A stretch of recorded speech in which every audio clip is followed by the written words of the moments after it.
May the Noble Triple Gem bless you.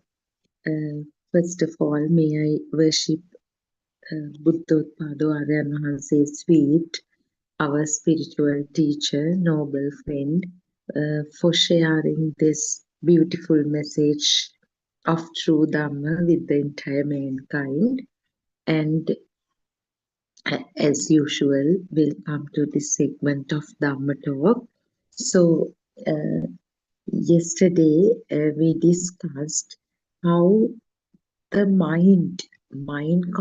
consciousness, or the mind faculty or mental faculty, being one of the most complex sense faculties in terms of Buddhist philosophy, uh, functions uh, to create this non-existing illusion.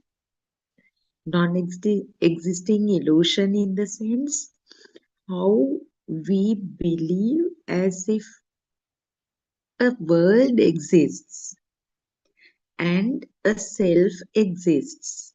Now, even in the previous sermon, it was beautifully explained how we feel as if we are there, or how we feel as if something is out there. So that is the knot that we have to untangle. So that is where this Buddhist philosophy comes into play. So despite a noble teacher or a noble friend disclosing this to the world, it would a human system wouldn't be able to figure it out.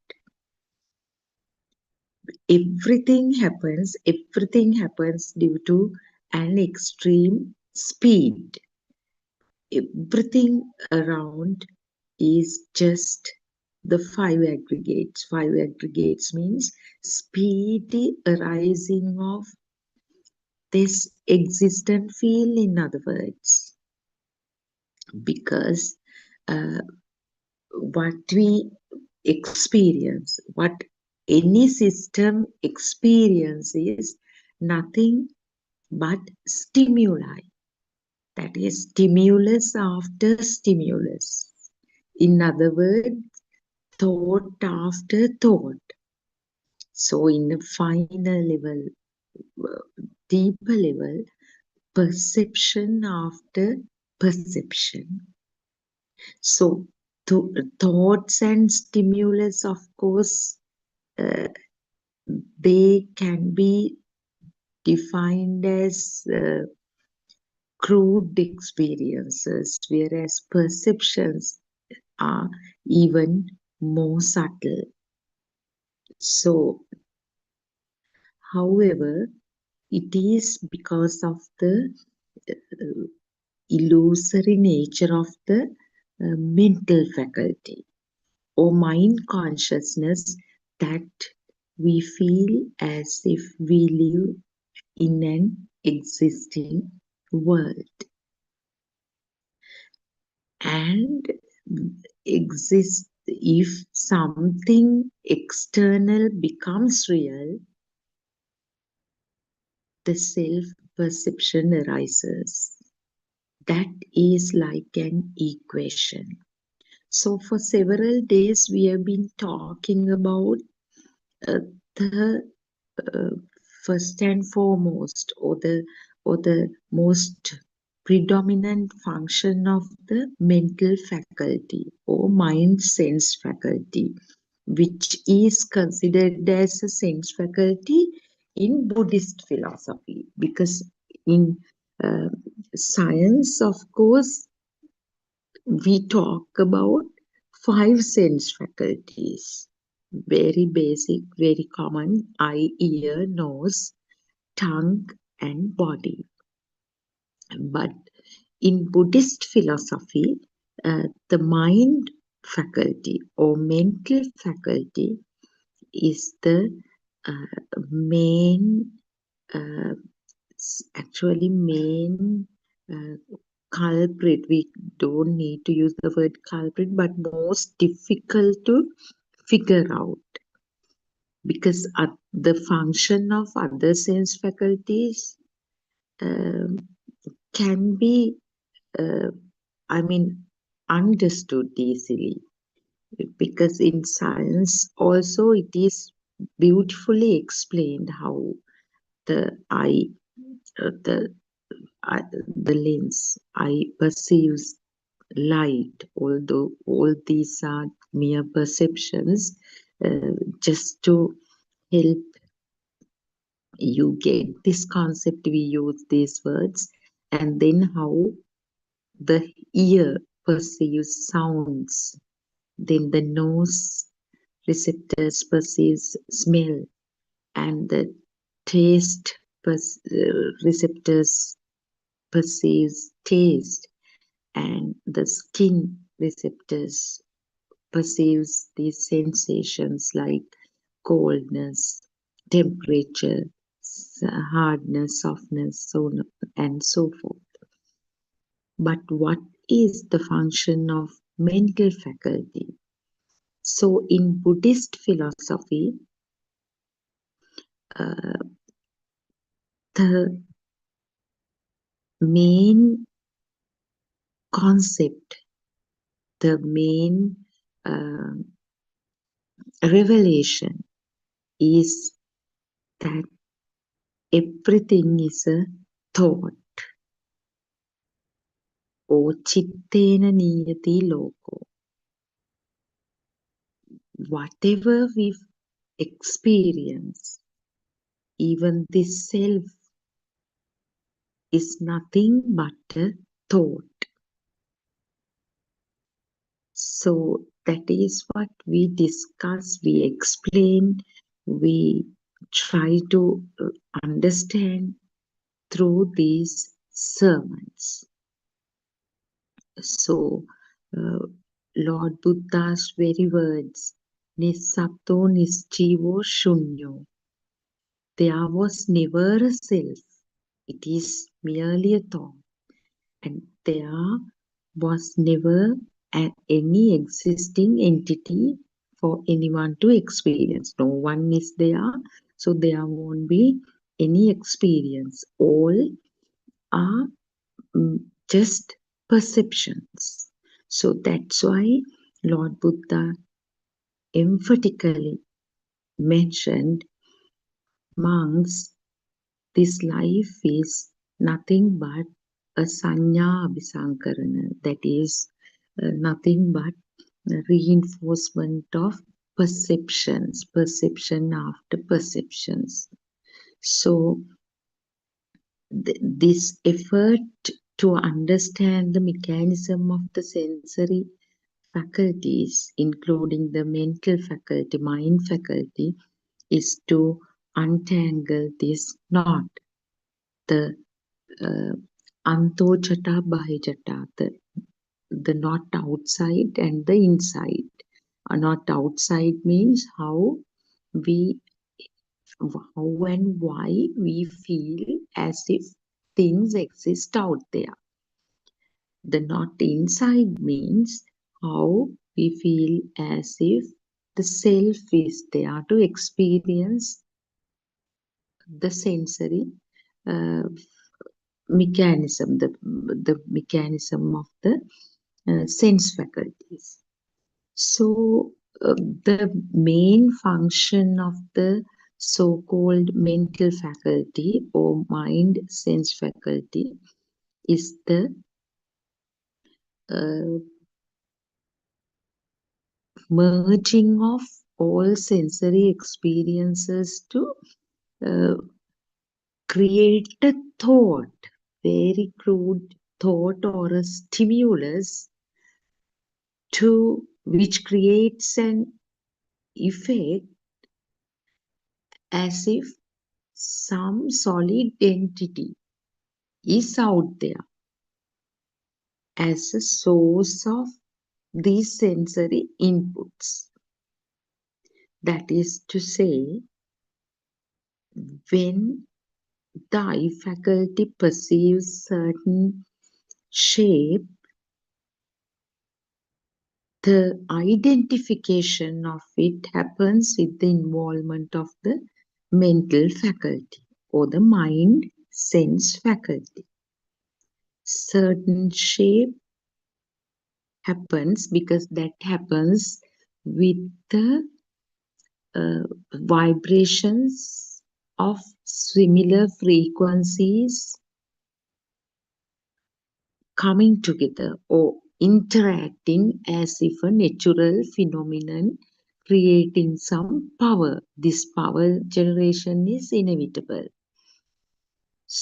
because this power itself is the power that telepathized into the zygote. So when the ovum and the sperm combines as a natural phenomenon, we call this unified cell, combined cell, the zygote.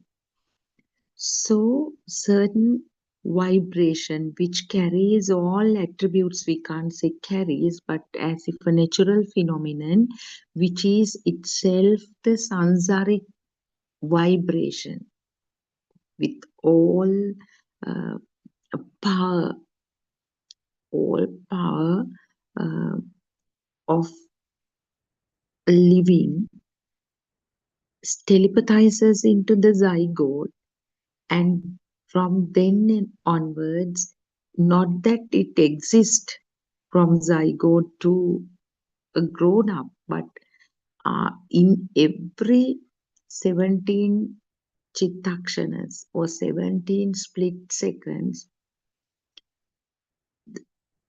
the all all formations of these made up of these 8 pure elements, Shuddhashtaka, perishes and arises, or uh, fully disappears and reappears. The moment it disappears and reappears, this vibration uh, also reappears. So, in each stimulus, this same this vibration arises. It is the same power which gets enhanced, sometimes diminished, depending on the level of deception. Actually, if a certain stimulus becomes so real that the power goes up, the the uh, deception is minimal, that somebody sees the truth of the stimulus, then the power is minimal, or at that point the power is zero. Of course, there are such experiences. So, actually, what we try to highlight is although that vibration called taints, actually, uh, where the defilements are at dormant level, telepathized into the zygote, it doesn't stay as a permanent vibration there. Because in the Buddhist philosophy, we never talk about anything existing more than 17 chittakshanas. That is the basic law of life, or law of mind actually. Each thought, each stimulus, each mind uh, fully perishes, leaving any trace in every 17 chittakshanas or split seconds.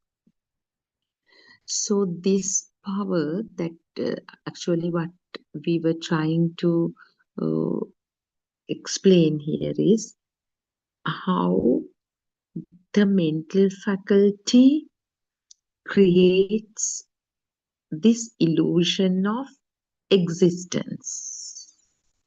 So the moment the eye perceives certain shape, the mental faculty comes into work and identification happens. Identification, for example, the bus, car, aeroplane, the child, school, hospital, town, phone, radio, kitchen, garden, anything. So, what is the composition of? So, we call the thoughts. Thoughts, because in kind of complete cross level, it's a thought. So, what is the composition of this thought?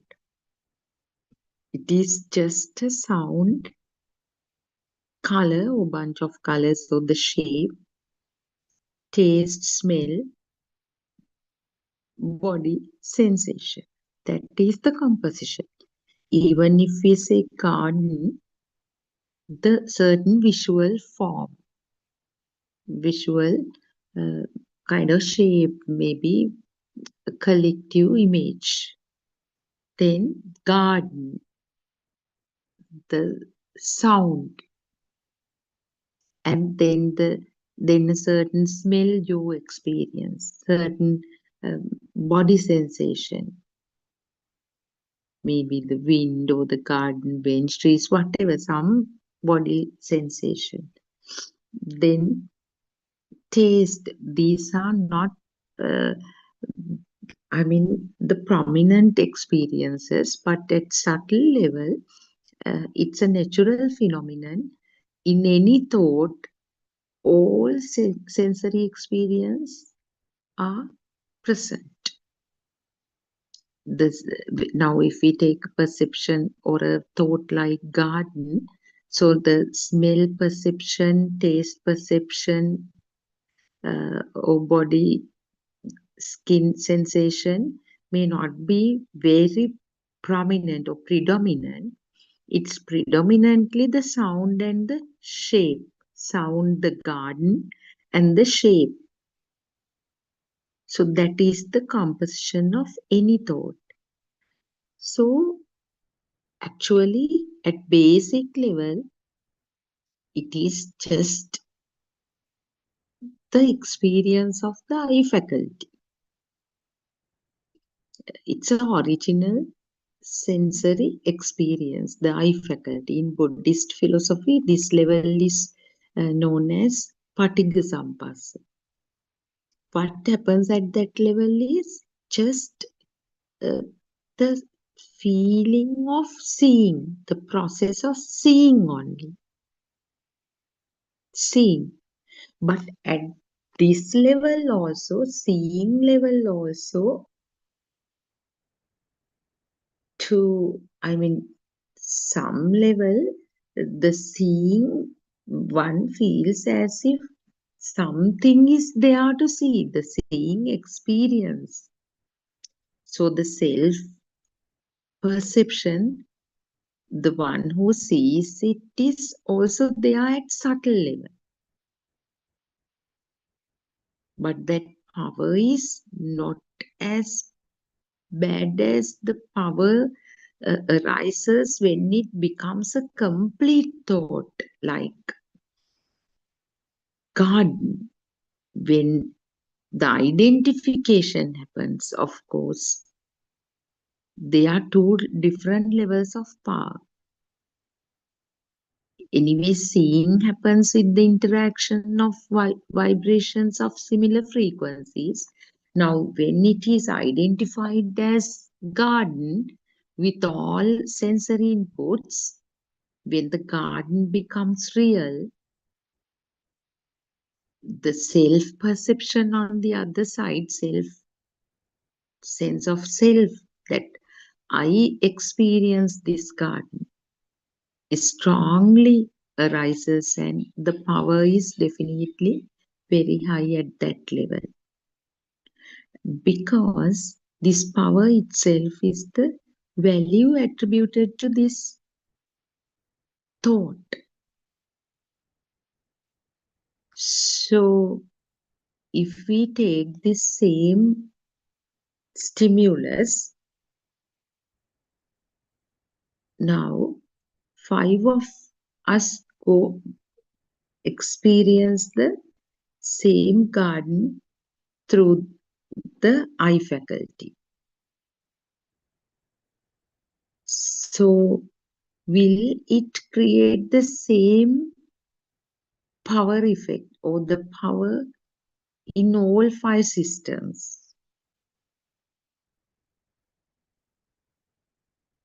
It is very important to understand this. The moment the garden arises, will it create the same power? Actually, it is something that we have to contemplate a bit. Now, maybe one person has an awful experience with the garden, like somebody fell from a tree and injured himself or herself. Somebody was bitten by a snake in the garden. Somebody had a beautiful time in the garden. Somebody encountered a beautiful bird in the garden in previous situations. So this garden perception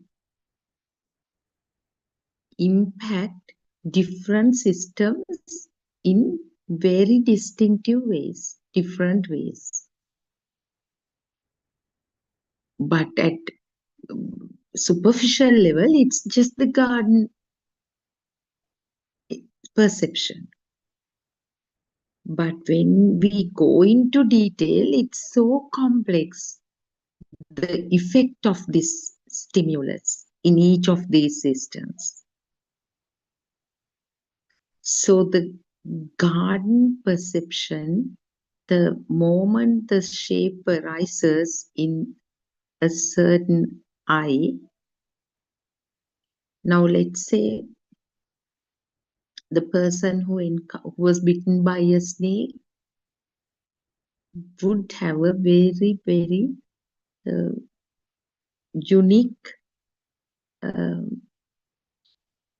unique effect in the sense the power generated. Now, power generation is again a natural phenomenon.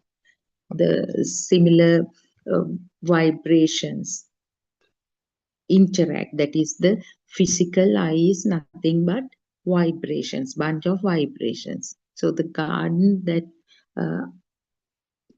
the formation, whatever the collection of uh, great elements, great elements. I mean, we explain every day. The smallest segment is the 8 pure elements. Any entity is made up of these 8 pure elements. So they are just vibrations. Although we see them as solid entities, they always vibrate. It's like a sack of any formation made up of 8 elements. Eight pure elements are like compared to a sack of flour, just particles that are which are in vibratory nature. So the matching vibrations come together as if a natural phenomenon. Some power is generated, but the problem is the power varies. That is so tricky. But someone who is in pure ignorance feels as if it's the same garden, just the garden. All five think, oh, it's the same experience, which is actually not true.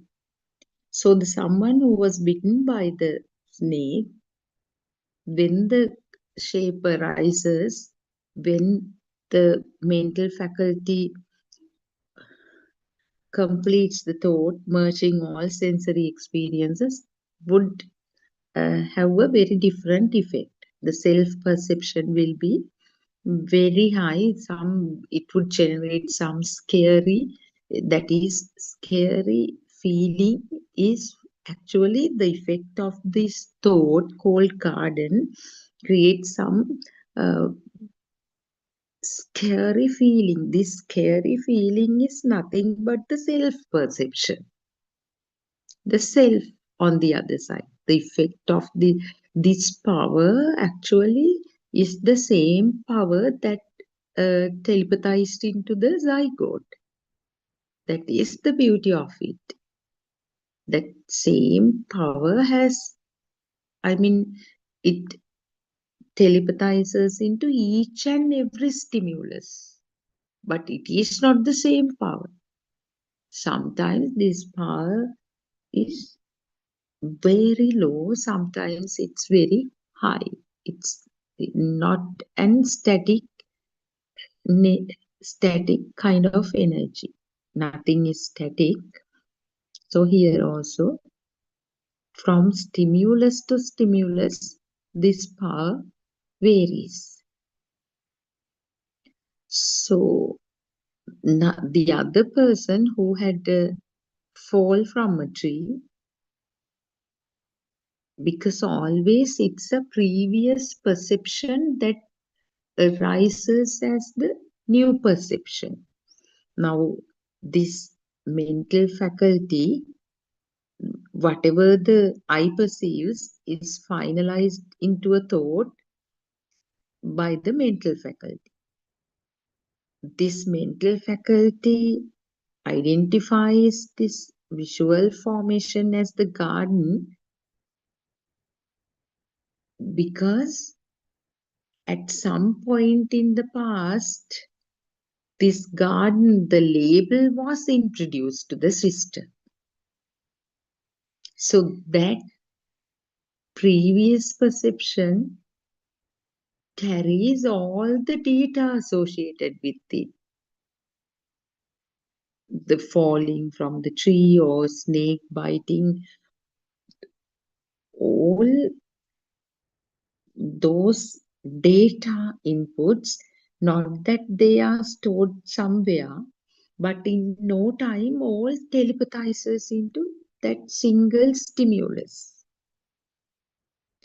And what happens is, the moment the identification happens, the perception that it is the garden that existed from that day to date, and it is in the same garden that a snake bit me. It is in the same garden that I fell from that existing mango tree. It is in the same garden that I once saw a beautiful bird. It is in the same garden that I picked flowers from, those beautiful flower plants to offer to Lord Buddha. So the certain story pops up. So now we can understand the danger of this mental faculty, or the um, skillful nature or illusory nature of the mental faculty. It's just a perception, nothing but a mental construct. There is nothing in the thought. There is no garden in the thought. But still that story, that existence, there was a garden, past, present, future, the three time, because Nothing is subjected to the concept of time. Time, even the present, becomes uh, just a fake concept, because 17 chittakshanas, if the stimulus arises and ceases in such an incalculable time period, we can't talk about past, present, and future. We just experience the present stimulus. So it is the mental faculty or the mind sense faculty that creates this false dream, non-existent dream. It's a dream made up of different perceptions only. But the danger is they create lot of power, which itself is the self power or self sense of self, which makes us believe that we are there, we were there in the past, we are there now, we'll be there in the future, and one day we will leave this existing world at the death. And if we are going to leave an existing world, the last thought will have such a lot of power, because value is inevitable, because you are going to leave an existing world. The world is there, you are going to live as a person. So this is the knot that we have to untangle. This is the danger of this mythical or misconception of perception. That is why it is so challenging to figure out the impact of perception on a certain system. This perception is a magic or an illusion. Definitely the creation of the mental faculty. Mental faculty has the uh, unique skill of connecting stimuli to create stories. Stimuli in the sense perceptions. Nicely, in no time.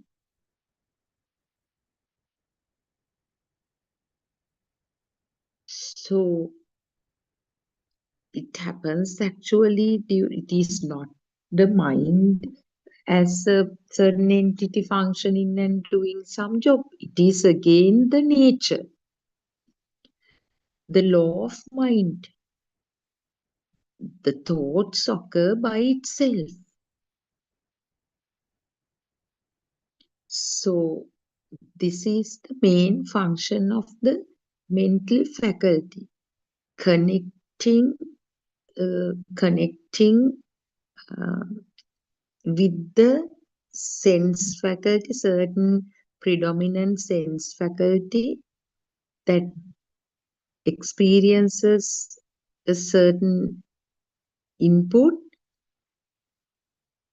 to formulate a thought or a stimulus.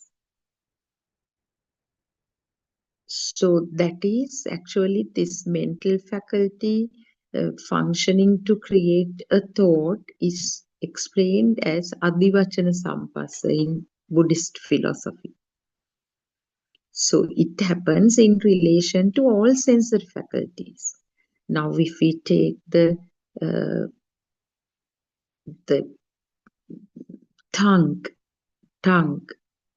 So the tongue, say, tastes something, some taste, just a taste. But the moment this taste occurs, or taste is experienced, the mental faculty identifies it as cake or butter cake or ribbon cake or uh, date cake, which is a mere concept. It happens due to the prior experience. So once this taste was labeled as the taste of date cakes or the taste of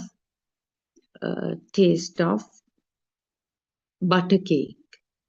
So when the mental faculty identifies it as date cake, not just the taste, the texture of the cake, smell, then the cake sound. The sound is the identification, the label, uh, softness, that texture, taste is anyway there. And although it's the beauty is now the piece of cake is in the mouth, inside the mouth, and chewing happens. But the visual, the shape of the date cake, the color is also there. When the mind mental faculty identifies this taste as date cake,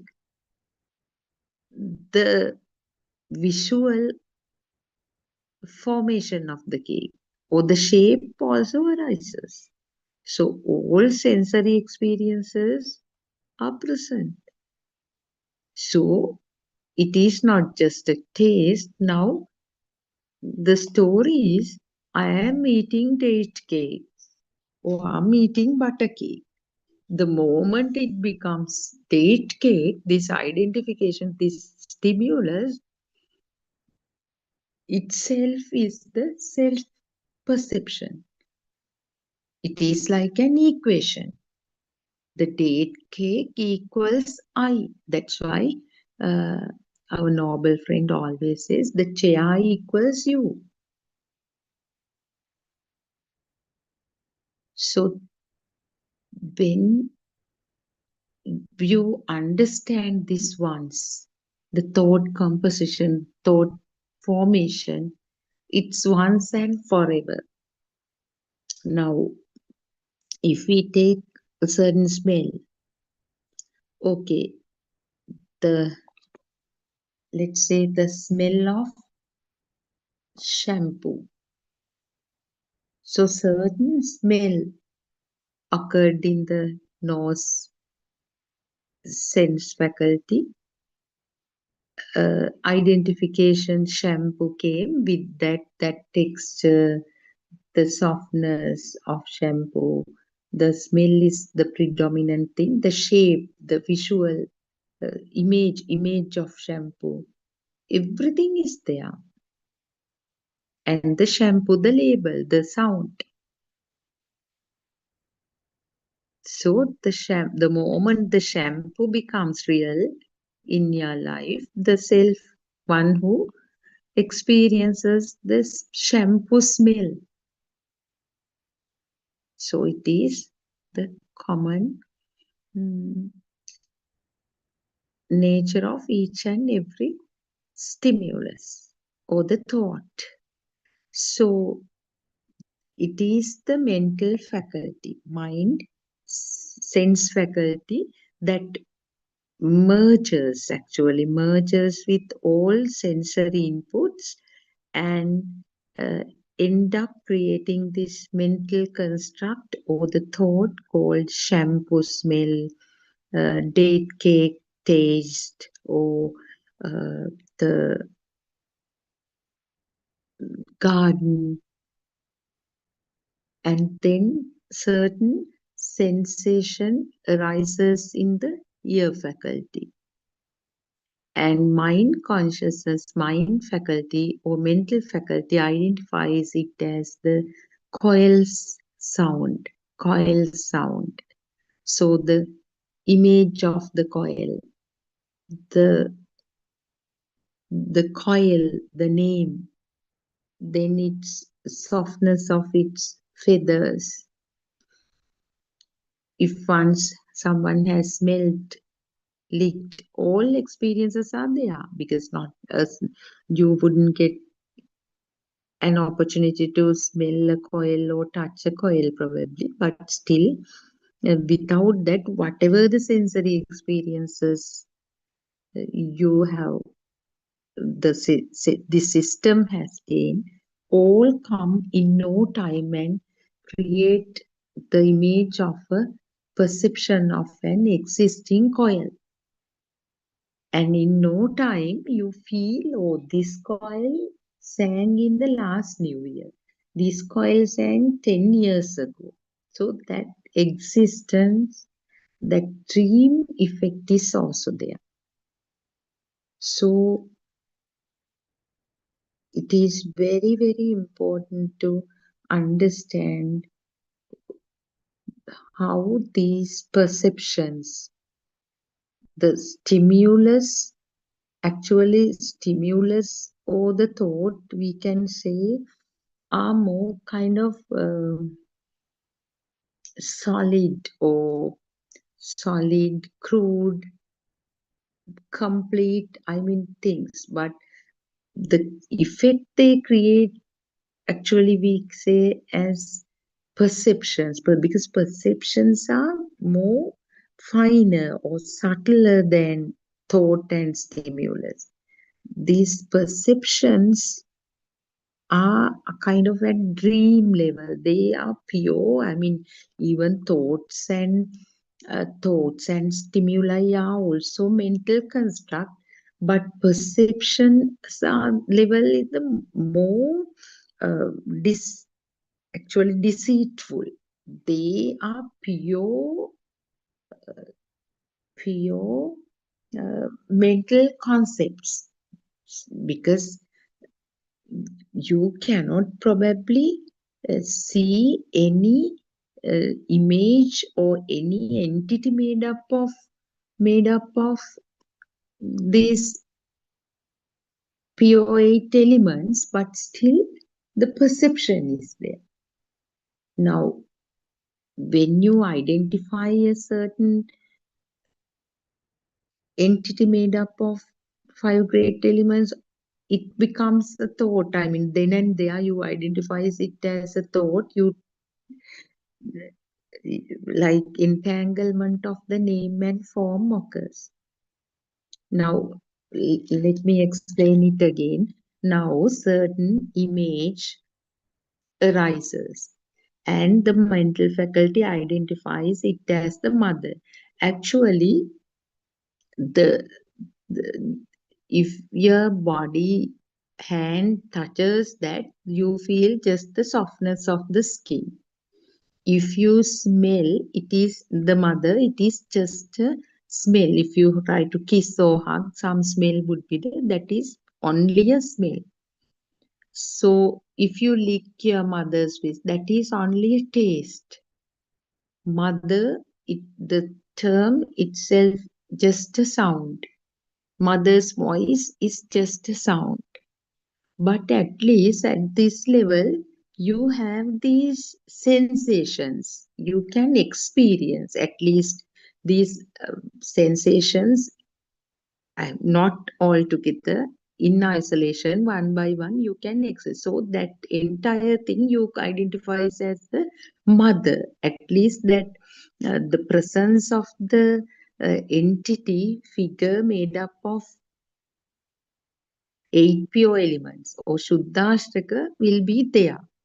It is due to ignorance. The mental faculty connects all these experiences, and you feel as if you are hugging an existing mother, you are kissing the mother, you are embracing the mother, whatever, talking to the mother. Now, just imagine your mother is no more. But still, when you hear the word mother, that visual form arises in the mind in the form of a perception. This is purely a perception. Now, so this is actually you have to experiment it through your system. it is possible. You have to contemplate, you have to figure out the different levels of, you will experience the different levels of uh, power, because generated through the interaction of vibrations of similar frequencies. So what I am highlighting is, saying again and again, is the first and foremost function of the mental faculties is connecting with other sensory faculties and creating a thought or a stimulus. Or the adivachana round of the thought formation is actually the function of the mental faculty or the mind faculty. The Patigha Sampasa, because we know the thought creation happens in two rounds according to the Buddhist philosophy, which is the truth. Patigha Sampasa, the individual sensory faculty experiencing certain sensory inputs. Then Adivachana Sampasa, the mental faculty arising with all sensory inputs, or merging all sensory faculty experiences. So that is what we call the thought. This happens within 17 chittakshanas. So the next function of the mental faculty is occurrence of thoughts without involvement of other sensory faculties. Thoughts arise by itself. This moment, now, the thought of the sun arises in the mind, mental faculty. Thought of Donald Trump. Thought of Iran. Thought of missiles. Thought of pudding. Tomorrow.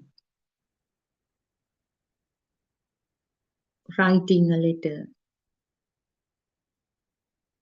Or traveling to England.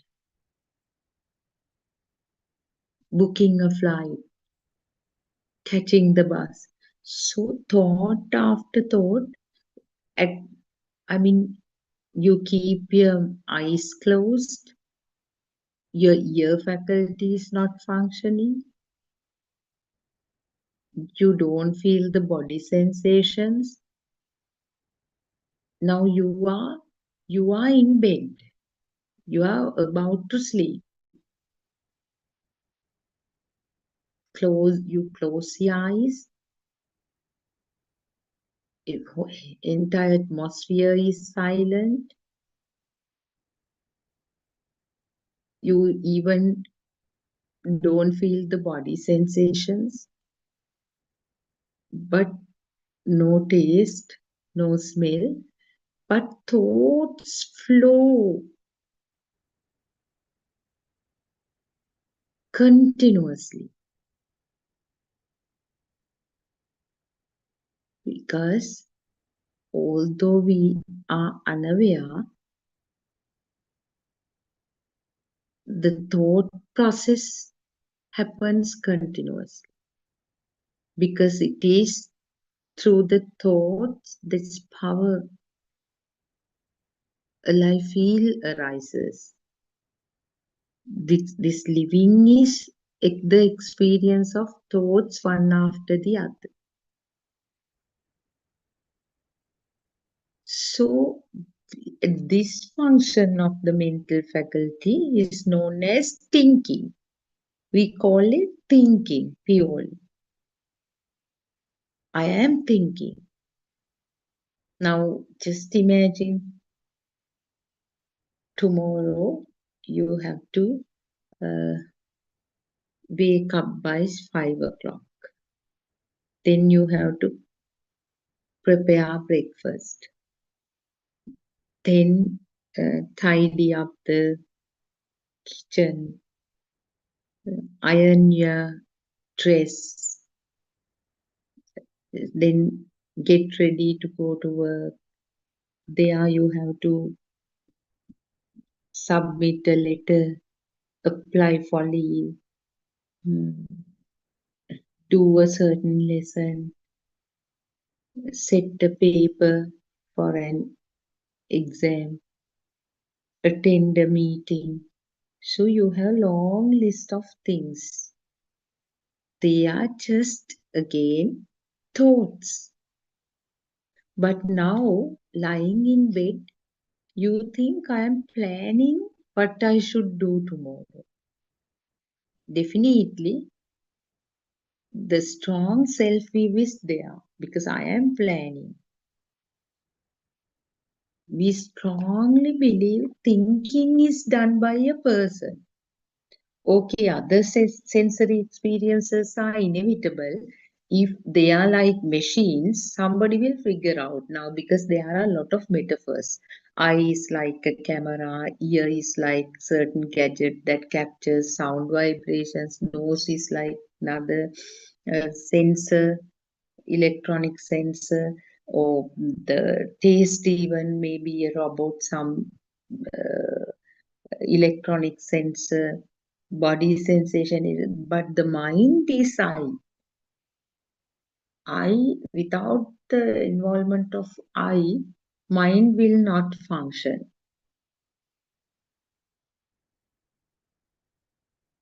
This is very important to figure out. Is that I who thinks? It's well, if you think so, definitely it's you, it's the self.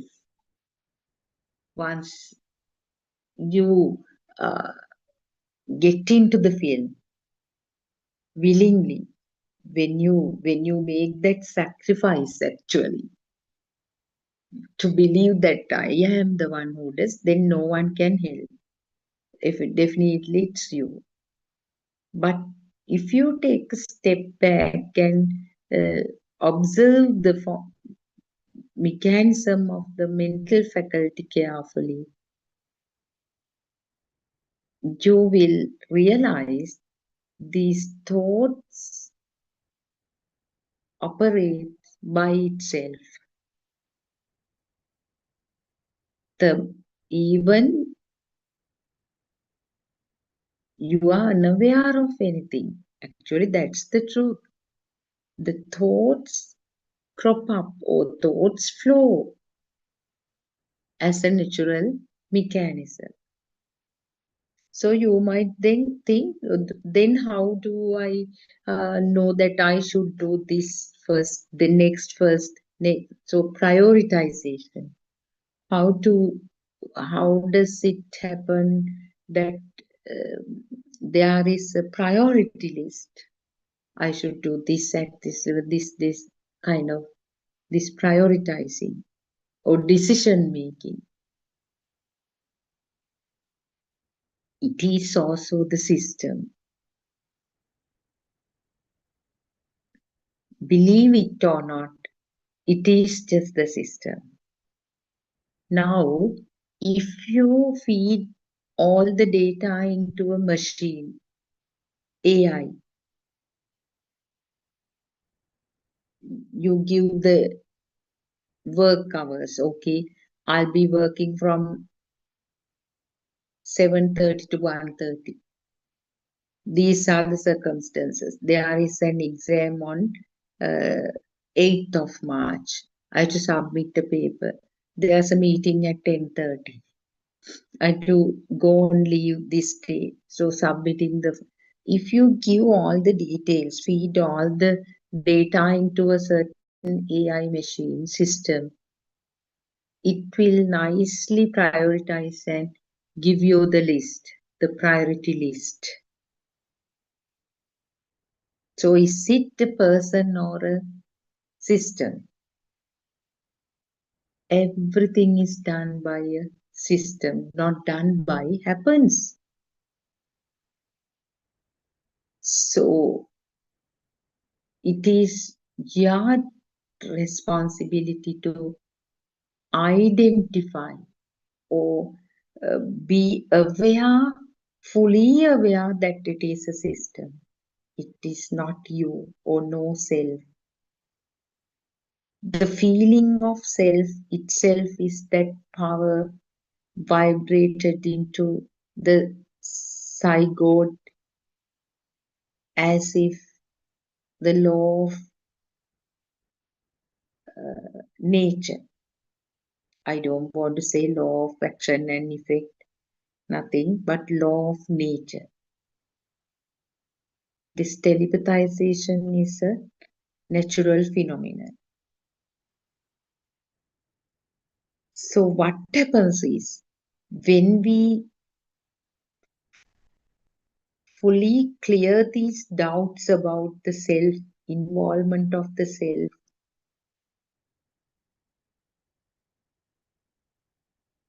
or when we fully realize that everything is a system, even the perception is not going to bother. They will be there. Even in the crude form, the thoughts, the things made up of eight pure elements as solid things will be there, but that power wouldn't be there. The need to associate them, subtle need to uh, keep them as they are. That wouldn't be there. That subtle need to keep them there is the self or the value. Without that power, everything everything will arise in the sensory system, but you know the truth. You know that all are in flickering or vibratory nature. Just sparks, sparks, sparks. Everywhere we live in kind of, we can't say we, but still everything is just sparks. Nothing is permanent. With this awareness, this discernment, you relieve the burden of fake notion of self. This fake notion of self is the biggest trouble, but with with actually janato passato, with knowledge, with uh, the understanding, by listening to the message of kalyana mitra or the noble friend, we can easily get rid of the selfie. Easily in the sense, it is, it is uh, easier than challenging the self perception. Self perception will prevail until one becomes an arahant, but self view eradicates the moment you step into the right view from the wrong view. Wrong view is the self view. Self view is the feeling or the belief, rather than feeling, belief that everything happens to me. I and the world, or the two ends as here, there, inside, outside, the duality, or the feeling that everything happens to me. I am there to experience the world. So you really need to do a lot of work in the sense, lot of contemplation of Dhamma uh, to figure out the function of the mental faculty or mind sense faculty. that will definitely eradicate this ignorance substantially. That itself will be the wisdom to see the truth. So the gradually the wisdom would arise, and perception will not be a challenge. Gradually, when you mature in the path, contemplating Dhamma, listening to more and more sermons, seeing it through yourself. Because Aryan Master always says, don't listen to Dhamma as if you listen to songs. Just go deeper and see it through yourself. That is the penetrative insight. While, because penetrative insight goes beyond all postures. Penetrative insight can happen each and every second, split second. So it's a very gradual process. So you will come to full realization, because that is the guarantee of Lord Buddha. If someone steps into the path of Dhamma, that person would gradually progress. Gradually the self power will diminish. So I would like to wind up the talk here. May the Noble Triple Gem bless you all. I pay my gratitude to uh, Buddothpado Aryan Maharse, our noble teacher, noble friend, for all your guidance. Therwan Saranai, and see you tomorrow as well.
Good afternoon, everybody. Terasan sir. Terasan, everybody. Let's continue with the book reading. The True Dhamma Has Awakened, Volume 2, page number 82. Second paragraph. When you apply some effort to go on the path, you might feel that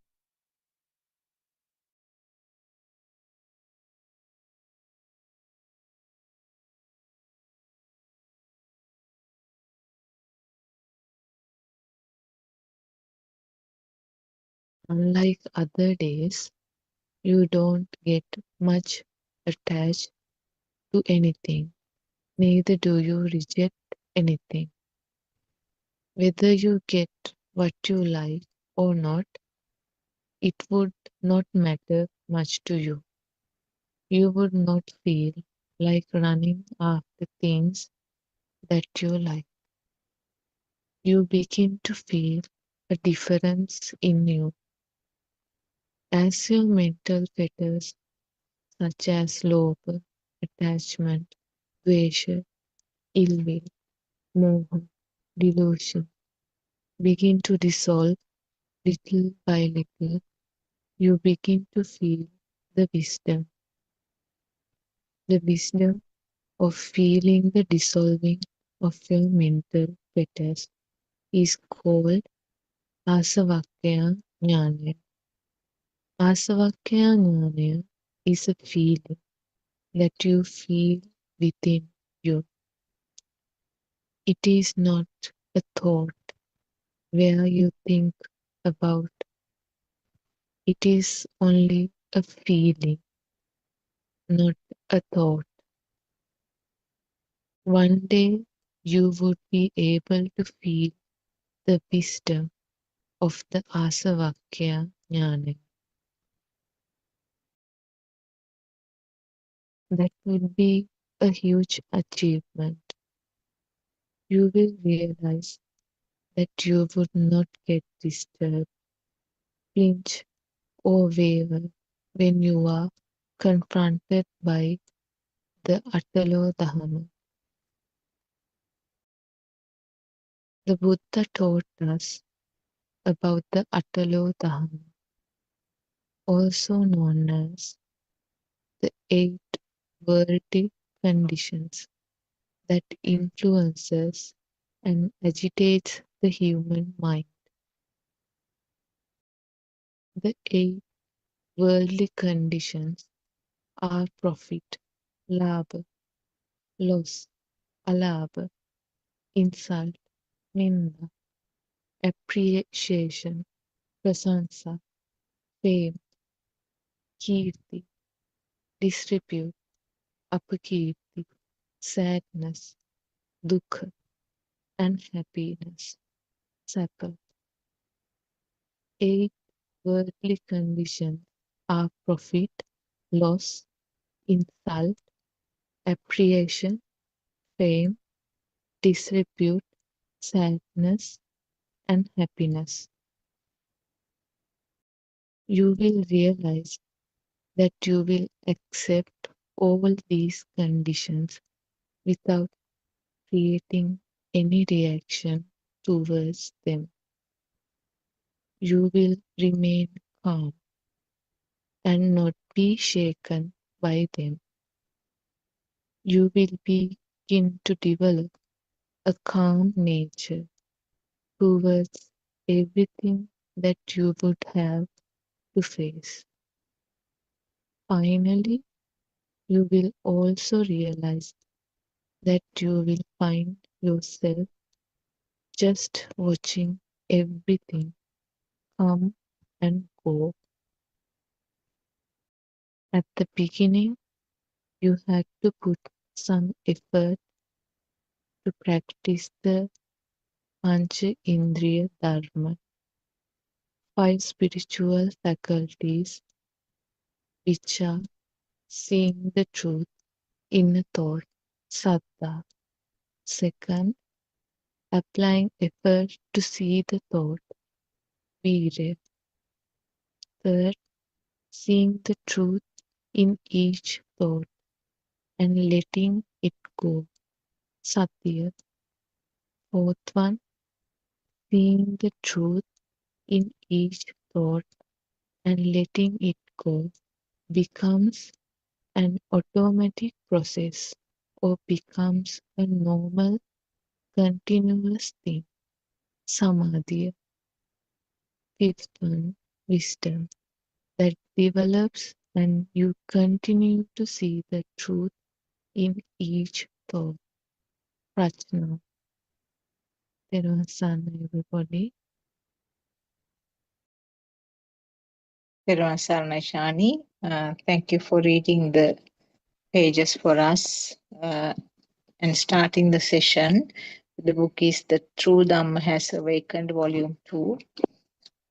Thervan Saranai Aranwansa, we worship at your feet. And Thervan Saranai, all our Dhamma friends who have joined the program. This is the English Zoom discussion starting at 2:45 p.m. Sri Lankan time.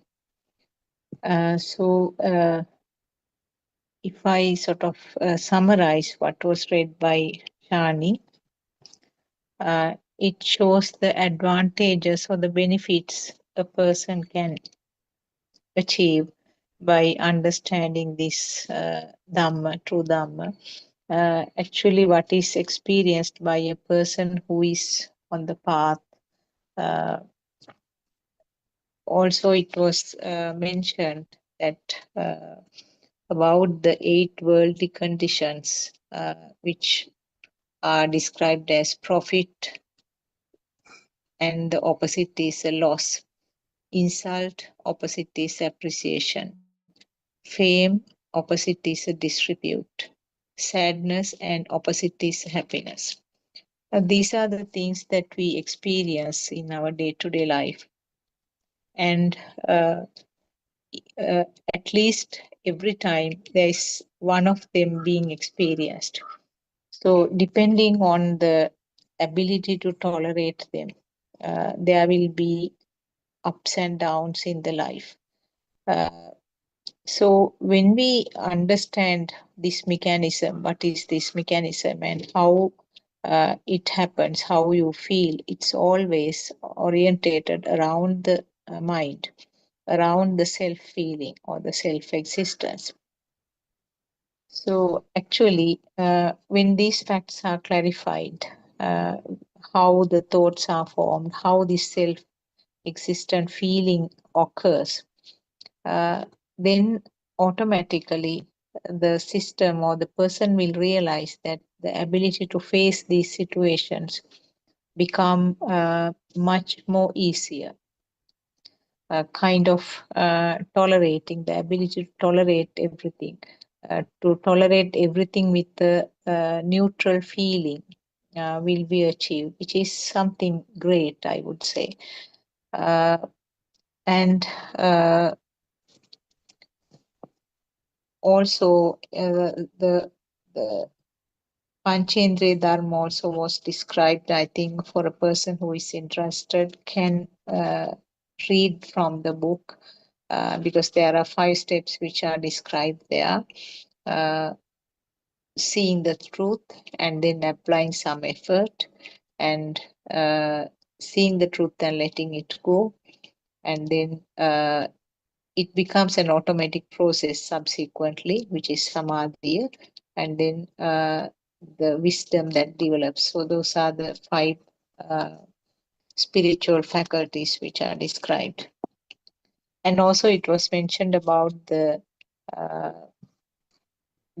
ability to understand that the defilements are dissolving. It's called asavakya jnana. It's a kind of wisdom which is realized by the system. The self or the system is capable of identifying the own defilements and the fact that they are getting less and less.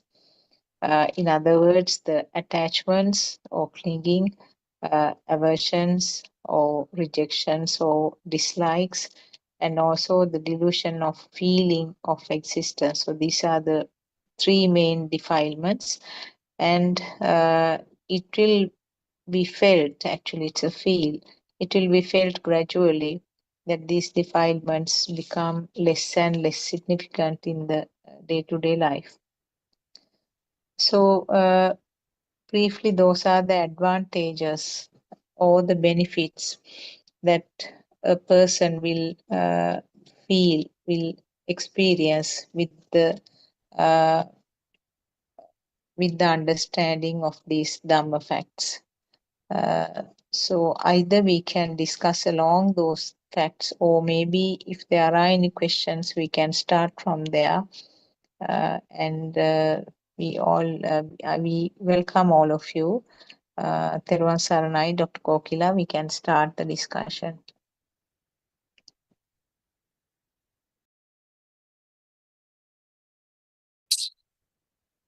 Therwan Saranai, worship Aran Wahanse. I am not sure whether it's Aran Wahanse who has joined. When we were talking about the advantages, actually we can't really say like, I don't know whether we can really say like that, but the path itself is something that you can feel when the burning goes down. So something you feel, but when we explain, we use so many words to give different ideas. Yes, but it's the same burning or same vibration which goes to kind of which not goes to, but which is not going to have the vibration as before. So this is something you can feel, and with you know that there were some words used, I can't remember now. When we understand that none of these thoughts are true, actually they are constructs. They are mental constructs. So mental constructs are not true at all. So to understand we have to understand how the mental constructs are originated. If you understand the way that they are originated, only that it won't be a magic. So if someone is knowing how the magic is performed, it doesn't become a magic anymore, and you are not going to love magic output, like if it is a mirage. Basically, if it's a mirage, you never would like it or dislike it, because you know it's not actually there. So likewise, this feeling of self, or the I feel, is actually it is something which is there because of the misunderstanding that the vibration is actually the sensory organ vibration only. So if we keep understanding that this unusual power we have, power which synchronized to the zygote, that power is already here. And if you feel the non-vibration at least once, you will understand the difference between the sensory function with the power and without the power. So that gives you so much wisdom, because you know the power is actually synchronized in the one particular spark, or one particular thought, or one particular stimulus. We can say any word. If that spark is originating from the eye, it can start from the eye, it can start from the ear, it can start from the touch, smell, taste, as well as it can start from thoughts too. So Joel can, or anyone can ask a question as well. Even we can have a discussion about anything. So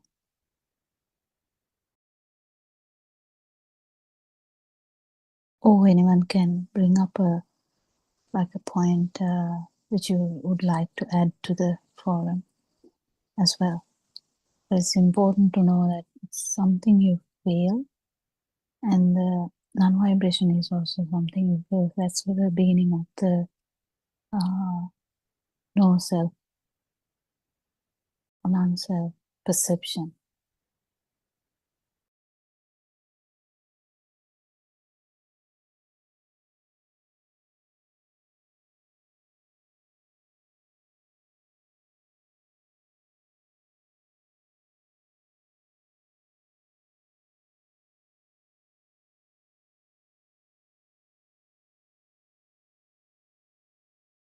Do you have anything to add, Surangika, or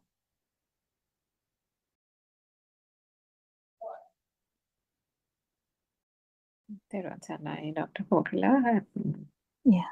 that those conditional states, I was also going to point out the same thing really about one can't really say benefits or disadvantages because there's no such thing as disadvantages or benefits really. All these are just, even though those conditional states are also they are only as long as the I or the self view is there, because all those are connotations of the mind. And I mean, who feels happiness? The happiness is in relation to the I, isn't it? The sadness is in relation to the I. And there won't be those things if there is that notion itself is a fallacy. So one can't really say these are advantages, disadvantages type of thing. All that is like conventional terminology that is generally used in this mundane world to describe different feelings and sensations, because those are the criteria in which living beings are oscillating, isn't it, in terms of two extremes. And just trying to find something where they can latch on to, whether it's a craving or even an aversion. And those are the things that are typical features of the mundane world, which through the true Dhamma, then the fading of the defilements, they gradually cease to exist, cease to have, there's no meaning, there's nothing that comes out of that kind of terminology, because those things are all understood as you said, constructs of the mind. Sensations and feelings and all are stemming from the mind consciousness, where attachments have been given to various concepts, feelings and sensations, and they have magnified over time through self-vibration. And then those are the things that are constantly latched onto, so all that dissipates with time, with the understanding of the Dhamma and the inner transformation. Yeah, that's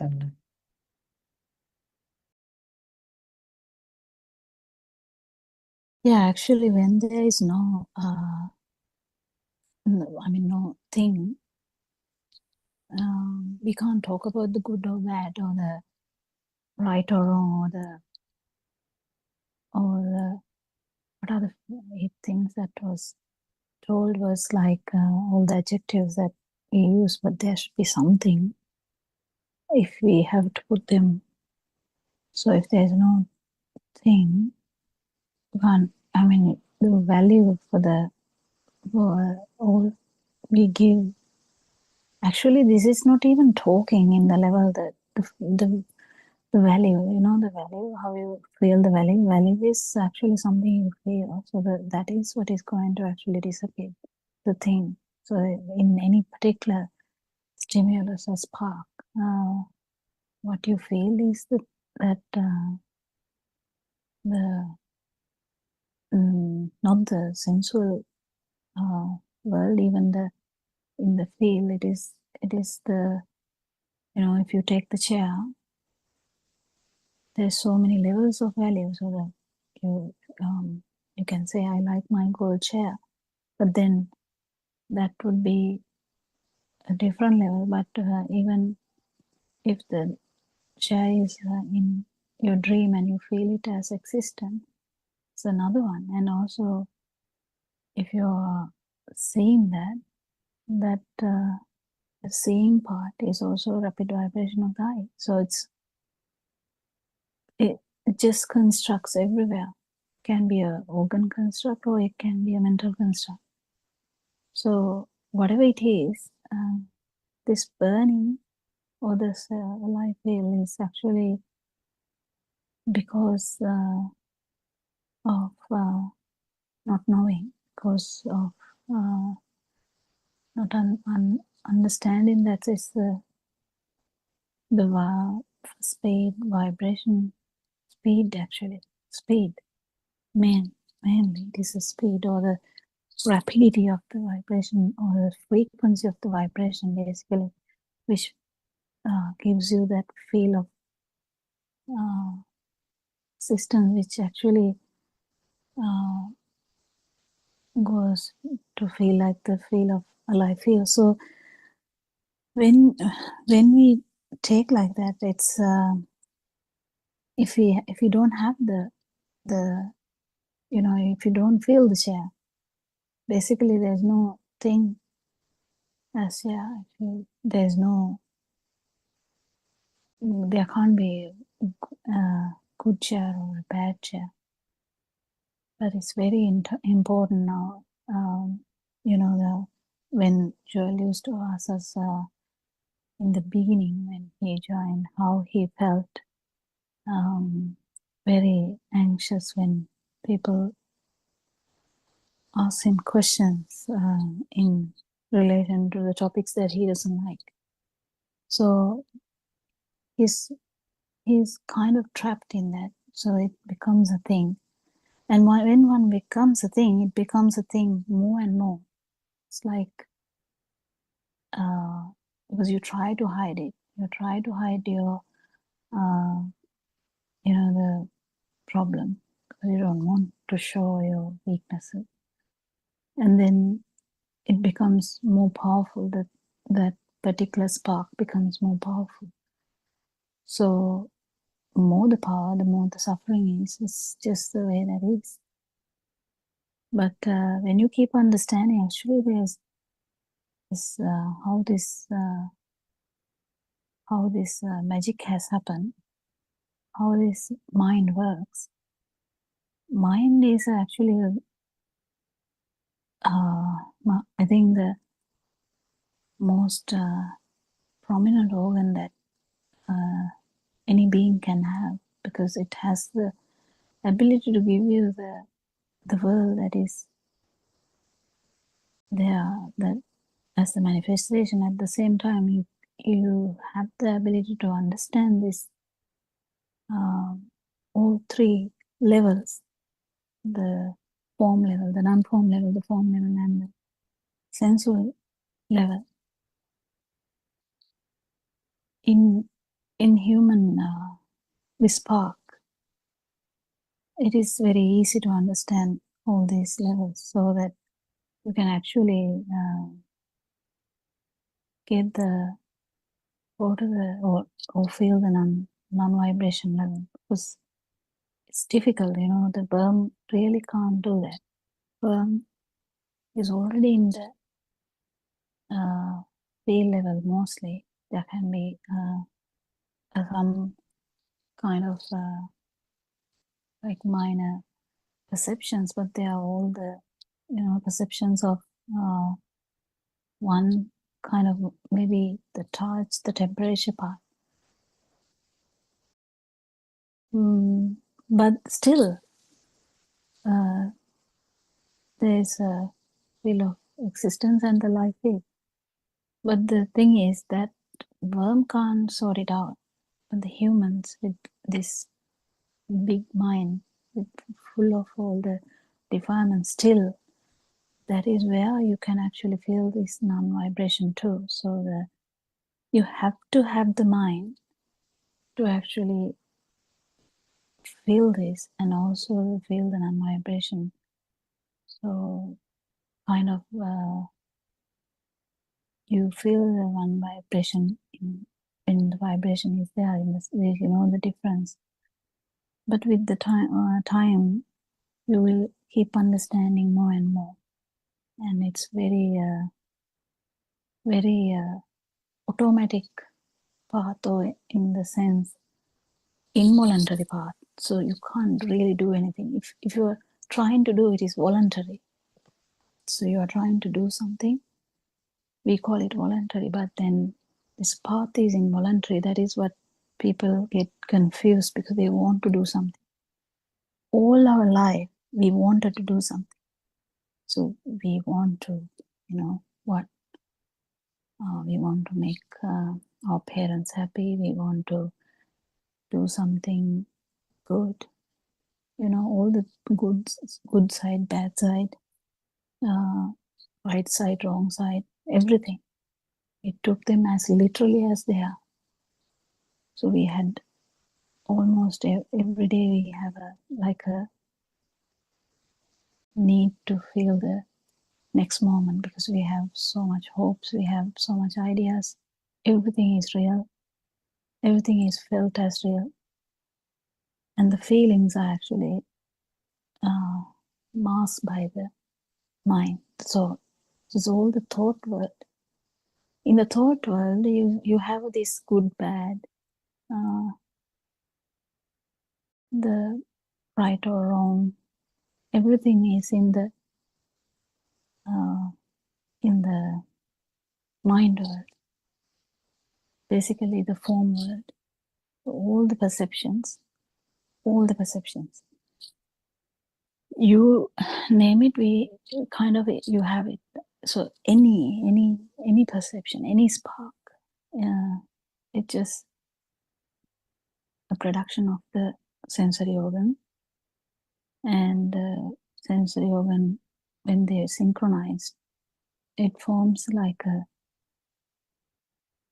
vibration which acts as one vibration, but actually it's not one vibration. It has all the features of all the sensory organs. So even though it acts as one vibration, it has the all other features of the eyes, the ears, the nose, the taste, the touch. In the touch component, you have the temperature or everything. So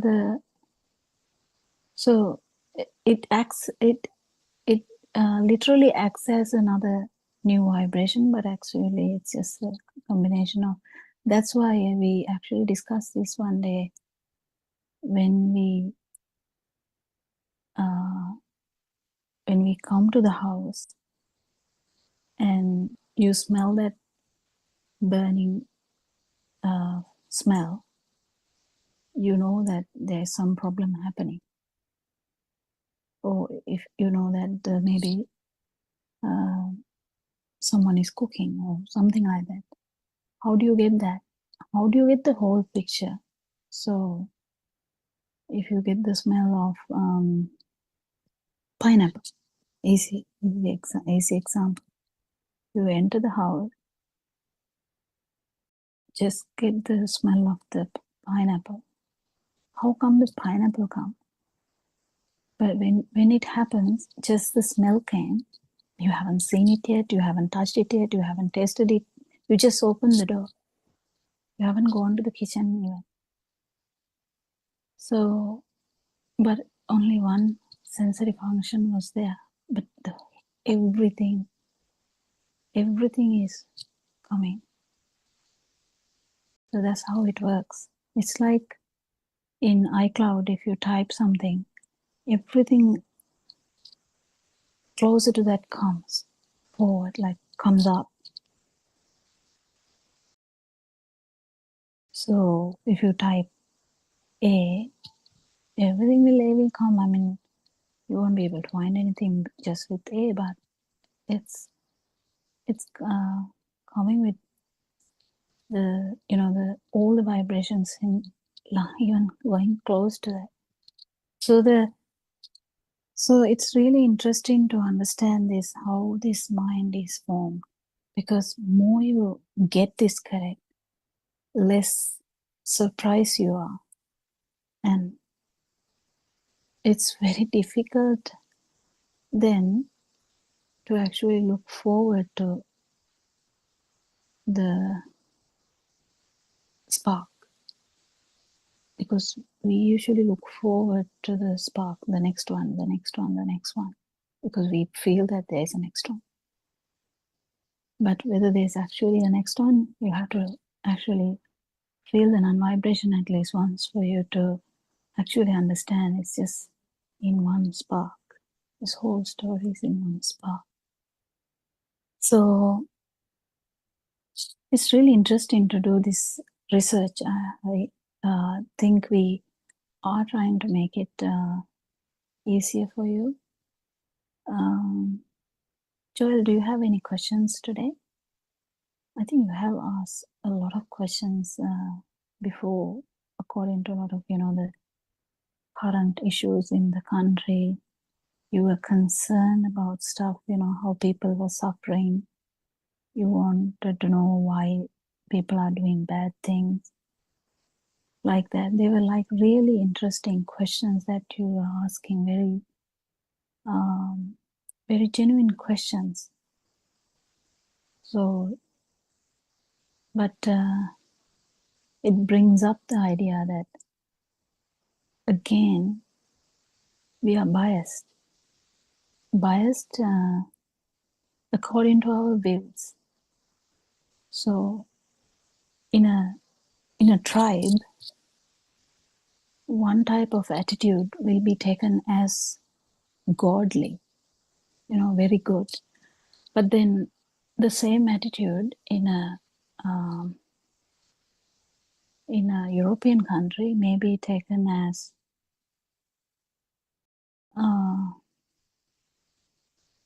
not interesting or not good, or anything. You can compare in any way like this. So we have this good and bad, up and down. So many ideas. But if there is no thing, all these adjectives, all these ideas, all these affirmations, or all surrounding things, the views, they get nullified actually, because you keep understanding to what are we doing this, to which stimuli you are putting this to. There must be, if you think about good, there must be something good. So what is good? So good apple. Well, if you understand that the apple is actually a mental construct, and mental construct means it's a perception. Perception is like a current. How can you otherwise see the apple in the dream? So mental constructs are actually perceptions in the system. They are it's like a current. So in the current, is there apple? Not really, but there's a manifestation. So finally, when you come to understand that even that current you thought that is there, it's actually the speed. It's actually the speed which brought you all that, the manifestation. So that's the beauty of this Dhamma, understanding how apple is nullified. It's not that you can't see the apple, you can eat the apple, you can smell the apple, you can wash the apple, you can do anything with the apple if you like, you can cook the apple also if you want. But that's not the thing. You don't feel that it is actually existing, basically you are fully aware. If you feel that apple is existent, that is the feel that is the life feel, basically. That's how the life feel has come. So understanding every and each stimuli is not our plan. I mean, if you have about billion thoughts, are we going to like cut each and every thought and say, is this a thing to me? Is this a thing to me? Is this a thing to me? Is this a thing to me? No, that's not the plan. Understanding this, and actually when you understand that the power goes down, and you might feel in one particular, whatever the stimuli or the spark, that the non-vibration. So you will feel the vibration as well as because you are fully aware that it is the speed of the sensory organ, that you will feel the non-vibration at the same time. So it's really, this is the point where you turn, because you know that now there's no doubt now. There's no doubt, because you have already felt that if the spark or the stimuli is not a thing, feel of existence, or the alive feel is not there, you still can. You still may have the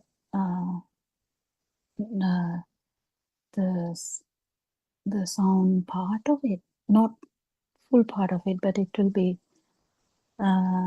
It's not strong, but still the power is gone.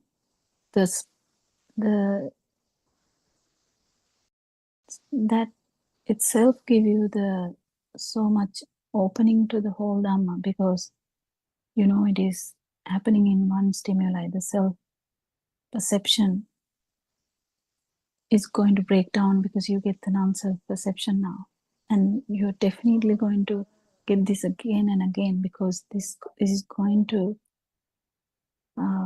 get powerful, because it's a very strong step. So the Lord Buddha reassure you, this insurance. This is that if you have, or not if you actually, if the system has felt the non-vibration at least once, that system is definitely going to become the non-vibration. There's no doubt. The time duration matters. I mean, some people, the non-vibration is so close to them, their vibration is so close to the non-vibration, they might immediately become the non-vibration. Anything can we add something, Suranka or Dr. Sakuntala? Yes, thanks to both of you for making the corrections. I think the wordings need to be corrected. Thank you. And something along with the line that you were trying to discuss, actually, now I can see a tree. I can see a coconut tree through the window. So what Lord Buddha said was that if an object is taken as existing, that means it becomes a thing. Or in other words, we have been describing it as giving a value. So all these wordings being used to describe something which is taken as existing. In one of the sutras, it is described that there will be 11 descriptive features, or 11 descriptive points which come along with that. So if I take the coconut tree as existing without realizing that it is a mental construct, actually it is just a shape to the eye, and if I touch it, it will be just the hardness to the skin, and maybe the particular smell, if there is anything particular like that, it will be to the nose, and the sound, the name will be a sound to the ear. So altogether, collectively, there is mental construct that the coconut tree is a mental construct. But to different sense of faculties, it's different perceptions. So if you take this as a really existing coconut tree, or if you take it as, if you do not realize that this is just a mental construct, then there are 11 descriptive points. So the coconut tree could be uh, could be the one which was there yesterday. That means the past, which is there now, present, and it's going to last maybe for the next few years. So there are three time wise, past, present, and future. And also you can describe it as something which is near or far. And also you can describe it as something pleasant or unpleasant. I mean, it may not be directly applicable to the coconut tree, but depending on whatever the stimulus which is taken as true. So it could be a pleasant one, something that you like, or something that is not pleasant or disliked. And it may be something fine or something crude. And it may be something like beautiful, ugly. So like that, there are many descriptive patterns which are attached automatically to any stimulus which is taken as real. And that is how the defilements are formed. Now, if the tree or whatever the object which is taken as the example, if it has these descriptive patterns, then automatically there will be defilements attached to that. So even talking about a person, say brother, Terasanayan Hansa, What you try to say? the 11 descriptive patterns are answer when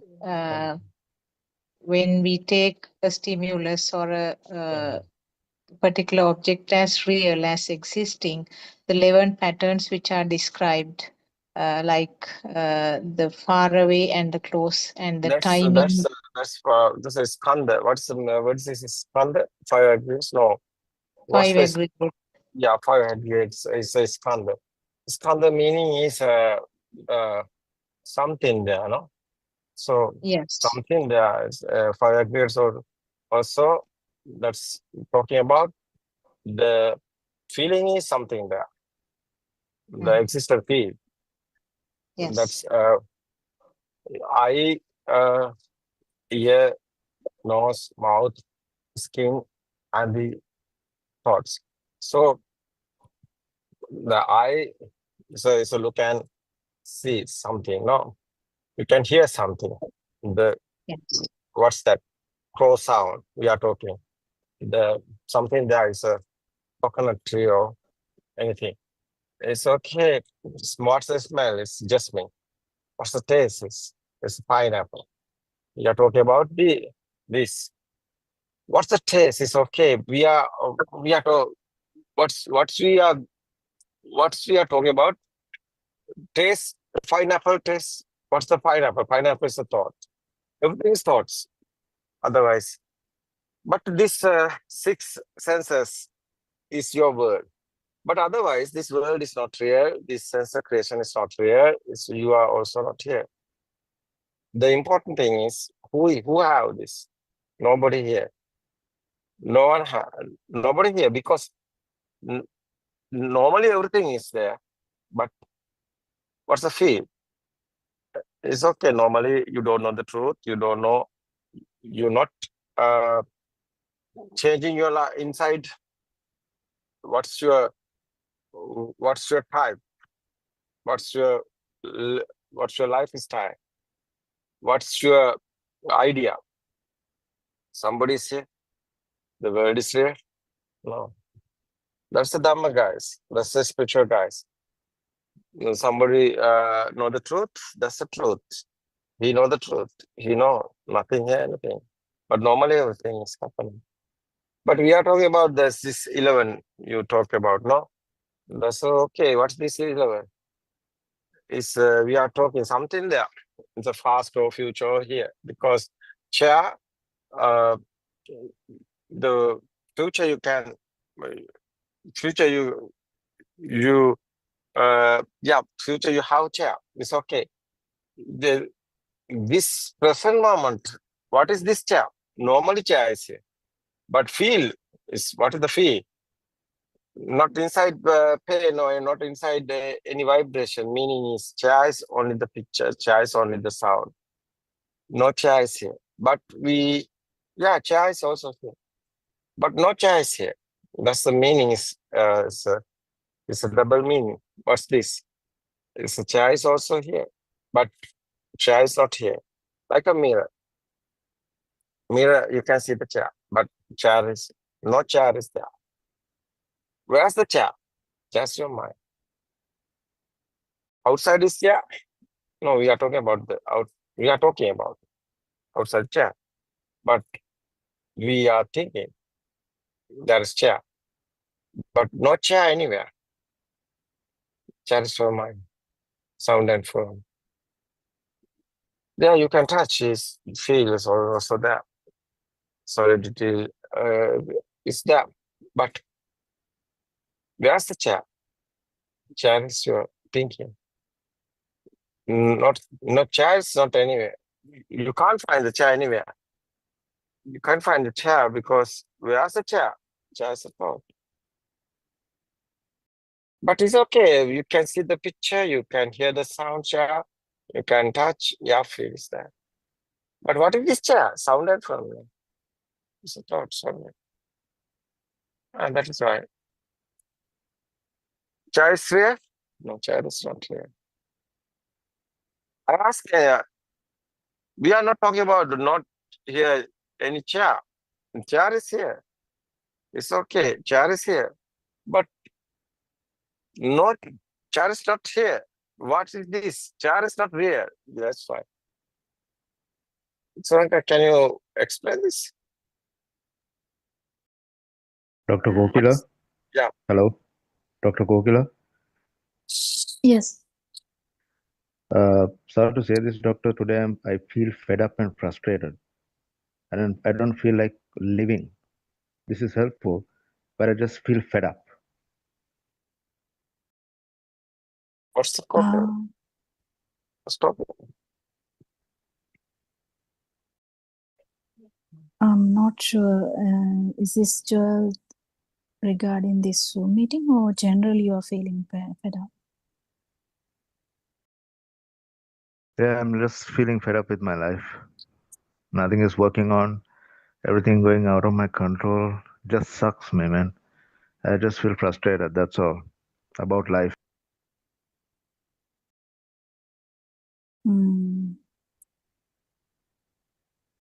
Because the mind is the case. This Dhamma, someone getting first, he's thinking. His thinking outside is not real, but it is thinking. Thinking is not real. Be careful, because I think you can hear the Singha Dhamma discourse because you know the Singha language. I think this mind, this Dhamma is not a mind. We are doing this mind understand. How is creating this mind? So how is these thoughts are coming? How is this lights also coming? How is this sound also coming? These are sense creations. We are only the understand. How is the system is going on? How is these thoughts are coming?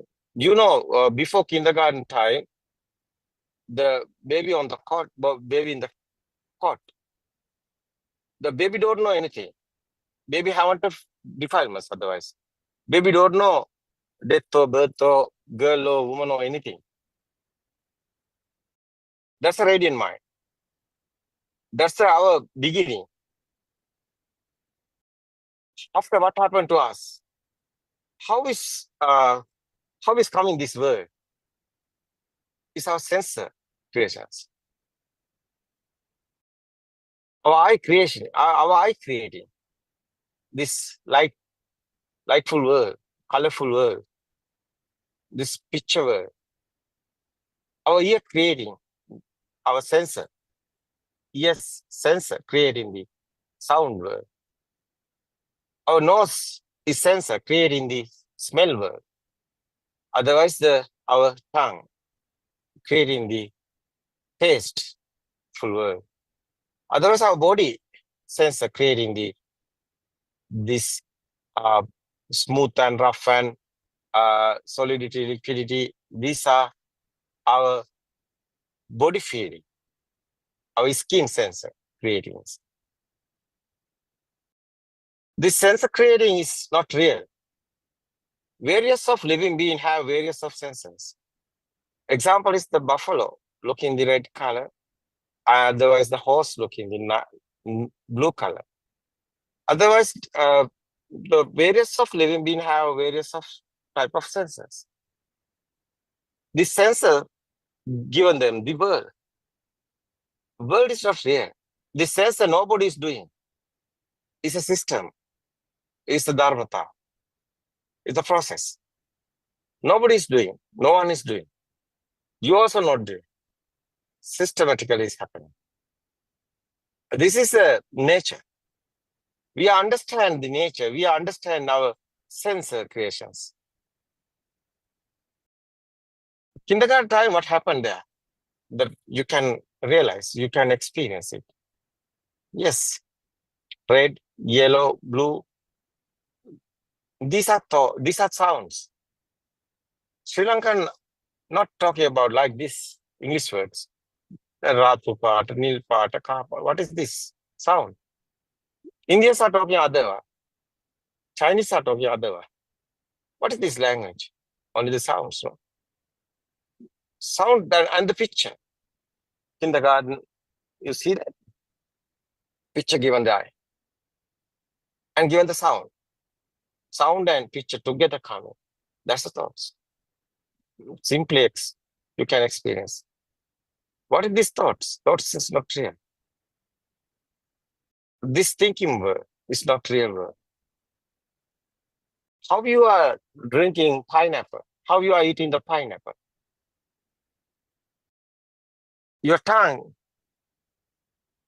making this taste. But taste, what is the pineapple? Pineapple have a picture, pineapple have a sound. Are you eating pineapple? Picture and sound? No. It's a thoughts. You are eating the thoughts. You are smelling the thoughts, jasmine. What is this smell? You are talking about jasmine. Jasmine have picture and sound. It's a thoughts. What is your word? It's a thinking word. It's not real. It's a simulation word like that. It's a programming. It's nobody's saying. This is understanding. You see, this is understanding only. Normally you are living, your lifestyle normally going. This is understand. Finally, you know what happened here. Death or birth, everything is thoughts. Nothing happened. This thought is not real. But normally you are living. It's normally, everything is normally happening. You can't stop that. System also normally is gone on. No problem. No problem, it's a system. You only understand. So someone not understood what happened here. He's getting this real. He's in suffering and sadness. But someone know this. Someone talking about my child is dying. How is this child is coming? Before you are married, where's the child? Where's the husband? You are in happy now. How is coming husband and how is these are coming? You see, kindergarten time, nothing there, anything, no? After what happened? Red, yellow, blue. And everything coming, the thoughts. Mothers of thoughts. Everything is thoughts. Your children also, you're thinking. This is the real. But normally, life is normally going. Life is normally going. This only the understand. Your inside is suffering and sadness. What is your inside is vibration, pain. That pain is disappeared. That's the power is disappearing. That's the ego is disappearing. That's a fade in your defilements. That's a path of tranquility, peaceful mind. Because liberation of mind, freedom of mind is the way. Someone know the truth. He know this mind is not real. That is the way. After, you can control everything. Why? So you know everything, nothing here. Someone is telling you to some words, it's not good. But you are not any problem. Why? This is only the sound. You know, he's talking something, buffalo, something to you. But normally, you don't know this Dhamma. You don't know the truth. You are getting this power. You are getting this existent power. You know this truth. You know everything is normally is happening. No problem. Because you know the truth. You know how is coming existent. Feel this vibrations. One vibration, one is power. It's your eye creation. Speedily happening this spark. There's a rapidity speed. There's a quantum theory like that. Come in the light. It's not real. There's spark. One is spark. Again and again and again and happening. What is this light? It's the speed given you to mirage. No, it's not real. It's a miracle, no? It's not real. What do you think about the coconut? This Dhamma is understand one, no? Yes, sir. Understand, and then actually you will feel it. You can't really. Yeah, after no by problem. force feel it. Yeah, It will feel. You will feel it. Yeah. I think. Yeah, coconut. Yeah. Yes, sir. So I was trying to. After no problem, no. Yeah, Why are you no, suffering? Why are you in sadness? You are not at thinking, all. Yeah. yeah, this world is otherwise. You, who are you? You are not in the. You are not body. You are not the mind. Who are you? This is stimulus. Every time, one stimulus here, one thought. This thought, how much have the power? That's you. Power is you. That's ego. That's the crane. That's the power. You see this? Mm. Finally, why we are talking about endless happiness here? Why not sad here? No death or birth. It's only the thoughts. This sadness and suffering coming, you are thinking. Someone is here. He's now coming the death. It's happening. Someone is here. Who are you? It's a power, no? After you are not doing, systematically your power is disappearing. It's a fading. That's the crave is fading. Way. That's the path of Nibbana. Practically, you can experience it. You are not doing. You can't do this. You are doing only the understand. You can't do Nibbana because mind can't do this.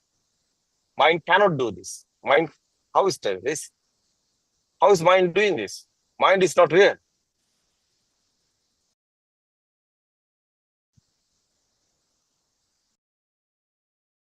What do you think about Suranka? That Yes. was an answer. Yes, exactly. That is ultimately what has to be understood is that there is no one doing it. I think R.N. once explained it day before yesterday also, this whole process. When one understands that it is just a process, just a mechanism, then there is no ownership to that. The stimulus is just a stimulus. It's one after the other. The thoughts are just freely flowing in the mind. And that is also a combination of the picture, the sound, as R.N. Mahansa explained. And that is also no one's doing due to the speed of vibration. Because we have these sense faculties, these are being constructed. But if we take an animal or different species, the world that gets constructed to that animal, whether it's a horse, a bat, an owl, the world that they get and they perceive is quite different. So then which world is true? What world are we thinking is real that is causing us suffering? Is there a world to cause suffering? And if there is no world, is there a perceiver? Is there a person experiencing it here? No, isn't it? So I think ultimately, Joel, try to see through by understanding the sense faculties. And I think we talked about ownership of the stimulus. Is there anything that can be even owned? Right at the beginning, there was an explanation about the chair and about the stimulus and the objects. Are those actually real or are those just perceived to be there? So if one understands that process, yes, Aryan Mahatsa, it becomes real. It's not easy at the beginning, but gradually over time, when one understands how this whole thing works, the importance that is given to those, the value that is attached to it, even to get fed up of life, there has to be something called life. What is life? Is that a concept that has been made? Is that a thought? Now, if you say you're fed up, say somebody else who is saying that, no, everything is great for me. I like my life.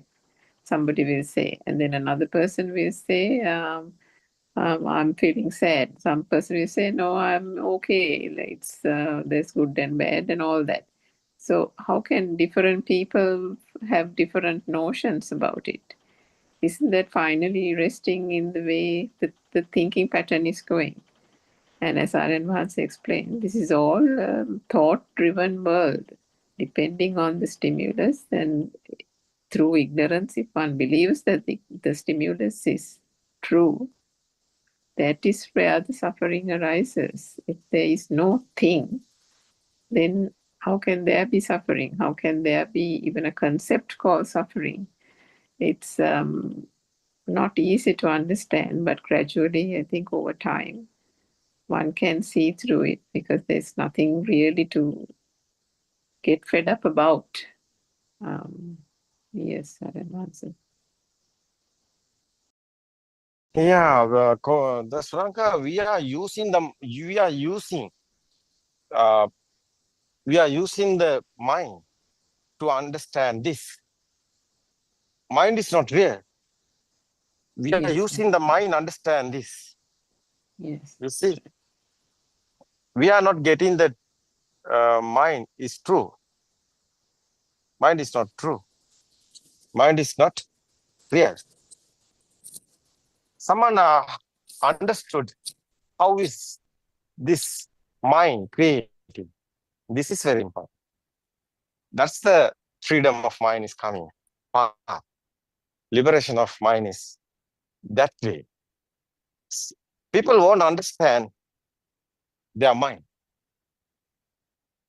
how is created, how is this mind is becoming, how is this thoughts, mind is thoughts. Chittena niyati loko, chittena parikasate is a Buddha's word. You see, where are you? It's a chittena niyati loko. What is this mindful word? It's not real. It's a sounds and sound and from together. That's a mind. It's a simple. It's after you know this. You see, it's a knowledge. It's mind. But mind can't do anything. Why? Mind is not there. But you know, but you see, what is inside? Is the feel. What is this feel? Feel is. This word is real. Is a feel. It's a feel. You know, finally, the existent feel. What is this existent feel? Your mind, these thoughts. Is this thought is real? No. But people is what's people idea? This thoughts is real. That's the misconception. That's the misconception. Thought is not real. This is very important. So light also not real. Sound also not real. These are vibrations. These are waves. This is huge science here. That is science. This science is very important.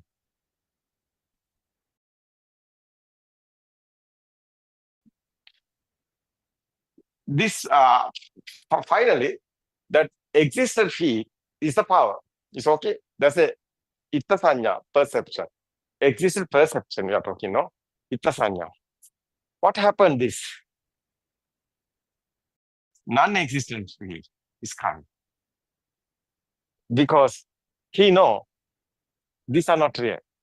After power, inside power, what is this power? Existent field is there. Itta sanya. We are talking that perception, existent perception, itta sanya. Because you are getting this everything, every thought is real, but every thought is not real. What is this power? Thought is real, is the power. It's a thought, it's a one thought. We are getting this thought.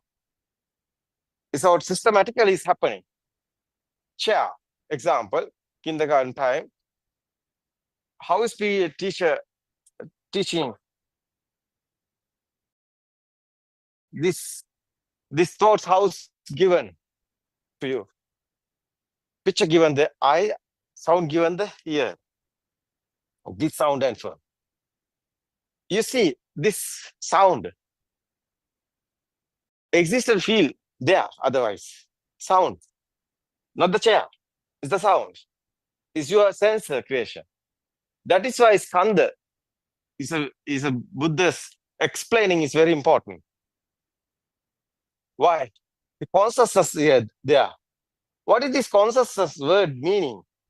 What is this perception word? This perception is have the power. But perception converting the consciousness. Consciousness have the power. The same sound. Sound is a perception. You see, Rupa, Vedana, Sanya, Sankara, Vinyana is the Buddha's word. Skanda. Rupa is a vibrations. So waves, vibes, waves. Speedily happening, this is power. What happened? It's a Vedana, Sanya, Sankara, Vinyana. What is this? It's a feel. The speed, rapid speed is here, is a vibration. The feel is sound.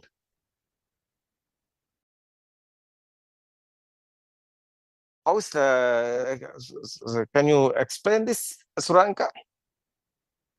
This consciousness is very important. How is coming consciousness? Consciousness have the power. Because one is spark, have the power. That's the secret. Madhya Sutra is there. It's very important one. Very important one is the one is spark, have the power. That's your source of power. That's your cycle of birth power. That's your craving. That's your defilements. That's your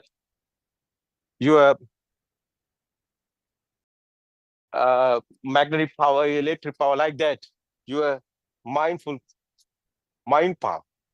What is word is suitable? It's a power. This power is your circle of birth. It's a waves, like the cirrus, like a radio waves, like that. Your phone number, like that. It's a waves. Every wave have the power. It's vibes. You see here, what happened here? It's a spark only. That's why Madhya Sutra, Buddha talking about different in somewhere, there is the power. No different in no power is there. That's Madhya Sutra's meaning. One spark have the power. And again, and this spark is happening. That's power also combining, coming the more power. That's the perception converting the consciousness. What do you think about Suran? Consciousness word is very important, no? That's the existent field converting the alive field. Place is there. Why? Existent field is consciousness. Consciousness is the sound. Is existent field. Existent field again and again and there. The more power is there. The power won't. The spring is the example. Spring is happening here. The automatically spring getting the power. How is the spring getting the power? The systematically no. That is the alive field. That how is this continually, how is this power is going on? That's again and want to be thoughts are coming and power also coming. No? What do you think about that?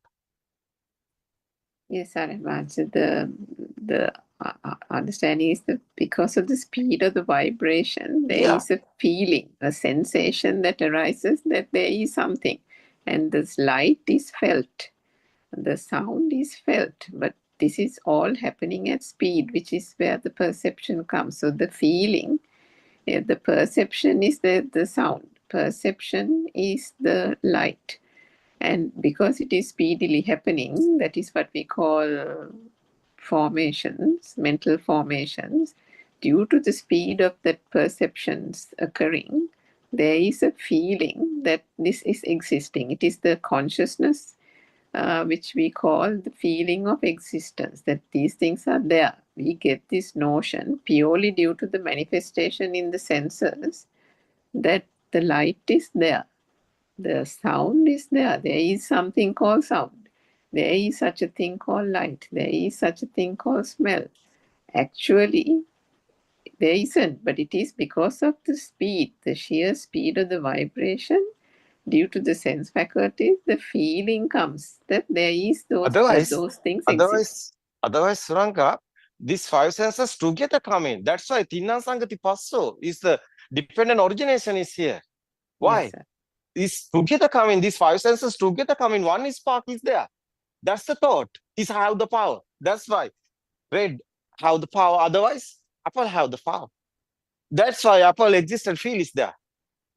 That's the living being. This power is the living being. Yeah. Because there's the death and birth. What is the birth? Your eye is the birth. That's the Buddha's word. I is the word. I is the birth, not the Mother not the story of this one. Mother's the baby's time. This is your senses creating the birth.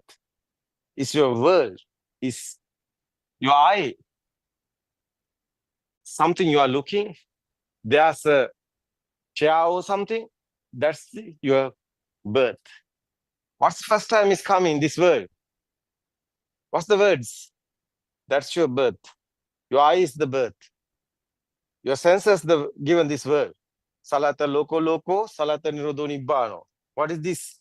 Six senses given your world. Six senses you understood what has happened here. That's your world is disappeared. This world is not real. That's right. Yes. That's right. No problem, because this is understanding. What happened? Someone know this, Dham. Someone know what happened here. Someone know this. What happened after that? You are inside your power. Who are you? You are the power. Why? This world is you. What is the world? Chair, table, sun and moon, everything. Is that real? Yeah, real is the feel is existent, is the power, is you. Side by side. World is other side, you are here. You have the world. But world is not real. That world, what is this world? Is inside power is there. Existent feel is there. Because light and sound, no, coming together, sound and form coming together, that's five senses. One spark is here, no? That's thoughts. Thought is existent feel. It's the world, no? Every thought is like a programming, like a data updating system. But you see, this not only the thought, the power is inside. That's why existent feel is there. That feel is you, otherwise. More feel, no, but feel is there. But how is feel continuing? How is this power continuing? That's more power want you. That's why again and again your thought, your mind is working. Mind automatically, systematically is creating. They're like a circle, spring. That's right. Like a spring, example. No. Yeah. A spring, how is getting the power system? That's your Atmiya Aropana. We are talking about the power. Is your ego. That's you. That's your word. Someone know this. How is getting the how is creating this power? He know this is thoughts. Thoughts given you to power. Who are you? You are the power. But this thought is not real, power is disappearing. You are getting this thought is real, power is more coming. But you are getting this thought is not real, power is disappearing. That's the fading defilements. That's the way Ragakyo, Desakyo, Mohakyo, Nibbana. That's your defilements are fading. That's your ego also fading. More ego, someone have more ego, is going away. Someone no more ego, he's going heaven. That's the Buddha's word. That's Sankarupati Sutras there. That's why Buddha's talking about Maniya Makkato Atimani Kukuru. How much power you have, that perception is thick. This perception is smooth. It's the heaven. Perception is a power. We are talking about the power is thick. That's the down world. We are talking about the heaven. So this present moment, everything is happening. This present moment, one thought is creating. This time, you are not, your body is okay. You are talking about the human body. But your mind, what is that? Your mind is heaven or heaven. It's your ego. Something happened to you, that Viber is telepathy, you can't do. What you are doing, you can't do anything. It's system. is happening, like a nature. Like a radio waves like that. That's magnetic wave like that, electric waves like that, mind waves is creating. It's a power. Your defilements is the power, otherwise. Your ego is same, these different words we are using. It's a power. You can't do anything. So someone know this, finally. So how nice feeling, because nobody is here, system is working. Now you can decide your mind, what you want to do. Be a doctor, be an engineer, what you want to do. That's now you can, it's producing the film. It's your film. Yeah. You are not stuck anywhere. Because this sensor, you understood these sensors, finally, but you can control everything. Why? Nobody is here. System, you can control the system, because who is controlling the system? We are talking about the jnana, is the nuana. What is the English word? It's your feel. It's a real feel. It's a samadhi. What is the real word? It's a wisdom. Yeah, wisdom controlling everything. What is the real word is English? It's the jnana. It's a nuana. Controlling everything. Because if mind can't control, finally, is your wisdom is controlling everything. How is that in this Suranka? No, it's a jnana. Yes, Nuana is coming. Jnana. Yeah. Yes. Yeah. What is the English word? Not a wisdom, no? We couldn't find Super any other word. awareness. It's just Super awareness. Yeah, English word. think you English said is, super. yeah. No more English words. That's right. We are using the Hindu words, English word alignment and the other words. These are English words, Hindu words. But Buddhist guys, I think, helpless because they have words. That's why. How is explaining English? I think the word Aryan Mahansa gave, super awareness, is good. Super awareness is controlling everything. Yes. That's Adhigata Samadhi. Yeah. Nobody is doing. No one is doing. Systematically, is controlling panel is coming finally. What is there? What is here? You are the truth. You are be the truth. Finally, truth haven't defilements. There's the tranquility. It's nice feelings there. Normally, everything is happening. Nobody is there. No one is there. System is only the system here. You can experience it. You can feel it. This Dhamma is not a thinking. This Dhamma is not a believing. This Dhamma is not a trust. This Dhamma is this current moment you can experience. Every moment, your birth and death is happening. But someone understood this Dhamma. Every moment, death and birth is not there because nobody is there. That is the tranquility. After is your feeling is everything. This sense of feelings, like a radiant mind, is you're feeling like a radiant mind. No defiance. No any craving. It's a tranquility. It's a radiant mind. Finally, is the Arahat, our monks. We are talking Arahat stage is there. Nobody is there. No one is there. It's the experience is very important. But everything is happening. You can study. You can do the job. You can do the business also. You can do everything. Otherwise, Gatikara also is Gatikara is doing what is Gatikara doing? He's he have One who makes factory. clay pots. Yeah, Yes. making the clay pots factory. No, he's a businessman like that. No, but Yes.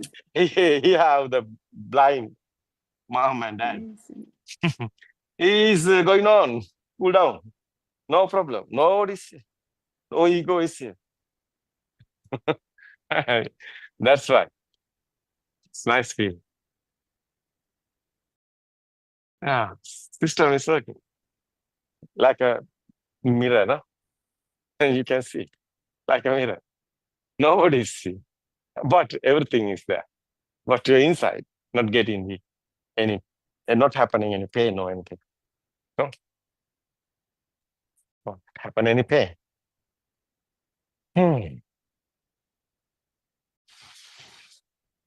What do you think about Kopila? Yes, it's very, very beautiful to actually feel this. It's important even for Joel to not to put this very strongly into the system. If you try to do that, might give a. I think Joel want time. Yeah, not Joel easy. needs time, Not and easy. This also he want time. he He can won't go realize. to kind of Dombagadu.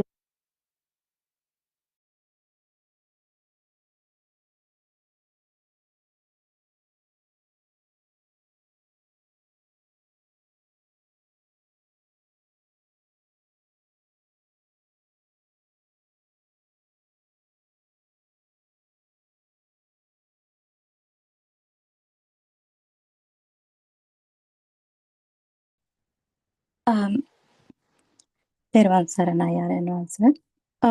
May the Triple Gem bless you all. And this beautiful morning, early morning, around 7 minutes past 4, the light of wisdom is bringing you out of this great darkness. And now you can listen 24 hours for all Buddothpado Dhamma sermons on Buddothpado PeoTV in Sinhala and English both. So we are trying to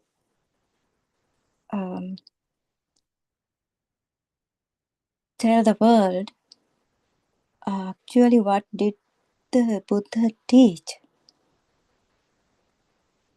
What is this real message that the Lord Buddha given? And then this is what we are trying to explain to this world. These old Dhamma friends are trying to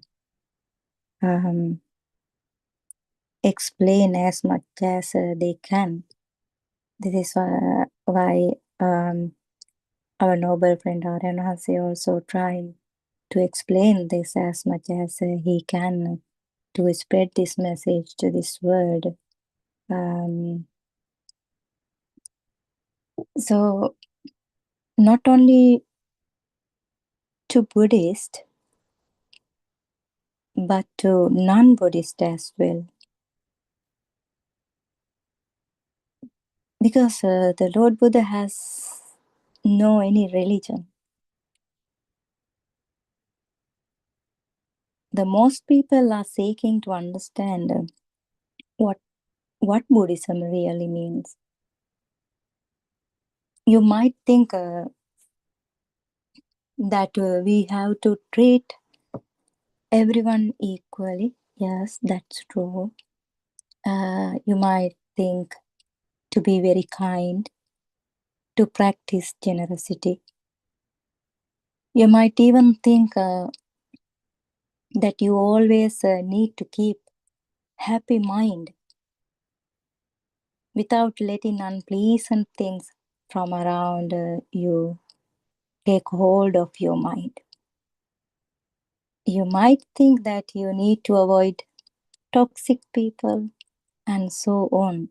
You might think this is the way to practice Buddhism. Actually, those practices are good to keep, help us to live on this earth very peacefully. And then there is no wars like today, no crimes, no harm in each other. If like that way, if we can think, that is very beautiful. Even before the Buddha's enlightenment, people followed the 5 precepts to maintain a good society, good quality. Yes, we need fulfill that humanity to understand this Dhamma. If we can spread, if we can treat everyone equally, it creates a beautiful world.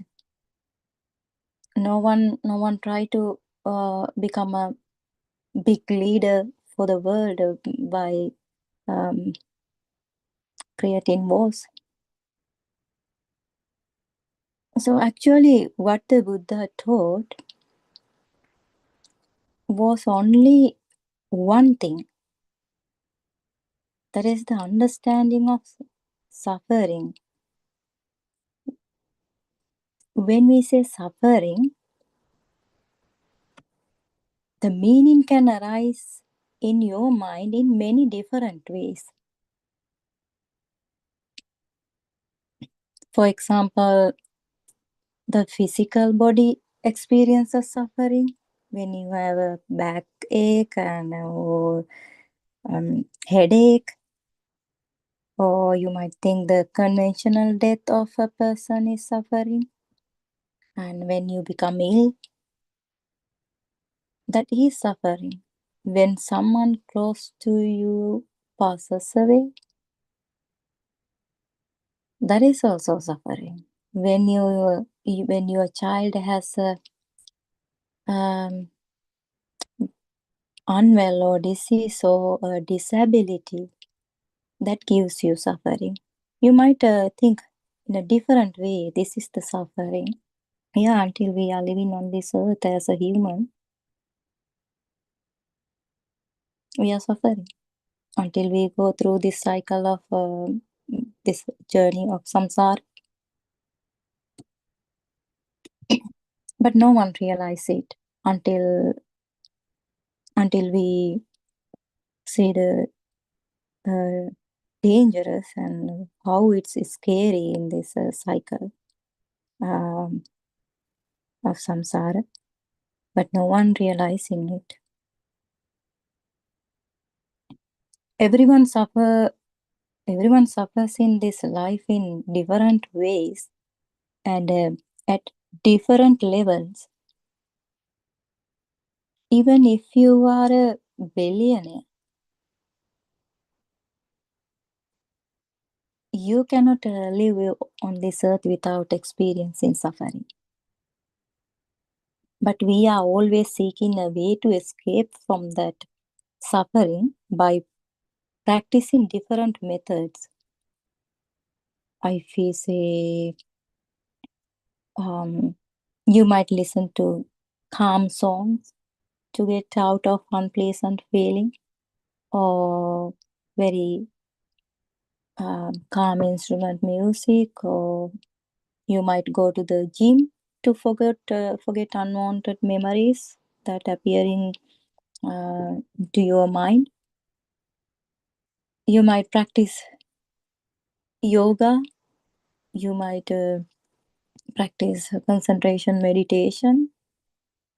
You might go out to chat with your friends and sharing your experience, or you might draw pictures or engage in many other activities to distract the mind, to change the way, change the situation of your mind. You try in many ways to escape those suffering. However, there comes a point when you cannot go out to distract yourself. Think of someone with cancer in this final stage and lying in bed. So she or he can't go anywhere to meet their friends, or maybe can't spend time with standing or sitting. So they might feel very, very hard even lying in the bed. They might think about their relatives and worry deeply about them, their children, their husband or wife, their parents, feeling the pain of possible separation. In so many ways, suffering can arise and take hold of the mind. The problem is that we keep changing the patterns of the mind through those activities. But the moment we come out of those activities, the worries, sadness, and unpleasant thoughts appear again and again. Then what we are doing? Again, we go and do the activities to escape that from that movement of the mind, to change that state of the mind. Without understanding the true cause of suffering deeply, from the very beginning, we can never stop suffering from arising within us.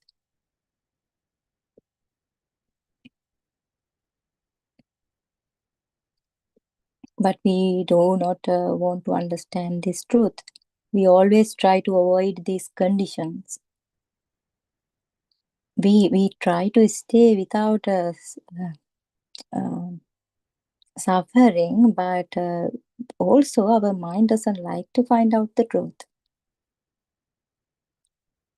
Why do we seek good education? To get a good quality job. And why do we want that job?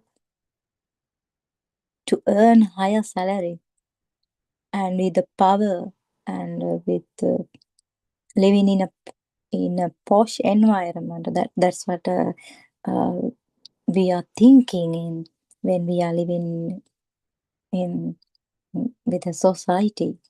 So all those things we are doing and hoping to escape suffering, because without power and without high salary and without higher job, higher rank, and a good education skills, and without good qualifications, we think that we are suffering. Yes, we can build a comfortable and luxurious life with material things. It gives comfortable for in some way. But inside, we may still carry low human qualities when we chase money by competing with others. By becoming cunning or by seeking power, we try to complete the target which we create by our mind. We are chasing after those dreams. The understanding suffering is not easy. The Buddha explained that the human realm is the place where we can truly understand suffering and free ourselves from it. We must use these 6 senses to understand wisely, to understand and recognize suffering and to see the way out of it.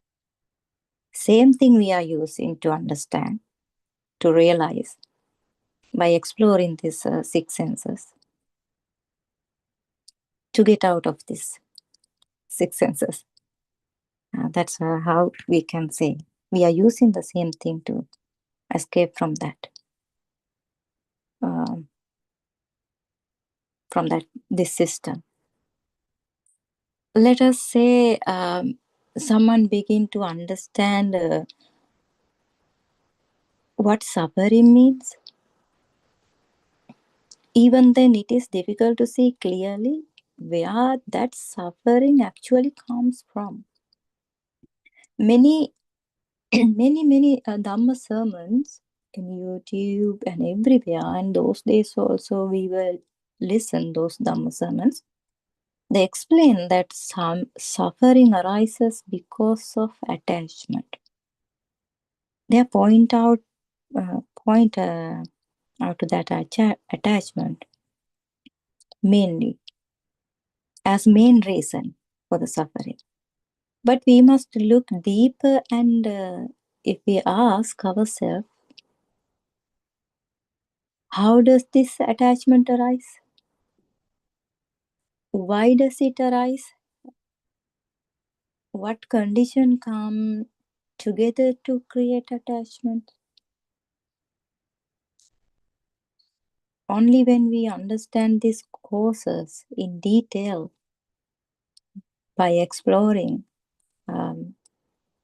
can we begin to loosen the grip of suffering. Where does this suffering come from? Who created it? That's what we need to find out. Who has created this suffering? Most of the time, we point out the outside world. Many teaching Dhamma sermon says that you suffer because you are attached to something or to a person. They may explain it like this way, like you had a girlfriend before, you hadn't a girlfriend before, and after some time you began to think, she is mine. Because of that thought and that attachment, suffering arose within you. They might say like that way, how the suffering arises through attachment, but no one explains the very hidden reason behind this.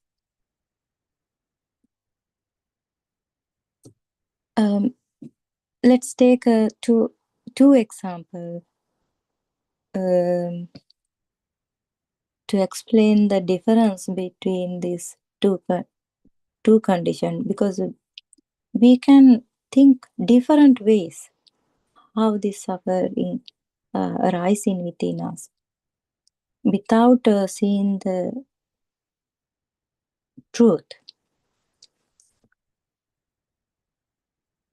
Imagine you are at work and workplace while you are working, and you receive a message in a language that you do not understand. Then you ignore it and you continue your work as usual. You are not you don't try to understand what is that message either. And you do not feel sad or happy after seeing that message, because it is not in your language, because you do not know what it means. Then you receive the same message again, but this time in your own language you receive it. Then it says that let's say your father has been admitted to hospital due to a heart attack, because in our normal life we hear those things in suddenly we get those messages while we are working. So what happened then? So you immediately feel sad and you may even run to the hospital. Because why? You could understand that message. Not the first one. Because you couldn't understand. Because you never learned that language. Because you don't know the meaning of those words. But second time, you could understand and you got felt sad, and then you might run to the hospital because you knew the words.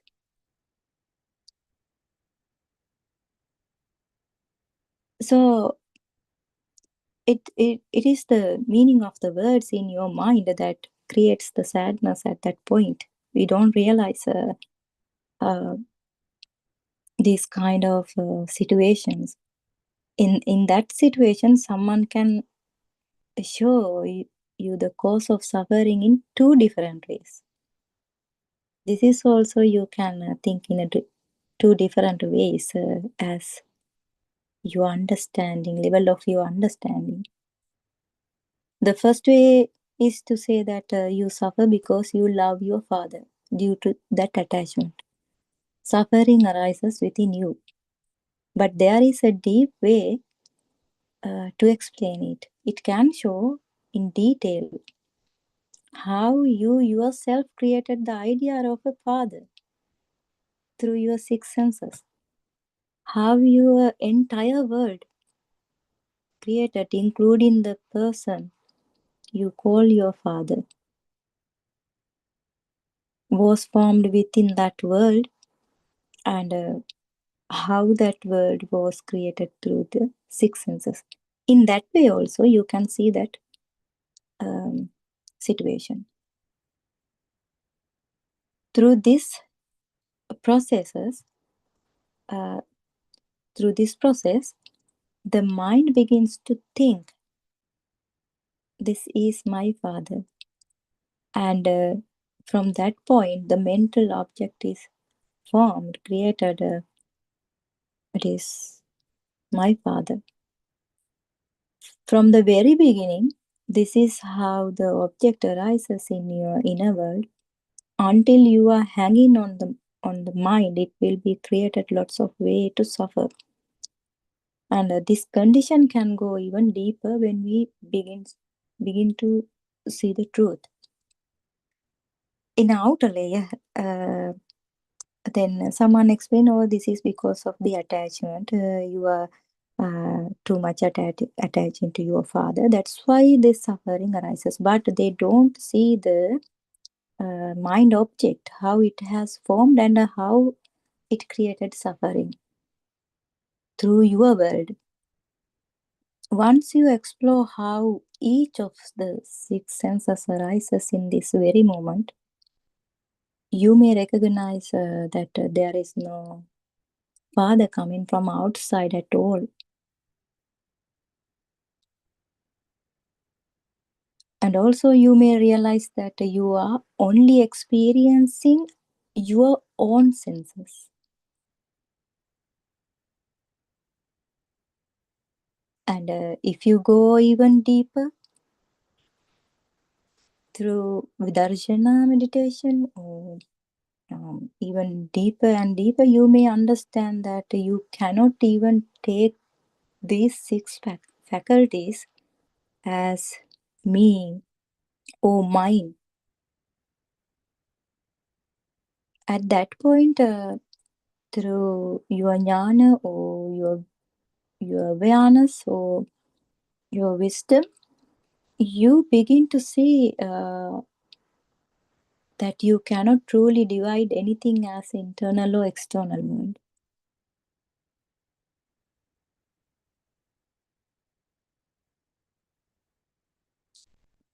When you go even deeper, even that point will disappear in this very moment. There is nothing solid to be found. And step by step, we can enter the depth of this Dhamma in this pathway. However, before going into the deepest level, we at least need to understand how our five senses create the mind and the world. Once you realize, you will understand this world is the six senses. But we need to explore step by step.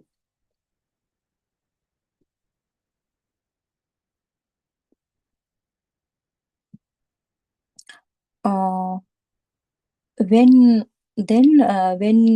you will see very clearly that no external world is actually met through the senses, you realize that there is no one outside to hurt you or make you sad, and nothing outside to hold onto in order to suffer. Even today, many people have serious misunderstanding about this Dhamma.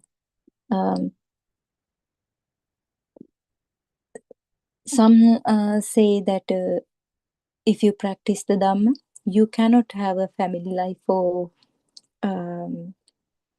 engage a sexual activity in that family life. So that is completely wrong, because Buddha never taught such a thing. So other might believe that after realizing the true Dhamma, they might think they will no longer feel pain or sadness. This is also a major misunderstanding. We also thought like that way when we were listening to Dhamma sermons those days. Once we realize in this Dhamma,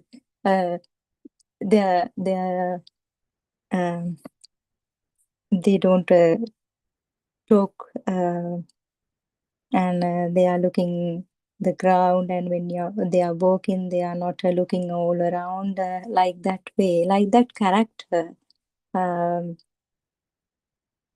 We were created in our mind. But when we look at the character Vishaka Upasika in Buddha's time, we often hear Dhamma sermons about her life.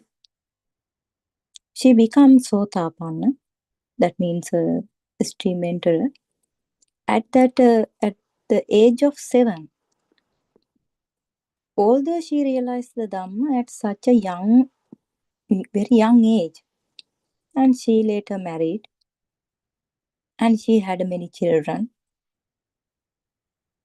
And we heard like that she managed a business as well. She lived as a normal family life according to the culture of the Buddha's time. We also hear that on one occasion she went to the Buddha with wet hair and wet clothes, filled with sadness because her grandchild had died, and she felt sadness. But we can think, she also understood the true Dhamma. She was a stream enterer, but she felt sadness. That nothing is actually made from outside.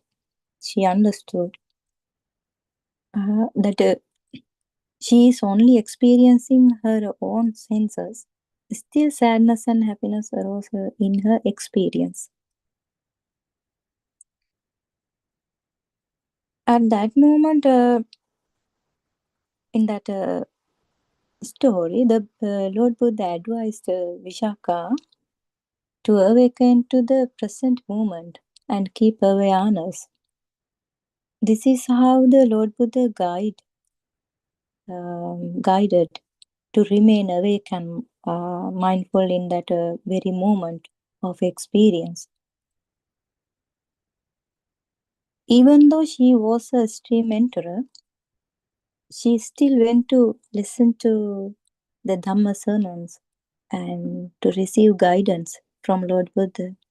Why? Because Sotapanna or stream enterer, she had only removed 3 fetters. What are those? Sakkaya Ditti. Sakkaya Ditti mean the personal view or self view, and Vichikicha and Silabbata Paramasa. She still had other impurities to remove until the end of this path. More fetters to weaken and remove.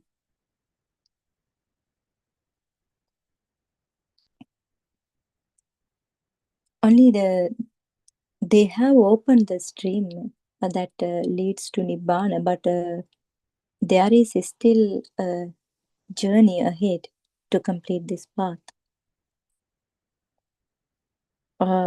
That level stream entry has removed 3 deep wrong view, the beliefs in a permanent self. If they had any doubt about the Buddha's teaching or the state of Buddha, and the idea that rituals alone can purify the mind. These 3 are gone forever.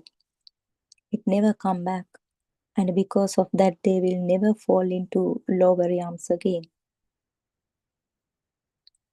The stream enterer still has 7 more mental impurities to weaken or remove through this path they practicing and awaken into this moment and seeing arising and disappear in this mental object in this very moment.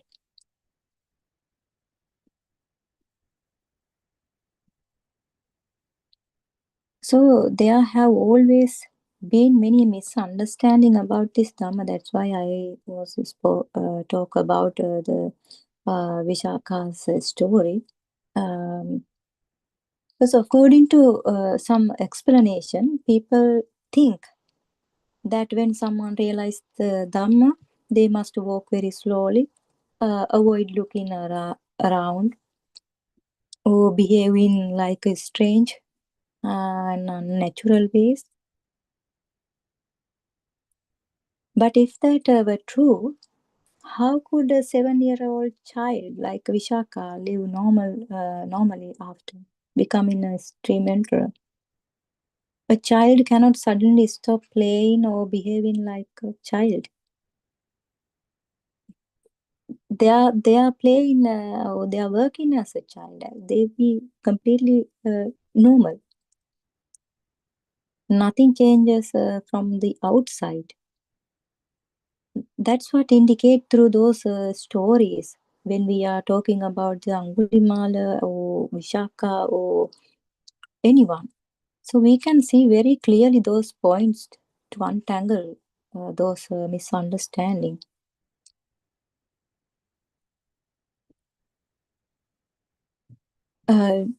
Also, do you think that at the moment someone realized the Dhamma, their clothes instantly change, or their picture image will be changed, or their behavior becomes unusual? No, of course not.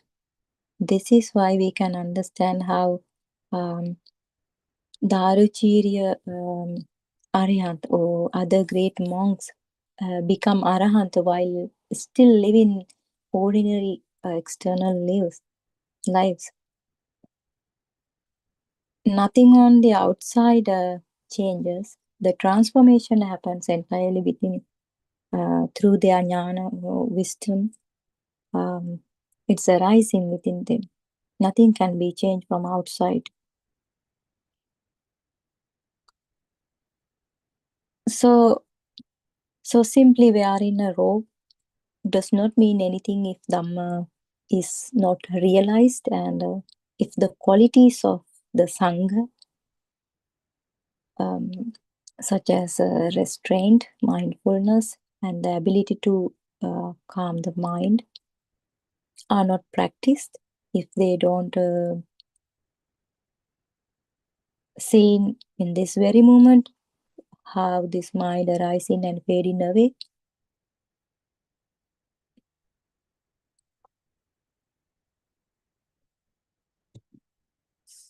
Why the Buddha said that even a non-returner, so noble person, anagami, can carry out their responsibilities in normal way. The realization does not destroy normal life. It purifies the inner life. I think a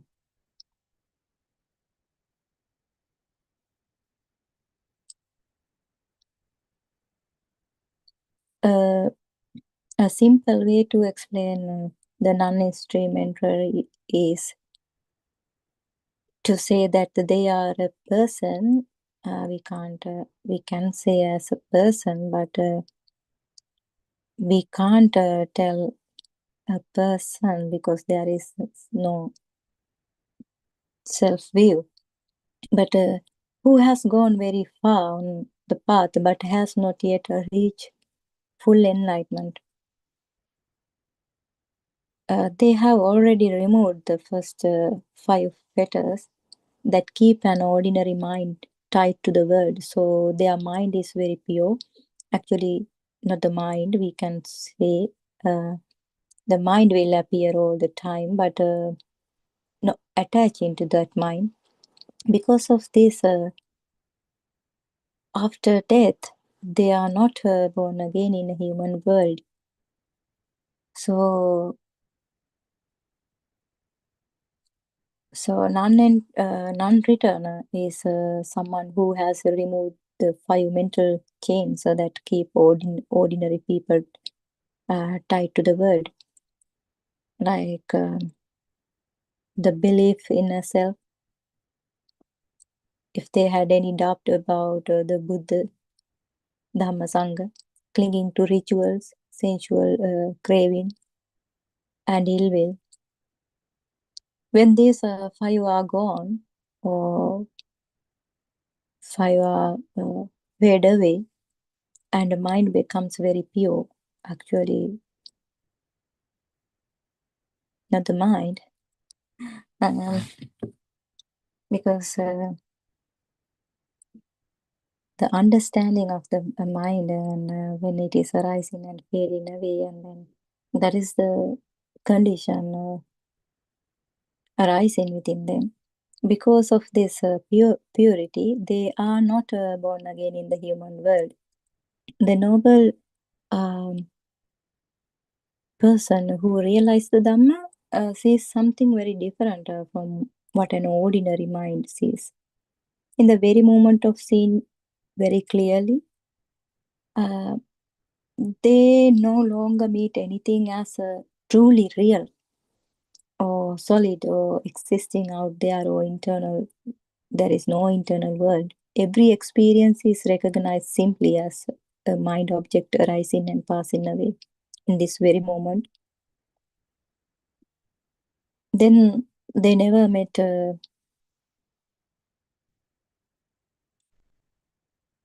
even this moment as well, because of this condition. They do not take any sight or sound, feeling or thought or perception as something to grasp, protect or claim as mine. And inside, so vipassana arises moment by moment, showing that everything is only a conditioned appearance.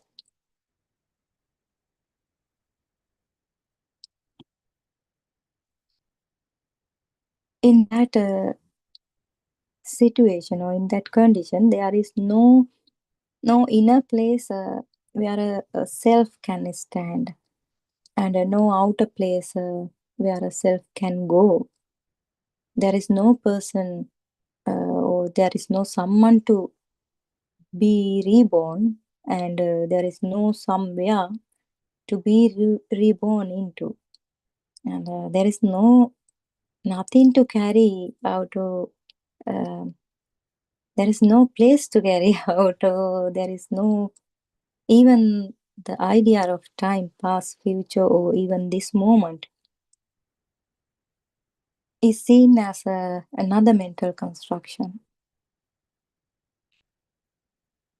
Through that jnana or awareness to this moment, they understand that even this present moment is not a fixed reality, but only a flow of condition arising and ceasing. However, in the very beginning, your mind will not allow you to think clearly if you are holding on to your past events or past thoughts very, very tightly. If you are hanging on it, giving a strong power to those thoughts, those events. Let's take an example. If you are in a deep sorrow, or you have discovered your partner or someone you loved, you carry many memories that disturb you. Then what happens is that your mind does not like to turn inside, to think or to see within yourself. It likes the mind, our mind likes to hang on to those unpleasant memories, unpleasant events, by remembering them again and again.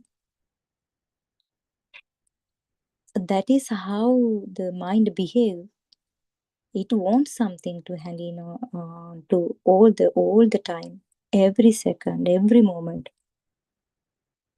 It needs to be created a story all the time.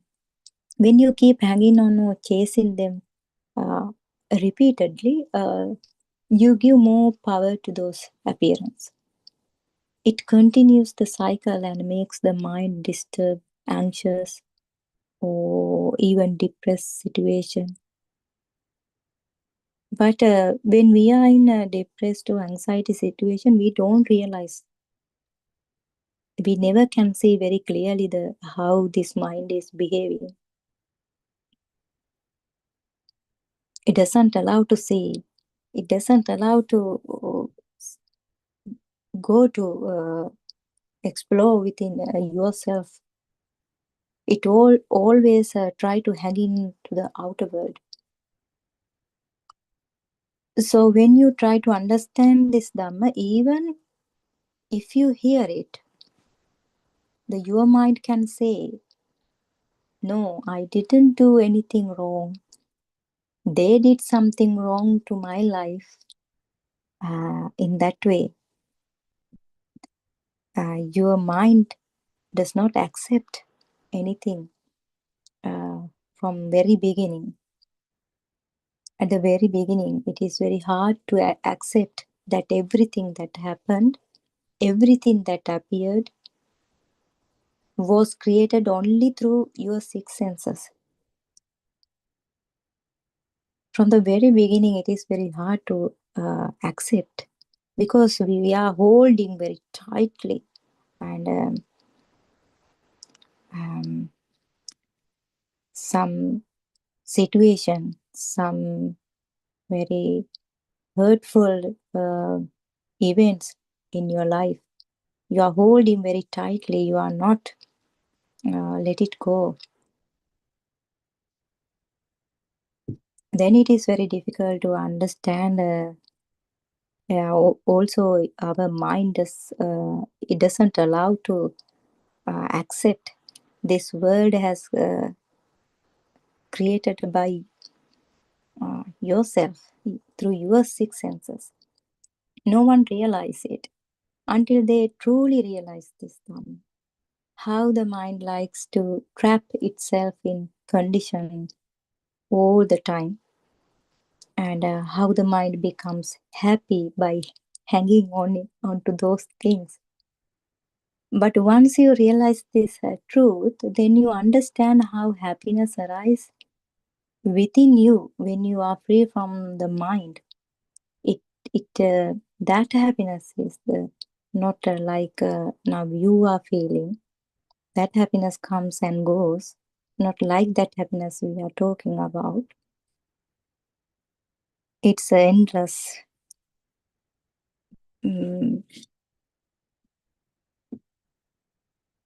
It never can fade away, that happiness. It is actually wonderful when you realize it, when you realize this Dhamma. You feel, sometimes you may feel, you might think, oh my God, why did I cry so much in the fast, even though nothing can be taken as internal or external? Why I was behave like that? Once you realize this Dhamma, even very little from the beginning, you might realize why you were crying in the past, and then even why you were hanging on those thoughts, why you were behave like that way. You will feel it. Even when those thoughts appear again, you will smile at them because you realize they are completely useless. You will feel how you be relaxed once you realize this Dhamma. When you are continue your awareness in this very moment. So eventually it will gradually arise within you, that condition or that state within you without forcing. It will appear automatically. It will arise within you automatically. But the mind, but they appear only to trap you, but you will see that those thought patterns, or when the mind object appear now, and then it is very useless thing. No one can put suffering inside you except yourself. If we point out to external world, outward, by saying he did that thing, he did a wrong thing towards me, like that. But no one can put suffering inside you except yourself. When you do not understand this ignorance, it is truly wonderful when you begin to explore your own mind and body and start to see who you really are and where you are living within this body and mind. That is the big step, first step you can begin to enter this path. Then you will see very clearly every step. When you say someone is shouting at you or making you angry, then aren't you reacting to the color world and sound world that arise within your own mind? You cling to the sound you create, you will realize like that. You cling to the sound you create and you suffer with it. And then look carefully, even for a single moment, at how many thoughts arise in your inner world without knowing it. How you are go behind after those thoughts by creating internal activities. How much sankhara is being generated through that, and how much becoming is being constructed. You will realize, you will understand when you are practicing this by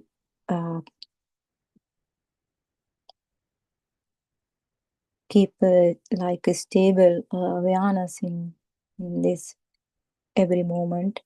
So you will understand how you generate the sankara or bhava to create this cycle, and how you give the power to create this cycle every moment.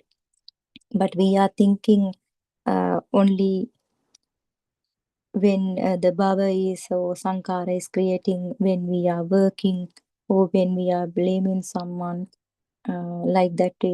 Every minute, every second, you will realize how your mind creates the bhava or sankara to create, to make it strong, this cycle, this journey of samsara. If you don't discover or realize this true Dhamma in every single moment, we are constructing a new becoming, moment by moment. We build the next existence, but one who truly understands Dhamma, they cuts off becoming and enter the path to Nibbana. So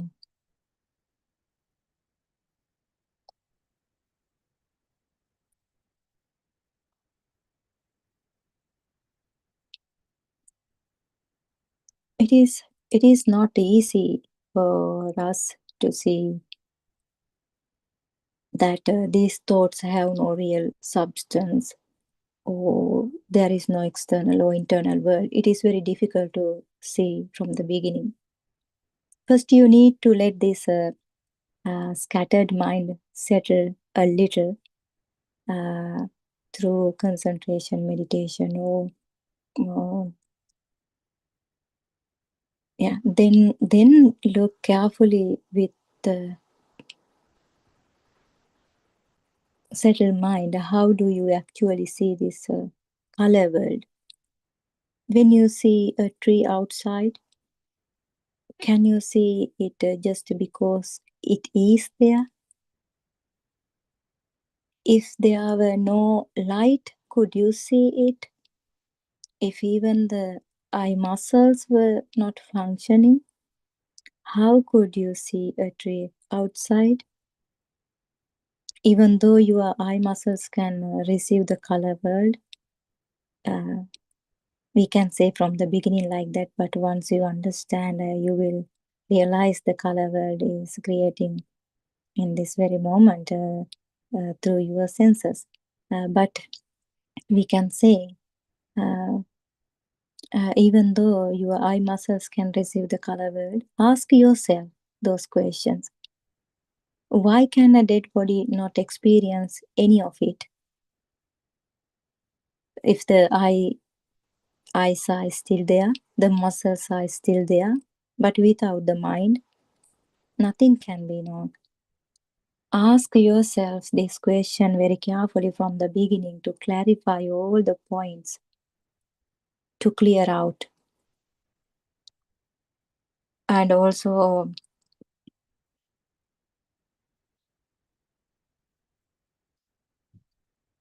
when you look at a flower, notice how you experience the world of color. Even without touching it, the color can make you feel as if the petals are very soft. You feel that without touching.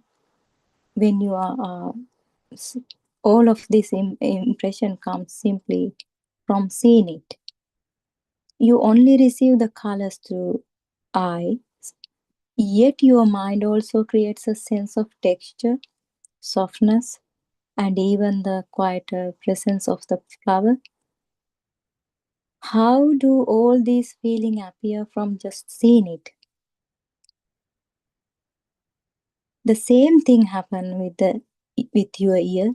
How does the sound world arise within you? Are there any letters or words being created inside your inner ear with those cells? Like a comb working inside the inner ear. If there are any letters or words inside the inner ear, then what is actually happening there? So you can think like that way. You can find out how those senses are working, how we are experiencing sound in world. When we are hearing a sound, vibrate in this ear. So how the words are appearing to experience this world. Look closely at how those impulses or sound waves are recognized as meaningful words. Think about it, explore about it. Do electrical signals have meaning by themselves? Think very carefully. Then you will find out the answer within yourself. If not, then how do we get angry or hurt when someone blames us? Do the electrical impulse give that feeling? How do these electrical impulse make us angry? Like that way, you can understand. In this way, we need to explore our sense from the very beginning to understand how we've been creating our own suffering. It will arise within you, and you will discover the answer through your own direct experience and inner wisdom. The Dhamma or the wisdom, automatically it will guide you in this path. When see you this clearly, all steps, it will guide you. Gently explore yourself to understand how suffering is being created and how is creating it. Look carefully and carefully and see whether this suffering is coming through your color world, sound world, smell world, touch feeling world, or taste world, or whether you believe it is coming from the outside world. You can decide once you explore in your system very well. And when you observe with mindfulness, you begin to see that all these worlds arise within your own mind. The moment you recognize this, then wisdom or jnana start to open, and you will understand how the mind itself constructs suffering through contact, feeling, perception, and craving. This is the beginning of seeing the Dhamma directly. Then you may begin to understand whether suffering is created through external attachment or internal attachment, or whether it is arising within your own senses. This is the point we need to understand to find out how this suffering has created within in this system.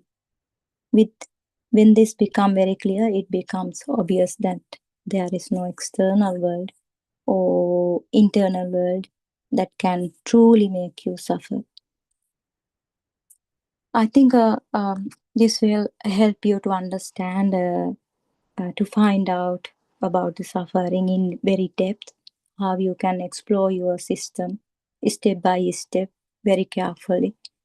How through that, how you can awareness, how you can keep your awareness in this very moment. And then you will understand everything very clearly. Hope this will help you to understand about this, about Buddhism, what Lord Buddha taught us. And I think 4 minutes past 5 in Sri Lankan time now. Time is passing now. So I'm going to stop for today, and then another Dhamma friend will continue. Therwan Saranai Aryan Wahanse, and may the Triple Gem bless you all.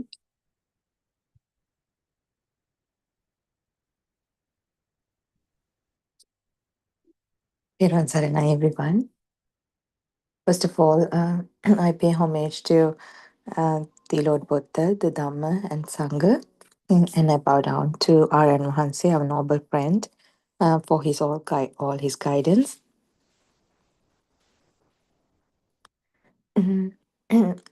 To continue with some of the important facts that were discussed by Aaron Vahanse, and trying to make us understand this in-depth, the vast knowledge. What is the meaning of nirvana? Like, what does it mean, that liberation? Is it that what you feel when you don't have that burning feeling inside you? And can everybody come into this path?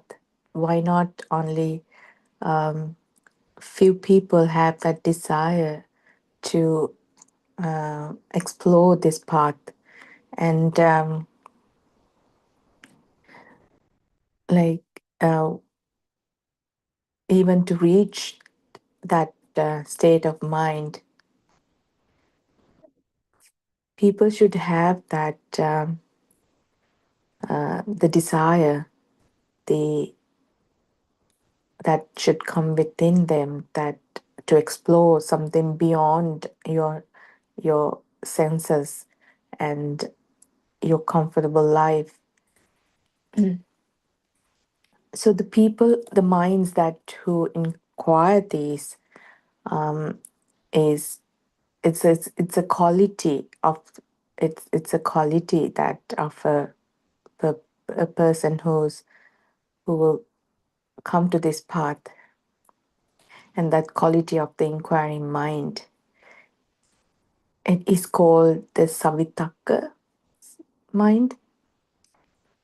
And when you reach this state of mind, the practitioner, the person who is willing to practice this, and who's trying to practice this, will realizes that the existence of a self has been completely vanished. This is the real nirvana, or the tranquility,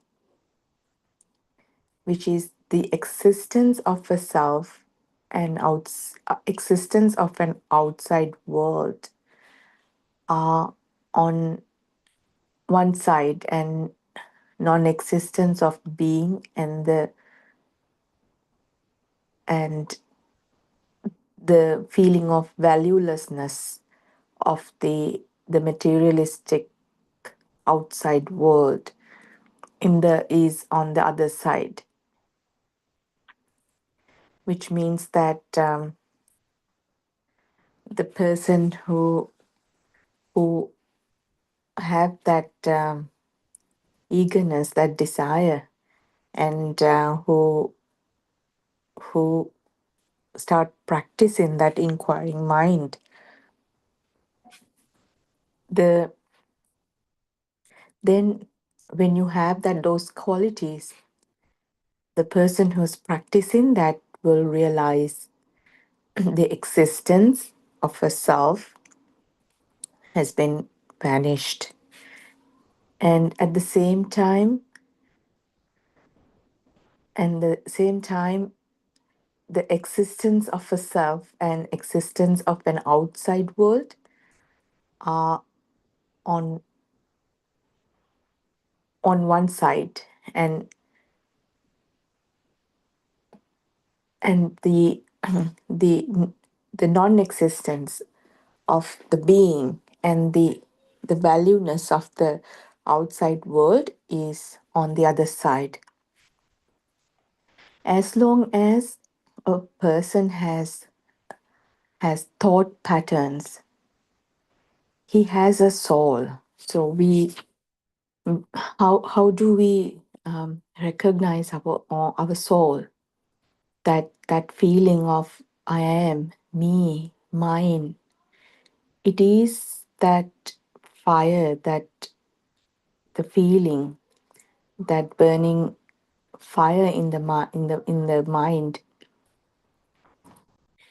Then that is if you start feeling that, That is actually the beginning of your journey. First of all, you need to feel that burning fire inside you. And when you start feeling that the stress, the uncomfortable inside, the feeling of that uncomfortable feeling, and the burning fire inside you, and that means you start recognizing your own soul. Anything that you feel like something is there outside, and that value that you bring to that outside object, it happened, the value is based on how much you have your ego, your raga dvesha moha, we call it tanha. The with with the illusions created in the mind, the nibbana, the freedom is unreachable. Even the illusory mind can be detected via awareness or sihir. We call it super awareness. When you are in that state where you are observant, you are aware of your feelings, your senses. That is your awareness or sihir. Then when you have sihir, it is like you keep a guard in front of your house. That is, then that awareness will detect those the vibrational energies that creates in the outside world, and you feel there is something existence outside, and there is a person who feel that, the me. This is only it could be detected only through that pure awareness.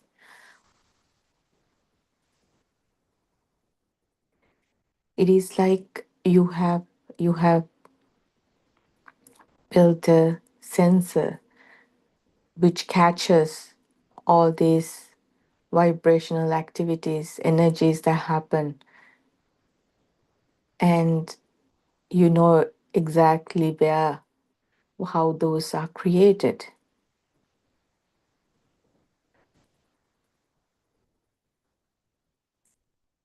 Because why do you have to understand that how these outside objects are created, the vibration, how they process? Because along with that, the vibration energies and the process, that the me, the person who's experiencing that can be caught up, then you know that how me is created.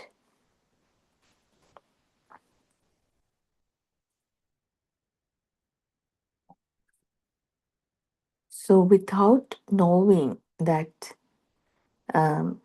the notion of a self, you can detect it. Therefore, all these are all the necessary components to reach that liberation, to abandon that feeling of me, mine.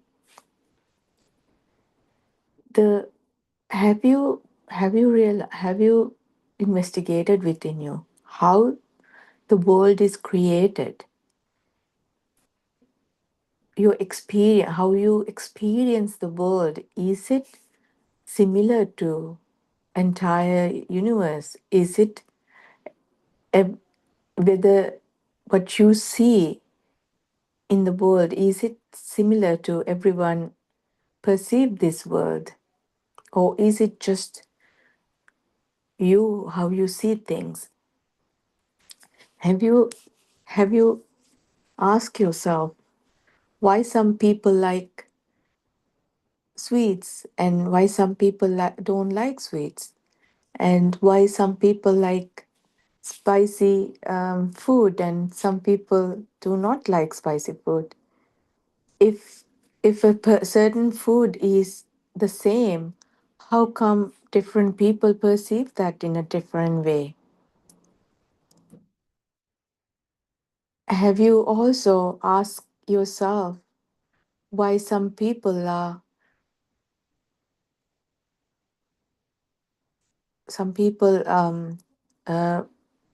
are very competitive in certain ways, and some people do take the life as it comes? So because the value that you are given to this outside world depends on individual being, and this entire world is created in a single mind, like it unique to in each and every individual.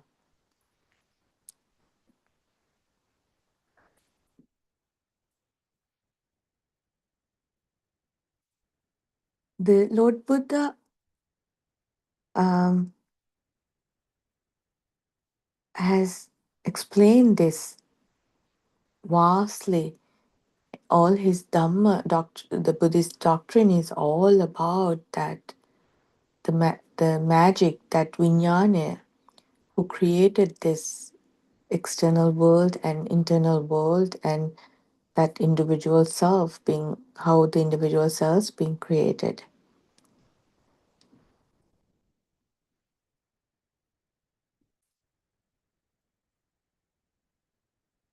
So we all the time we think that things just happening to me. We always ask, why does it happen to me? So that's because even if you think about your own life, if something happened to your family, you feel it's hard into the depth, like you feel so deeper. But if it's somebody you don't know, you don't even feel it. You will hear in the uh, news telecast that something has happened in a different country. You won't feel it that much. But if you hear that it has happened in your country, you might try to look for more details, or you might look to find out the news, what that news is about, and you will then try to find if someone known to you affected, because that's all depends on how much you have holding on to it, how much um, you have engraved those feeling of me, myself, and something happened to someone I know. It's all about it. Everything is centered around you.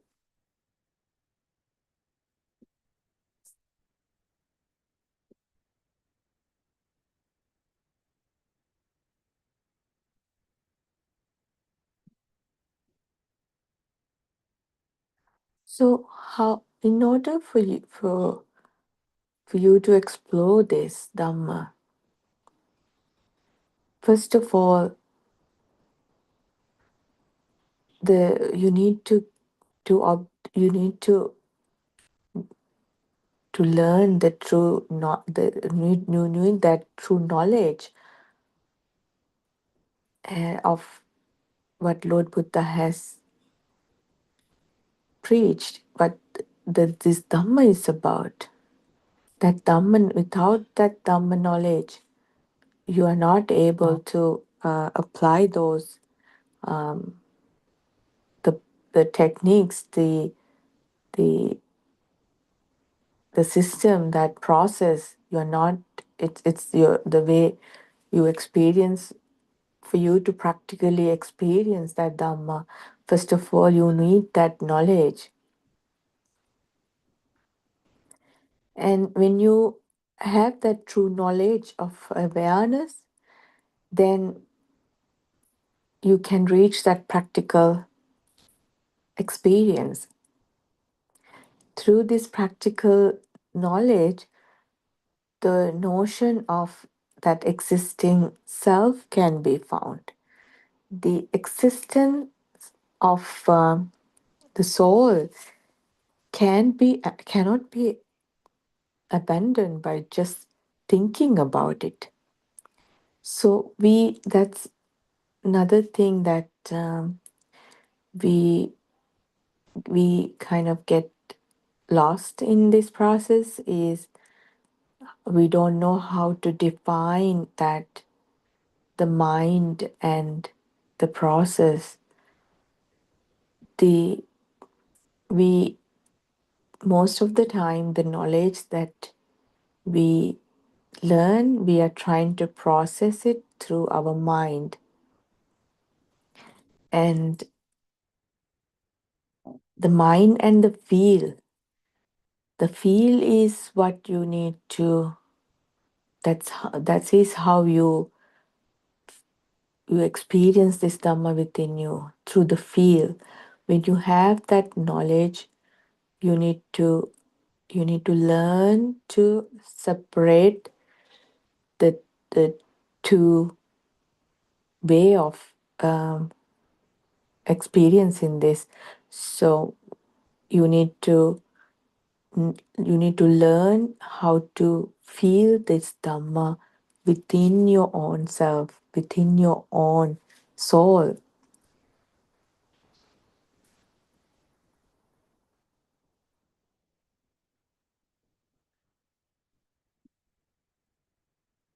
The most difficult concept to absorb is that not being able to recognize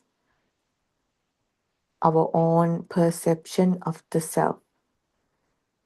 If this is just limited to a thought, and if the person cannot detect the fluctuations of the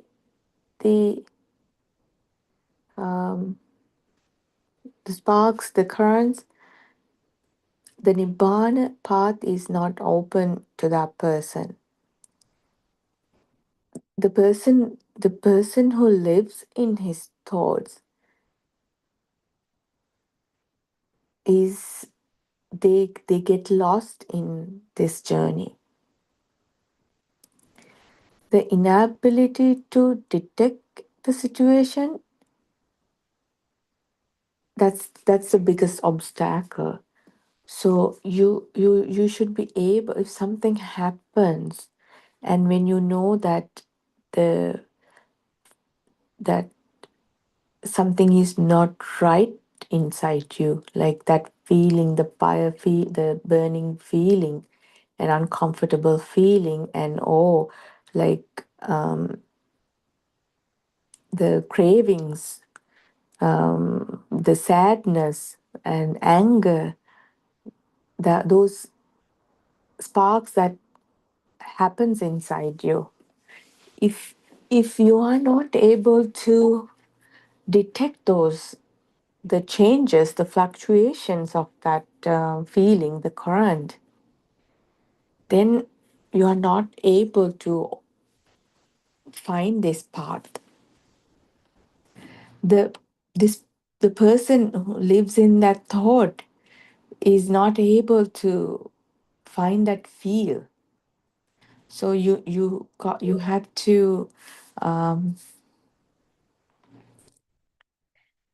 to learn to find that how this the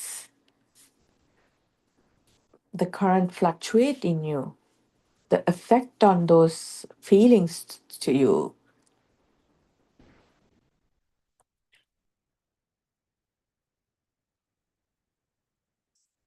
So if you're not able to detect that, then it's a big obstacle for you to find your own liberation, because this is all about finding your own self and liberating from your mind.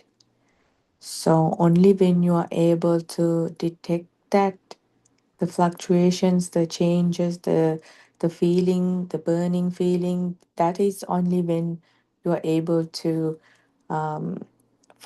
liberate yourself from that too.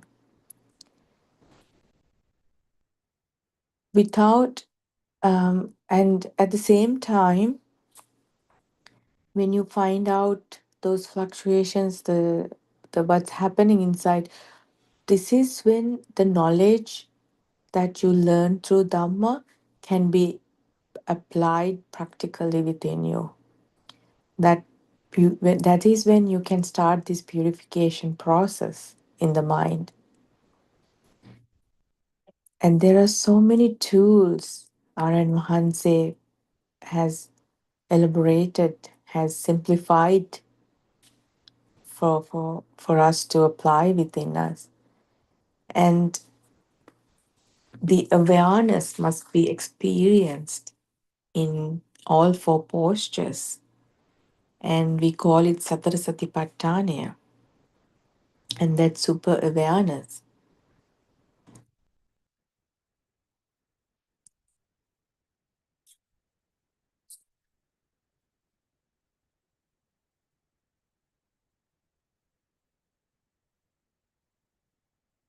So when you have that super awareness, that is when you can easily detect that your hidden self in all these incidents. And the learning Dhamma helps you to recognize the wrong way and how you can purify your way, and how to learn that right way.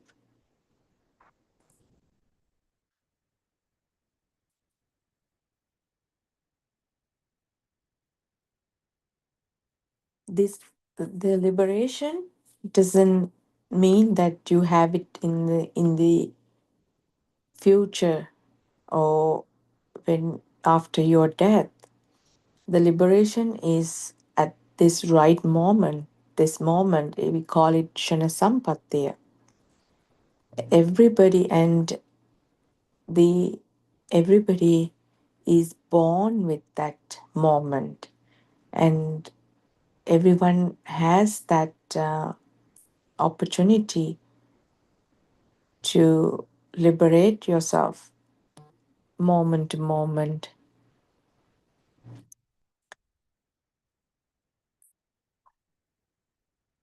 This is the meritorious ordination. Buddhism is based on the principle of the dependent origination, and it's not Buddhism is not about the meditation, the concentration meditation. The Buddhism refers to the observation of the true nature of the mind. It is a practical Dhamma. It is all about you experience that, you observe this true nature of your mind. And if someone can get rid of that notion of an existing self, then that is when you liberate yourself. Then you lose that attachment that you're holding on to, that myself. Aryan Vahans explains this in so many ways, and one of his famous saying is, "Mamat ekka mama gamanak yanawa maawa dala mama yannata yanawa," which means I'm going on a journey with myself, and I leave the self and go along. and which means you can separate. I mean, you are alive. You have this body, and you know that there is that the senses that works, which is the mama. You can't leave this and go without, but you go with, you're going on that journey with myself. And then, but still, when you know that knowledge, you will leave the self, but you still go on.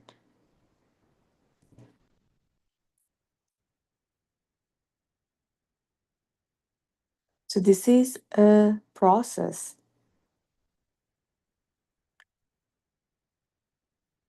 and this is a process of the defilements, the fading of defilements, which is the craving, aversion, the ignorance.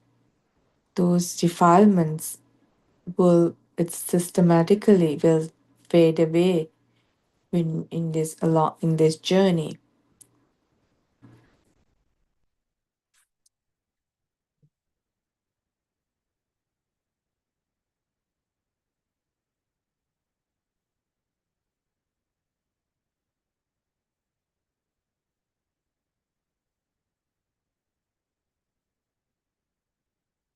So you need to understand how these objects that you see, the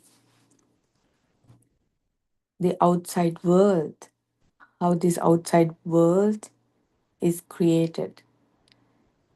We have, when from an infant to now, when you think about yourself, when you're born, you did not have any feeling of this is mine, this is me, this is my mother, this is my father. But as gradually as you grow older, your database has been filled with all about how that ego has been built up. And now, in order for you to break those things, reverse that, everything you have accumulated in your mind, as which has made that ego stronger day by day. In order for you to liberate from that ego, you need to learn this Dhamma. You need to learn how you can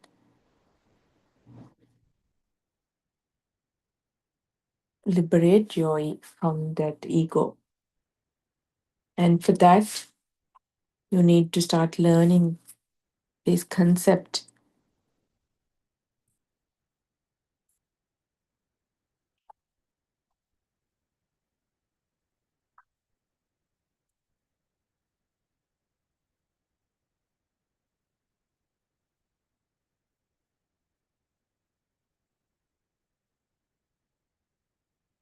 So it's all about achieving that special wisdom, that which will lead you to liberate from that Sakkaya Ditthi, the feeling of you being alive. And we are all trapped inside our own senses and our own world. And we are all trapped inside our ego, the cage called ego and self. And that is the wrong way.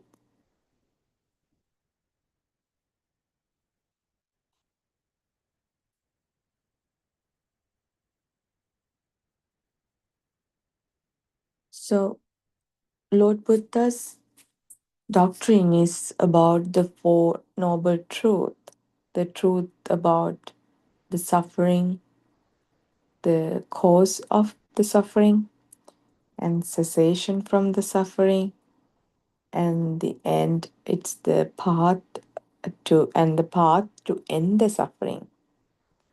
The suffering sensation or pain is actually that the feeling that that feeling of what you have inside. The I is suffering when you see something. The I When I is thought of an object, in reality, you know that I is only a vibration and a mental formation or mental image created in the mind, and is only a power created by the stimulation of all senses. So it is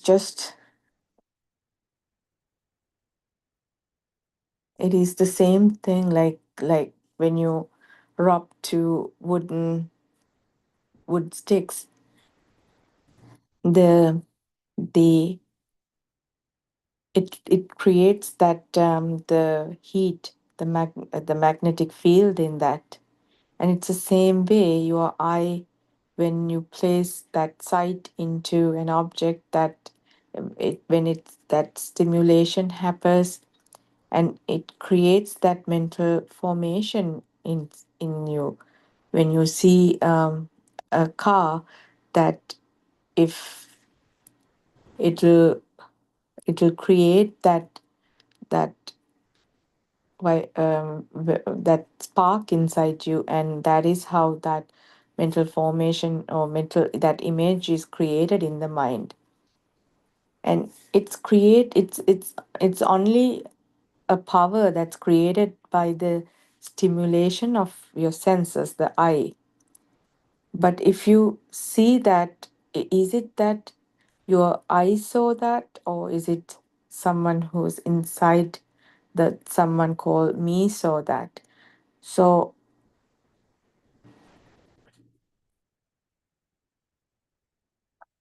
that is when the mental current happens. But that currents do not exist anywhere. That comes and go with in unimaginable speed.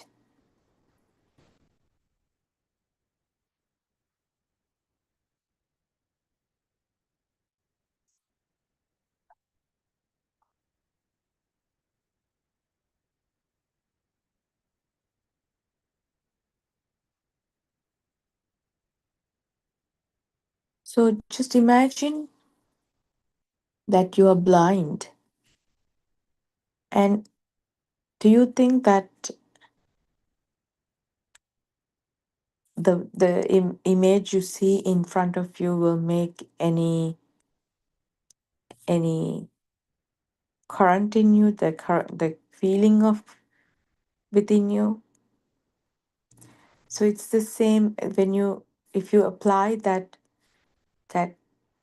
concept in all your senses, you will see that if if your eardrum is damaged, do you think you will hear any sound? And then consequently whether you will feel anything? And we know for a fact that when our food goes to sleep, we can feel any feeling in that.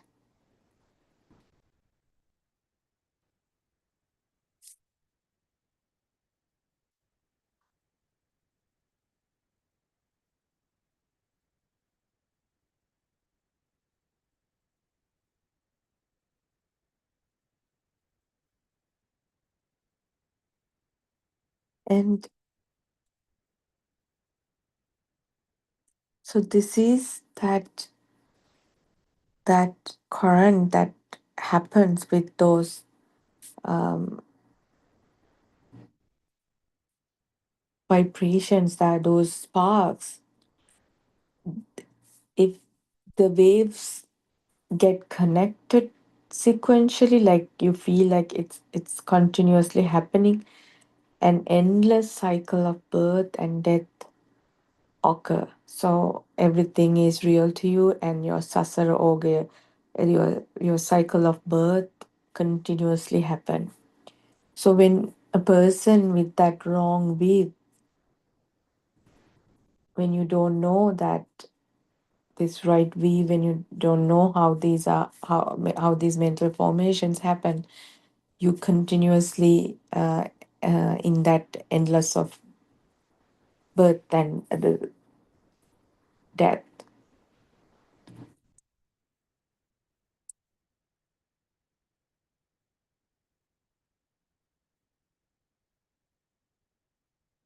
The whole process is a frequent, it's a resonation, and it does not stop. It's just, it's very hard to understand that your thought patterns are formed according to the system of vibration, and it doesn't end. And the reason for that journey in the the sansara is, it's continuously, it's happened, and due to that creation of the mind consciousness, the vinyana, and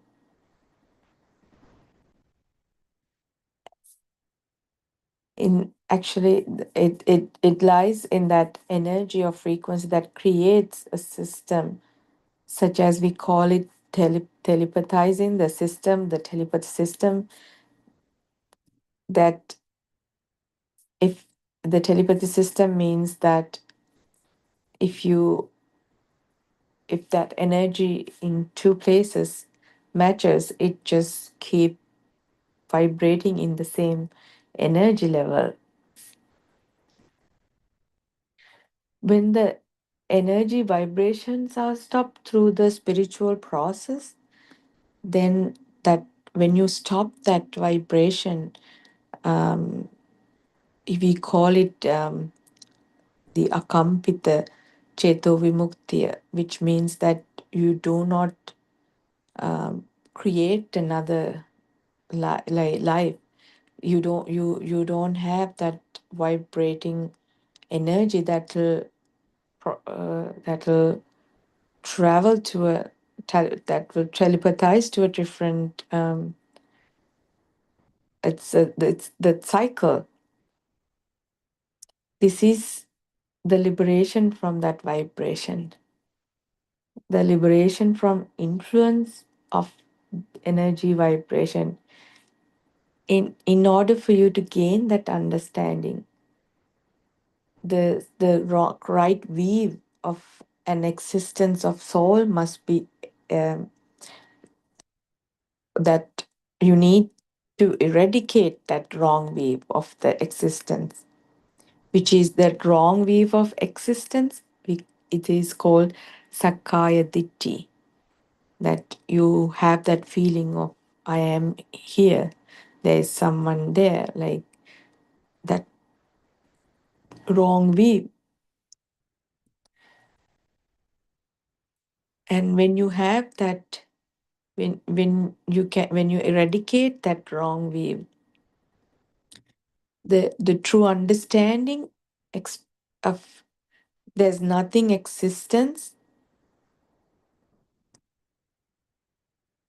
in either inside or outside, which is called Ajata Bahita. You realize that, realizing that there is no existing individual self or soul. That is the way to liberate yourself.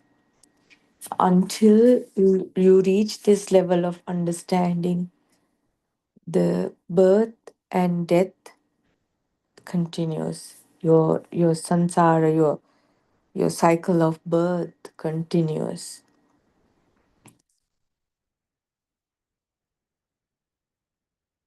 So in order for you to stop that, you need to get rid of the wrong way, the wrong concepts.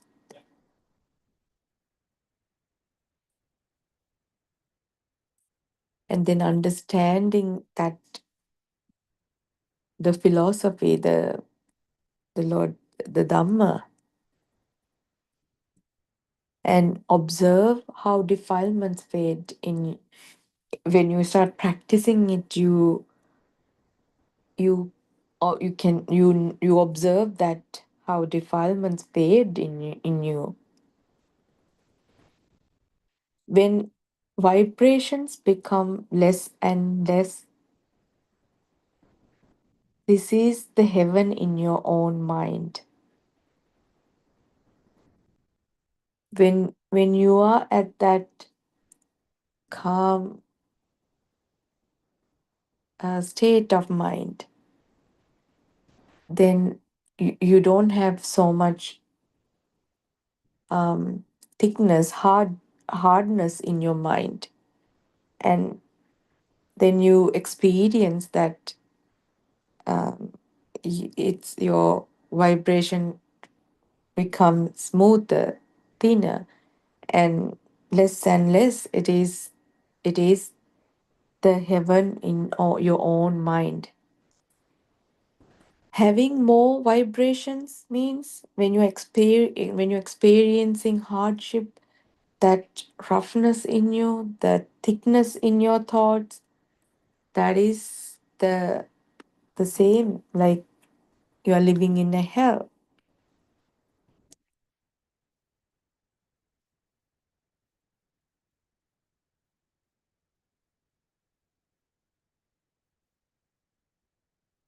So start observing and develop that super awareness and learn how to separate yourself from your mind,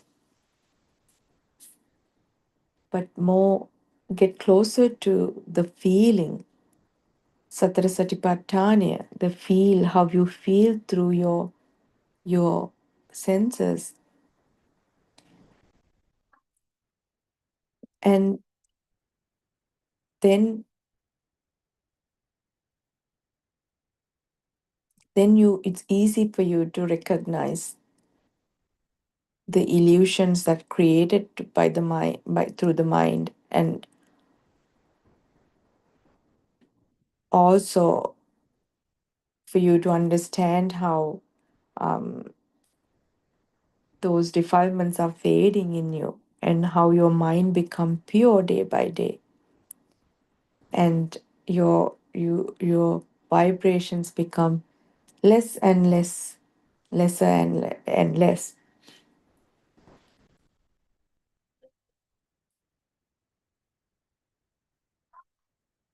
When you experience that the senses of individual self is dissolving, this is called the liberation from that concept of the self, your mind. Senses work. You still get through your chores, your day-to-day life, and but you are like a machine. There's no mind that grabbing you down. Those thoughts that keep you punishing, and you become like a free bird who flies in the air. So relax, you get everything done, but you don't you don't have those heavy vibration in you which makes you feel feel like you the pains and the stress, the that thickness of vibration in you, you don't you can liberate yourself from those, and then you'll be able to experience that pure mind of that state.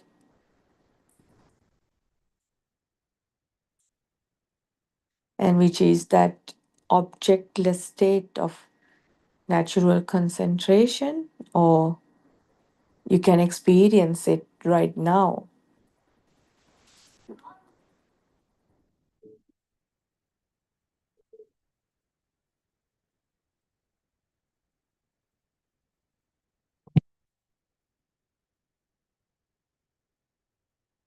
And if you have that mind which bothers you all the time, which makes your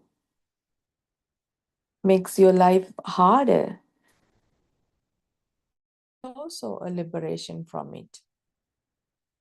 So that is what you need to understand, and you need to have that. You should හරිද?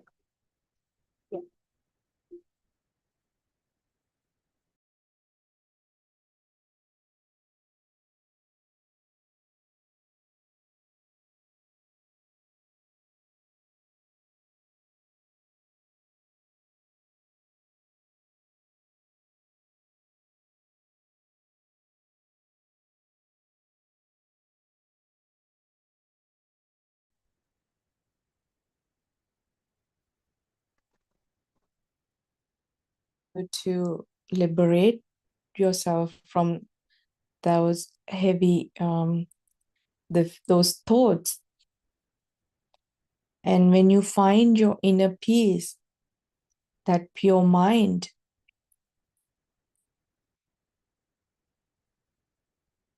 you will feel that akampita swabhavya, the non-vibrational state of mind.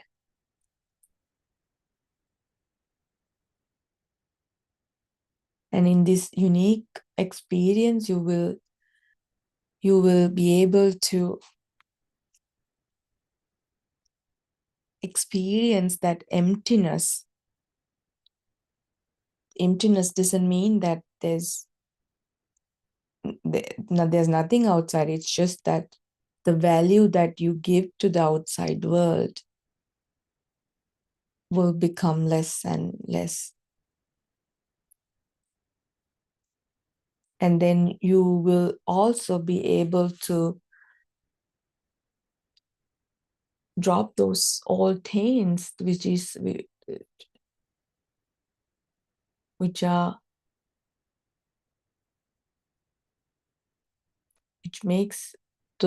the continuation of your cycle of birth.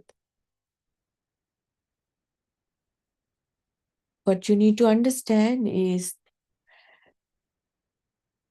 the objects that you see, they do not exist anywhere. But it's inside, it's in your mind. There are things, I mean, there are, like, it doesn't mean that the world is empty without anything, but it's just that how you perceive those objects.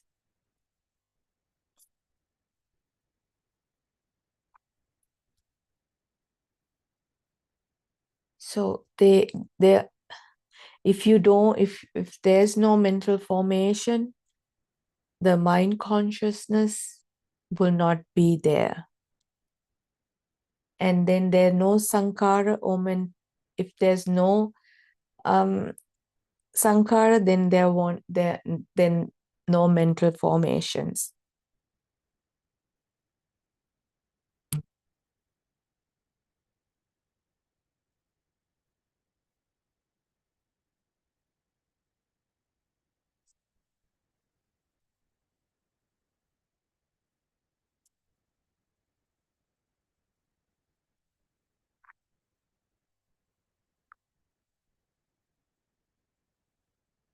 So we have heard this many times, that how your six senses, when they contact with how the contact arise, and with contacts, the sensations arise. And when your senses contact and the sensation arise, and then how craving values and your cycle of birth starts. And what is the birth means? The birth is you are born when those senses were born. You live when those senses work, and you die when the senses die. Does it mean that the physical birth and physical death, the body? No, they are all the senses, that your 6 senses that keep you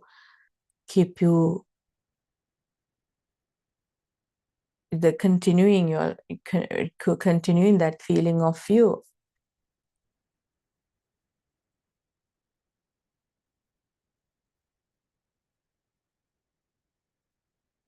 So when the I is born, that is the origin of the cycle of the birth and death. It is the same with all the senses. The attachments, when the senses are born, and then you get those, when the senses contacts and sensations arise, and those cravings value, and when yourself, the feeling that like is born, then the attachment, then that when those senses makes you who you are, and then you attach to these things, and then your feeling of sensations, craving arises, and the arising of the craving, the clinging arises, and with the arising of the clinging, a sense of becoming is arisen. And this is the Paticca Samuppada, the dependent origination. That's how it spins. Lord Buddha's doctrine is about the dependent origination, the Paticca Samuppada, which is that the illusion misleading, the illusion that which is misleading, and the illusion in the mind consciousness, and how this cycle of birth happens. That is the base of Lord Buddha's doctrine, the Dhamma.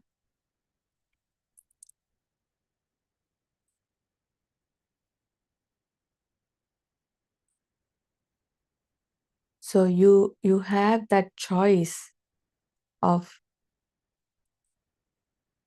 whether you want to continue in this samsaric journey, or whether you want to end this cycle of birth. It is all in individual. Everyone has that choice, and that is, we are born with that choice. And I invite everyone to ask yourself whether you want to continue in this samsaric journey, or whether you want to end this samsaric journey. And it's all depending on individual expectations. And I invite everyone to listen to Buddothpado Deshana, and the Lord Buddha's pure Dhamma is you can hear, and this is the journey. This is an individual journey, and So this is a journey within you. And with that invitation, I'm going to conclude my talk today. And may you all be happy and peaceful, and bless you all. Triple Jam bless you, and Teruan Saranai.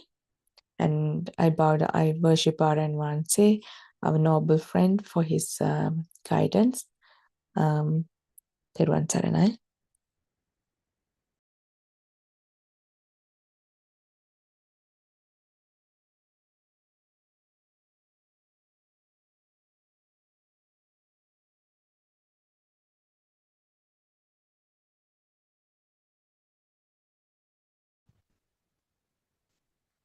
Aran Mahanse, what we are discussing here is not relevant to the convention. The things we do, like various offerings, puja, etc., might be good for the well-being of society. But the truth is entirely different. The doctrine that Buddha taught was never heard before and is valid forever. Everyone believes and accepts as and is valid forever. Everyone believes and accepts as right conventionally is not the truth. That is why we must listen to the truth. If we are ready to hear, we should listen to what the Buddha preached to the 5 hermits, Asvagatausa, the doctrine that was never heard before. The reason is that we are confined to the basic elements and the 5 faculties: eye, ear, nose, tongue, and skin, and taken their outcome as true. We believe that what we see, hear, smell, taste, touch as true. Once we are aware of the truth, we realize that the convention is not the truth. This is due to ignorance, avijja, of the reality. As a result, we are bound to the unending journey of samsaric circle due to this ignorance. In this journey of samsaric circle, suffering is inherent. If we do not realize these facts, there is no escape from suffering. In the ground of ignorance, even heavenly planes of existence are not different. We think that everything is going well when we get food, good clothes, more and more money, etc. But this is the result of ignorance. The clothes that we wear today would decay, so we seek for better ones tomorrow. This routine shall never end. The new clothes again become dirty in few days, so we seek better clothes again. We continue to seek various things every day, which is suffering, and there is no end to the process. Although we consume food as delicious today, We are unable to eat it again tomorrow. We are looking for new food. In the ground of ignorance, whatever we think as good does not become true. Upasika, I am from Kandy area. I am 74 years old. I have already listened to about 100 sermons during the past 3 months. Avadan Wahanse, there is nothing as good in this world as we think. It is suffering itself.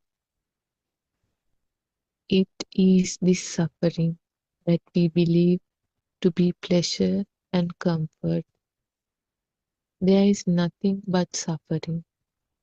You said you are 74 and you have never heard this Dhamma before.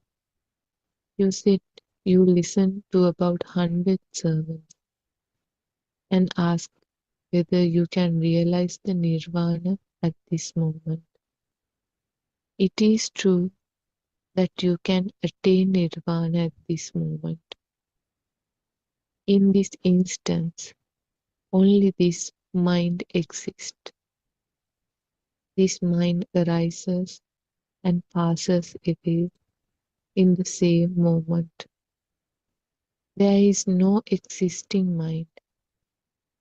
Inability to understand this fact causes suffering. To understand this fact is what we call the realization of the truth. Not understanding this nature of the mind brings us suffering. Therefore, what we have to do is to realize this truth.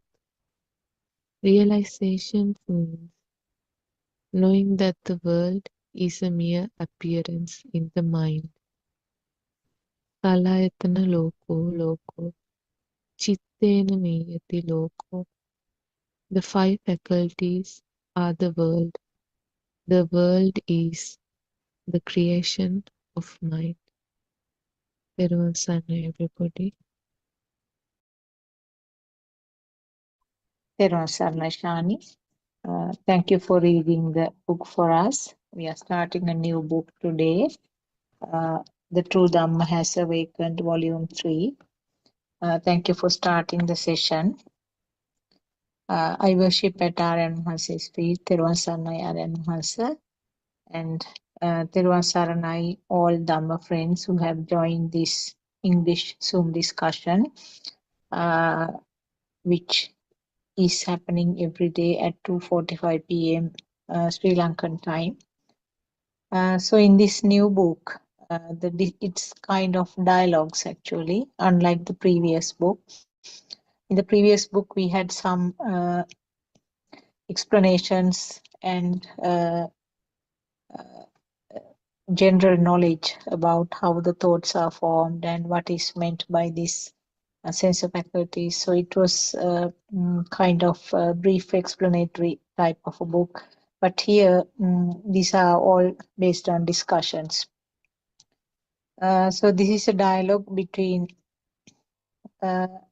an elderly lady and our noble friend Aryan Wahanse. So what Aryan Wahanse is trying to explain is that everything, behind everything, there is some form of sorrow. This is something that we don't see from outside superficially. We feel that the world that experiencing is real. Everything that we experience with the help of this sensor function is taken as real. But when we consider the different living beings, now we know that different living beings, different animals have different sensor functions. Therefore, what they experience is different from one to another. So therefore, we cannot say that what I am experiencing is correct.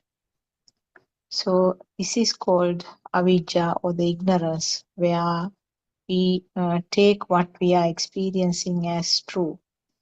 So when we take what we are experiencing as true, automatically there is clinging or desires to keep it, or aversions or hatreds, all sorts of defilements come up as a sequence.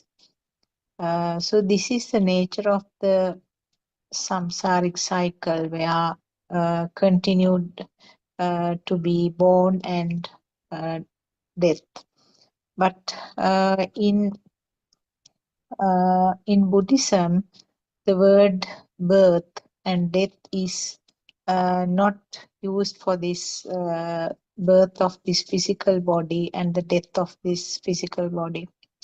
It's more sort of, it has a deeper meaning, where with each and every thought which happens instantly, now and here, is the birth, and then with no time, within a fraction of a second, that thought is gone, and then that is taken as a death.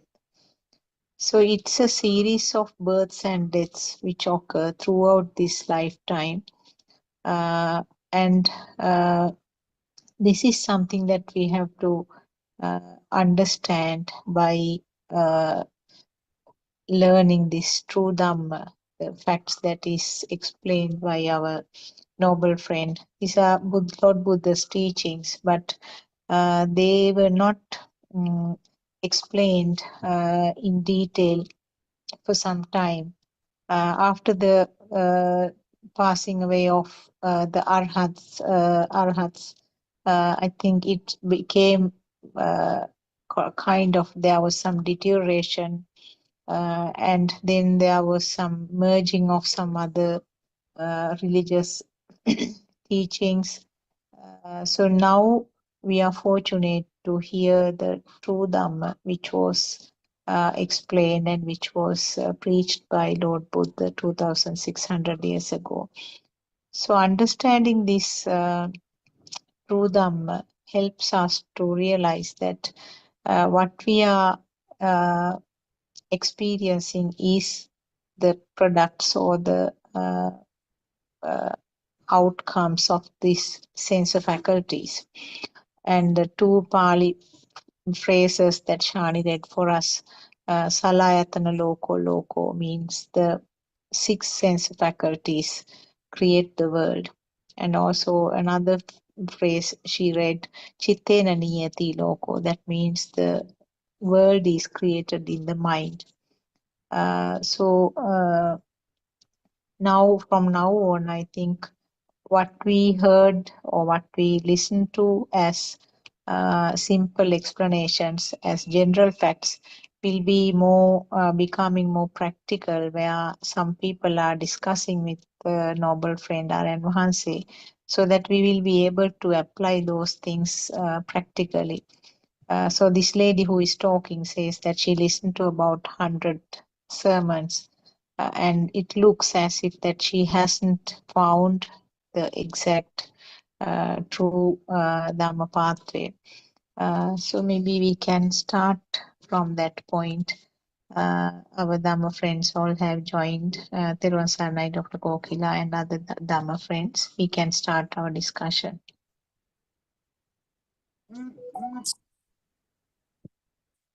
May Triple Gem bless you all. We worship and say for his noble guidance.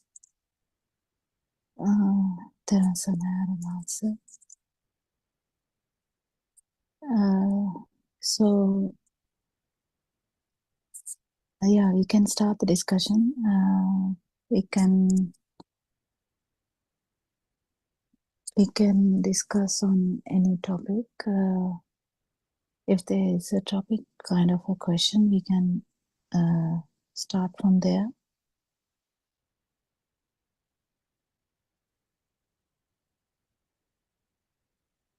Or else we can talk about anything in that sense. Because this Dhamma is actually a complete opposite of the way that we looked at the life. We looked at the life as it is existing, as everything is existing. It was so real to us, the dream was so real to us. It's fine, it appears real, it's okay. But we actually took it so serious. So we felt a need to exist as well. That's a problem. When we felt existence, we took it as real, and then there's a very kind of a urge to persevere or persist in this dream. So when the dream is taken as real, there's obviously you can't prevent being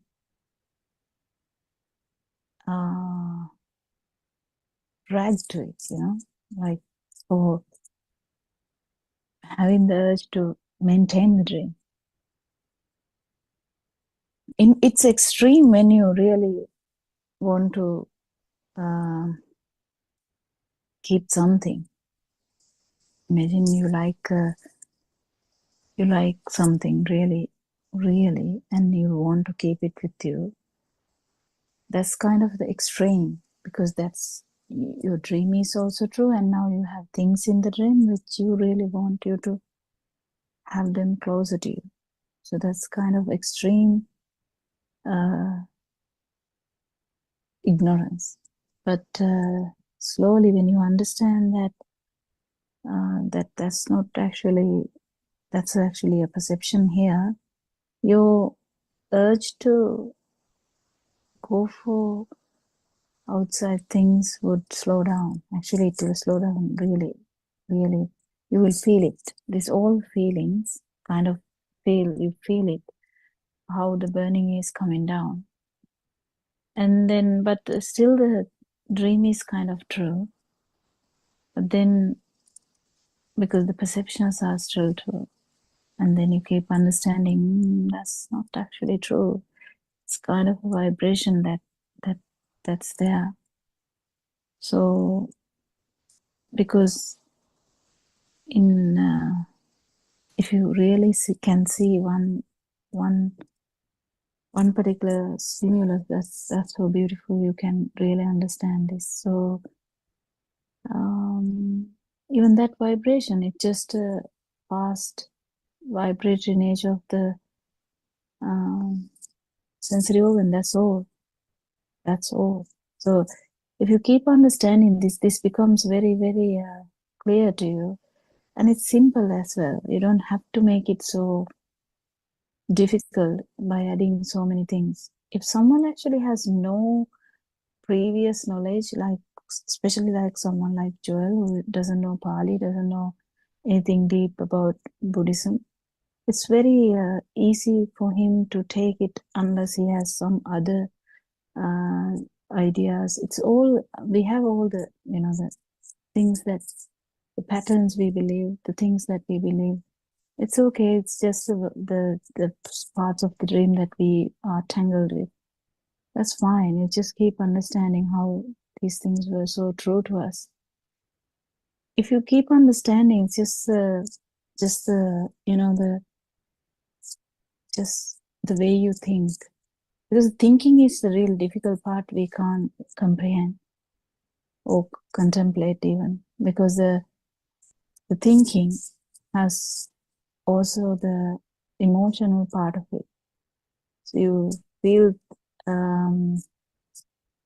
sometimes you feel elated, sometimes you feel,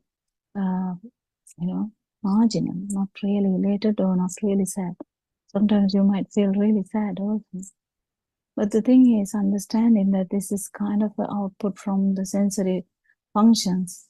This really relieves you, because this mind tricks you all the time. Mind brings up things that will really look as existing. So even though you're not attracted to stuff out there, you might still, have the thoughts coming up as really real. You will suddenly find yourself getting a bit clumsy, a bit agitated, sometimes really feeling good, sometimes feeling bad. Doesn't necessarily mean anything, it's just how the mind works. You get carried away by mind. But if you understand, even the perceptions in the mind, it's just another sensory kind of, it acts as a sensory organ. It acts as another flow of thoughts. They're just flow of thoughts. It's fine to have flow of thought, but getting engrossed in them, feeling them as real is the problem. It's okay to have thoughts, and when your thoughts are not giving you any burning, what's the big deal? There's no big deal about the thoughts. It will come and go. The vision, it will happen. The hearing, it will happen. The other sensory functions of the body, yeah.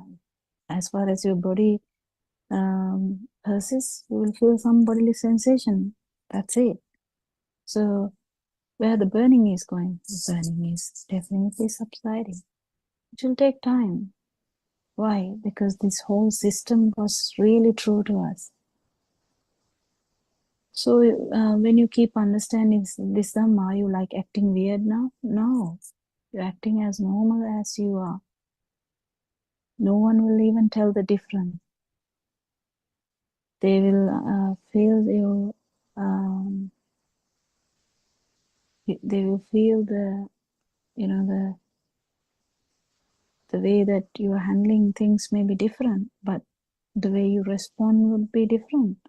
But still, at the same time, you'll be doing the same things as you have been doing before. You can feel others, you can look after your parents, you can look after your elders. If you feel like if that someone is there and they expect you to listen to them, you'll just listen, because that's what that vibration is requesting. Or kind of that system is going to feel calmer with that effect. So as much as far as you understand this Dhamma, your vibration becomes much less and less. The power becomes less and less. Does that mean that you don't do things? No, you do. And with so much clarity though. You have to get this with so much clarity. If you find someone is doing a wrong thing, you can really tell that without the burning in your mind. And you have to experience this. You have to really experience this. You know that when someone does something, imagine you are working in an institution and you are the CEO, and you have to tell someone that what you're doing is wrong. We had so much trouble in telling someone about someone's doing is wrong. But here, you can really handle that without burning in your system. Because what happened here before was you're burning as well as you're giving that burning to others. So kind of a toxic environment. Someone can unmute the mic and join the discussion. Yes, we have Suranfa. Anyone can join?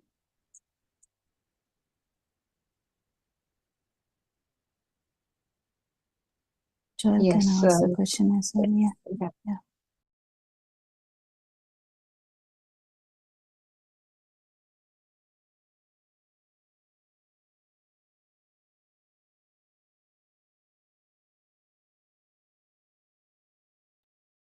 Yes, I think we can also discuss along the line why we say that what is experienced by these senses is not true. Can we discuss on that line? Because Yeah, actually, it's a good one, because it's a bit difficult to understand sometimes. So the stimulus is always very easy to understand. Stimulus is the chair, the shirt, the anything comes along. It can be at one time, it is one particular sensory organ. If it is vision, it's vision. Then if it is hearing, it is hearing. If it is touch, it is touch. If it is a mind, like a thinking, it is thinking. But the most important thing you have to understand is every time there is a stimulus, there is, if it is through your main sensory functions, always the mind sensor is involved. How is that? Okay, so take the chair. That's the easiest, simple one we take usually. So the chair, it is not only eye faculty. If you're standing in front of a chair and you see the chair and suddenly it catches your eye, what happens? Is it only the eye function? No, but you have to understand, not only the eye function. Because as a grown-up, you just get the chair. If it is only the eye function, how can the word come there? The actual, there's a hardness. Everything is in that particular, even if it's, that's why that day I was telling just not to use the word label, because if you say that, so the quality of the thing that we are trying is going to get dissolved, because there's a thing for you to feel. So the chair is actually coming from mind sensor. What is mind is it just the thinking and thinking and thinking, but this eye works with the mind function. So that's how it brings up the chair. You only saw something, but how did it come out as chair? And when it comes out as chair, how do you get the whole thing about it? You can sit on a chair, you can even, color it with whatever the color you want. You can have a gold chair, you can have a, whatever the, so like a sofa. You can have so many variants of chairs. And you might be, this is my father's chair. This is where he used to lie down. You can have so many things about that. Simple, just the vision brings up everything. How does that happen? That's the quality of the mind. That's the understanding. That's the quality of the mind. So this works together. Eye function works with mind function. They are not happening. They're happening at the same time. That's the thing.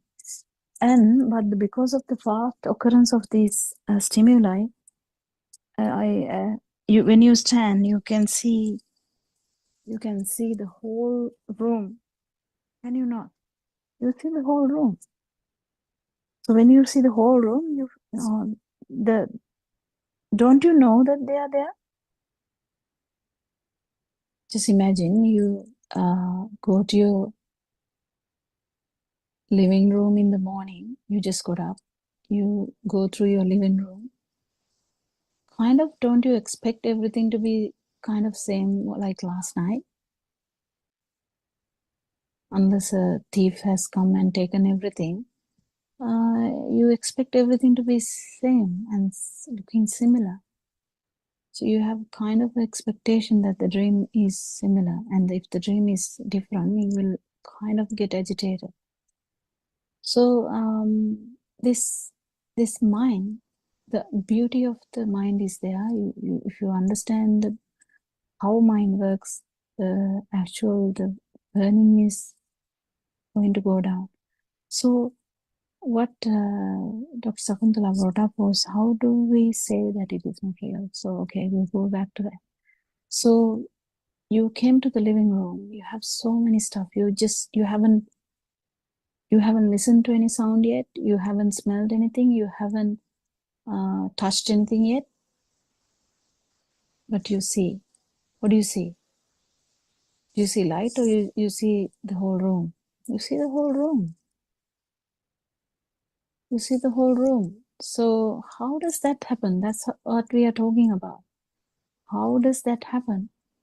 So that is because this human mind works so fast. We know that the chair is there, the table is there, the table chairs are there, if there is a flower pot that is there, TV is there, if the TV is there in your room, in the living room. So everything is there. So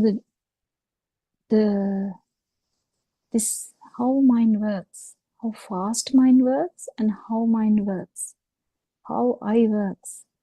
So the eye is a camera. You know very well now that eye is a camera. But then the mind interprets it as chair or the living room or the table. So which part is true in this? Actually, you definitely now, I think after listening, even Joel can understand that, I think, because we have talked about that a lot. So the living room or the chair or the table, whatever, is actually an output of your mind function. That's the thought. But that thought has all the features of the five sensory organs. If you have touched a chair before, if you have, I mean, I don't think anyone licks a chair, but if you have the smell of the chair, if it's like a newly painted one, you might even smell the chair. Even if it's a dirty chair, you know, sometimes children make it so dirty it can get smelly, so you have to throw it away. Yeah, something like that. And you see the chair. But the thing is, the whole mind, the output of this output is the chair. So when we understand that this is how it works, you know, there's a sensory organ function. Yes, I was working. Vision happened. Then suddenly there's a living room. So we definitely understand that the living room is a perception. It's not there anyway. It's a perception. If a mother doesn't know English language, they would say call it sale. Sale is a kind of a word for living room in Sinhala. And in Tamil language, someone would say something else. In Chinese language, someone would say something else. Actually speaking, if someone is living only inside the jungle, they would never know what it is. They don't have a mental picture of a living room. And that's the thing. So this mental picture, we clearly understand that the mental picture is just a construct. That's the beauty of the mental construct. What about the actual the visual picture, the photo? Is that true? Now this is the problem. Now here it is a bit difficult to understand. But if you have the idea of you know how olden days we had a bulb which near to pass out flickers slowly than before. When it flickers very fast, there's a light.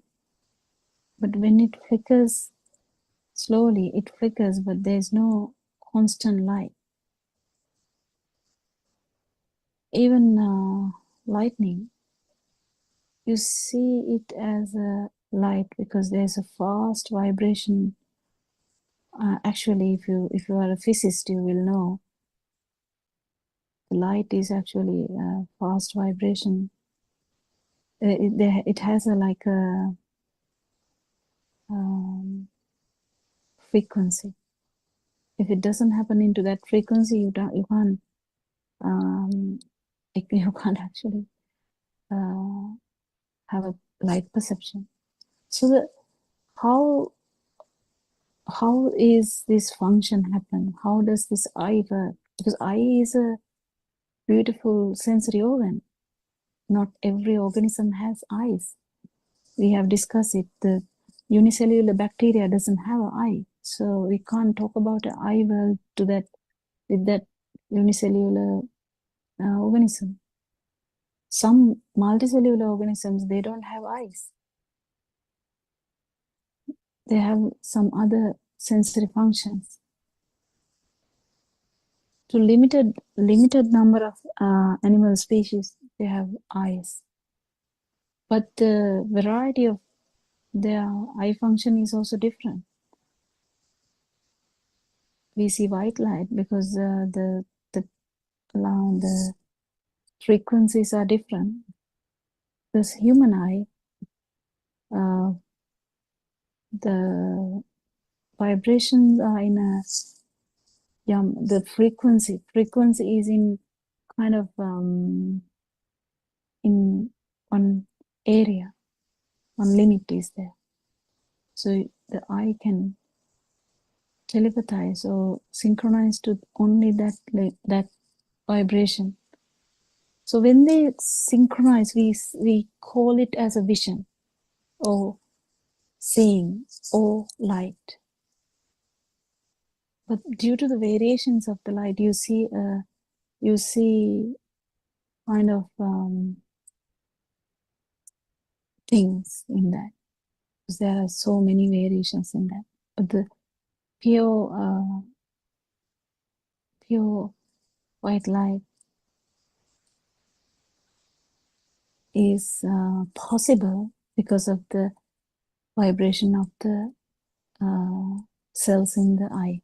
If someone is interested, there are 2 types of cells. It doesn't really matter whether you know them or not.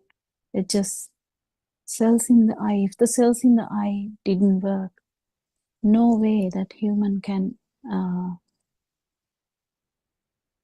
telepathize light or see. So if you synchronize to the frequency of that, there has to be some vibration in your eye cells, the rods and cones. That if they are not there, you're not going to telepathize light. That means you're not going to see anything. So when you see, so why can't we remember about it, seeing anything in the first 1 or 2 years of life? That's because it didn't have that mind component. You know, when I said, when I walk in the morning to the living room, I can see the living room. No. Child, the small 6-week baby didn't have that idea. So what do they have? They just feel. They feel the light. So if the torch is shown into the eyes to check for the red reflex, it's difficult for them. It's just, they feel it. That's all. If you make a sound by hitting the table to check their reflexes, they just feel the vibration. They don't actually understand what is happening. There's no kind of perception there. It's just feel. If you touch them, you think mother is touching child. But actually what happens is there's a perception, but there's no mental formation. There's no mental perception, but there is a perception of touch. So, so which one is true? The speed of the light, if it was not there, actual vision is not there. And if the function of the eye wasn't there, if the person is born without the rod cells or the cone cells or with the defect of them, no synchronicity with the light.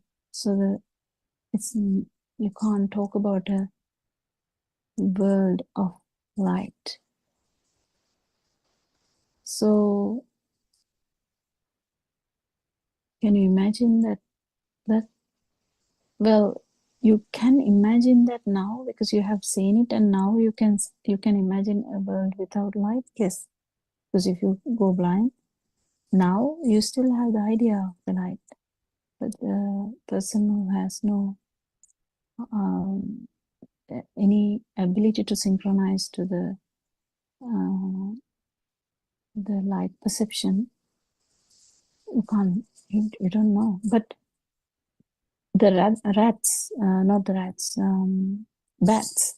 Bats actually have the ability, like they have like a radar system. They don't really see. They don't really use the eyes as such, but they use a radar system where they emit and catch the vibration, the vibration. They kind of maneuver themselves by that.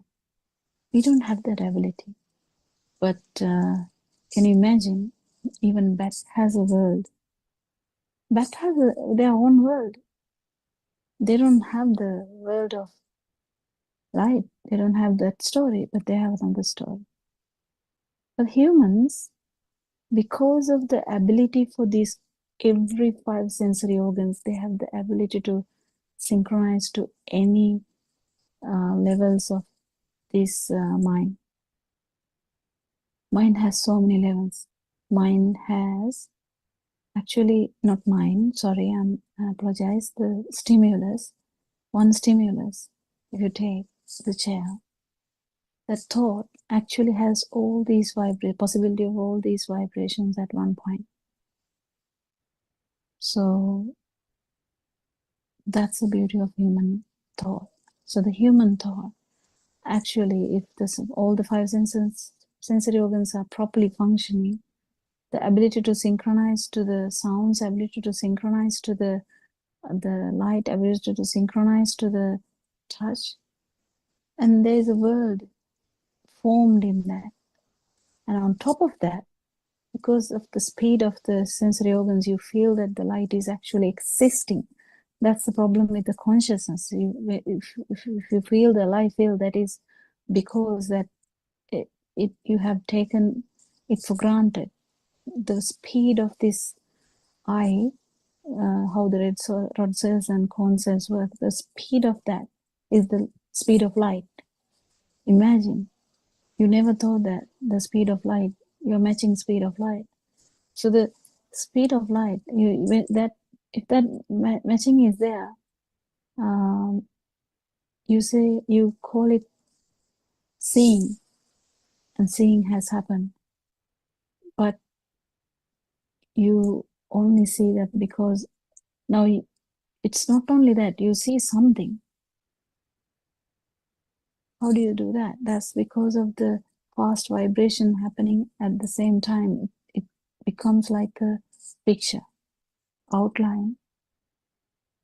If you can understand this through anything, it doesn't matter what, any example, lightning, the light, bulb, anything, it's really important to feel this.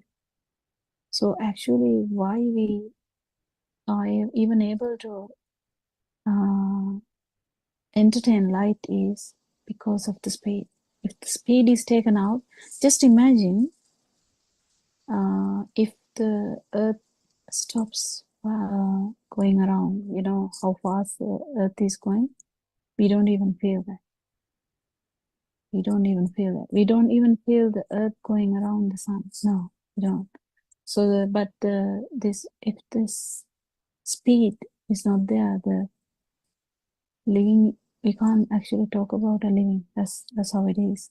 So this speed has brought all the sensory functions to have the feel of consciousness. That's the reason for the consciousness, or the life here. So on top of that, because they all come together and you all feel it as the one thing, then the chair, you feel the chair as real. It's really beautiful if you can feel this truth. Because that day we were talking about piercing through one stimulus. That's the vidarshana. So you just have to feel this. It's through wisdom that you do this. You can't, if you have heard this Dhamma and you feel it, that's all. Yeah, I would invite, yes, Dr. Sakuntala, do you have anything to add? Or Yeah, actually, you sort of more or less completed all the aspects. As you very correctly said, the consciousness of each faculty, that means the eye consciousness, ear consciousness, or the consciousness means that feeling of existence of a light, feeling of existence of a sound, feeling of existence of a smell. So this is common to all five senses. And Actually, the misunderstanding here is that it is misunderstood as self-existence. That's a complete disaster. That's what we are addressing. So the actual feelings will never go away, because the eye, as far as eye is functioning, the body is functioning, the respiration is ongoing, seeing will happen, hearing will happen, body functions will happen, mind will continue to work, but this misunderstanding or the ignorance will not be there. That's all. Yeah. yeah, so that is the combination of this is called the mind consciousness or the thought, in other words. Now, you gave some examples. Every item in the living room is a separate thought. So when we do not realize that speed is the decisive factor in all these things, we feel that all are existing or continuing the same, same feel is being continued as permanent or existing. So this is the pitfall actually, because we do not realize that this is the result of a speed. There is a world, materialistic world, and then in relation to the materialistic world, I am there, I am experiencing the world. So this is what is seen in the mundane world, what is understood in the mundane world. But when we realize that this is the result of the speed, everything, and also the fact that depending on the ability of the senses of different living beings, something is created, and what is created is taken as true. So we have no way of finding out exactly what is there outside. We have to assume and we have to accept whatever is created by the sense faculties, and we act according to what we perceive. So this is basically, I think, what we have to say. Why we say that it is not true. Why we say that what is experienced is not true or cannot be true, or we don't know. There's no way of confirming. Maybe the Surangika also can add something. There was Saranai. Surangika, are you free to talk? Yes, Sarvanchana, Dr. Sakuntala and Dr. Kokila. Just that point where I think Dr. Kokila has explained this maybe in the midnight Zoom. I remember one person asked her about, maybe you brought it up in an example about how come, when you're traveling fast on a train or in a car, there are so many things that pass by, but none of those can be remembered. None of those can be experienced because it's you're traveling fast. But then suddenly there's something that can catch your attention. So it is at that point, isn't it, that entire process works where it is either a sound or mostly at that time it would be something that is seen. So something catches the eye, and so that whole process that was explained works. And the mind consciousness then identifies what was seen, but then it doesn't stop there. The sense of that existing and the sense of, therefore, that I am seeing it, that entire process arises from there. So actually, the registering of it is when we say if there's a vibration, then that's there. What is meant there is that entire process is complete, isn't it there? So it is that self-vibration, the self-view that once that whole process works only, one actually recognizes that, I saw something. Until then, if you go on a train and everything is whizzing past you, then none of those register. So the registration, the mind consciousness arising, the feeling of existence and the self-perception, that entire process arises, and the value attached to the stimuli, whether that was, and then all those things arise in that whole process only when that process works. But what do we think? Out of ignorance, we think that how come we saw a lot of things, but then only one thing was, I can remember only one thing, isn't it? Or I seem to have noticed only one thing. There's a bit of confusion sometimes there as well, isn't it?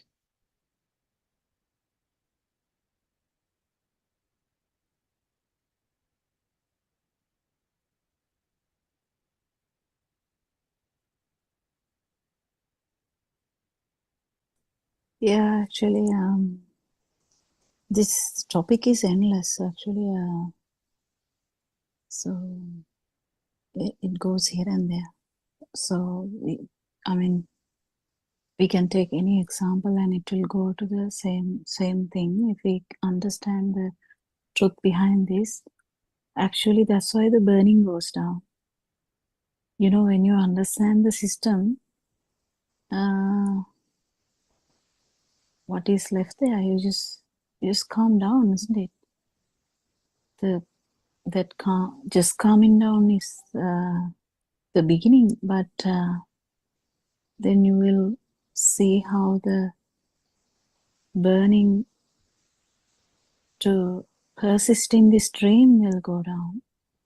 But you will be there with so much tranquility and kind of super happiness, where we can't compare that happiness to normal happiness, because normal happiness, you are there. Normal happiness, if someone has never heard this Dhamma and has not understood this Dhamma, you feel happiness, it's you feeling happiness. But here, there is a happiness and there is tranquility, but yeah, that's it. Just like that. Yeah, anything else? Yeah.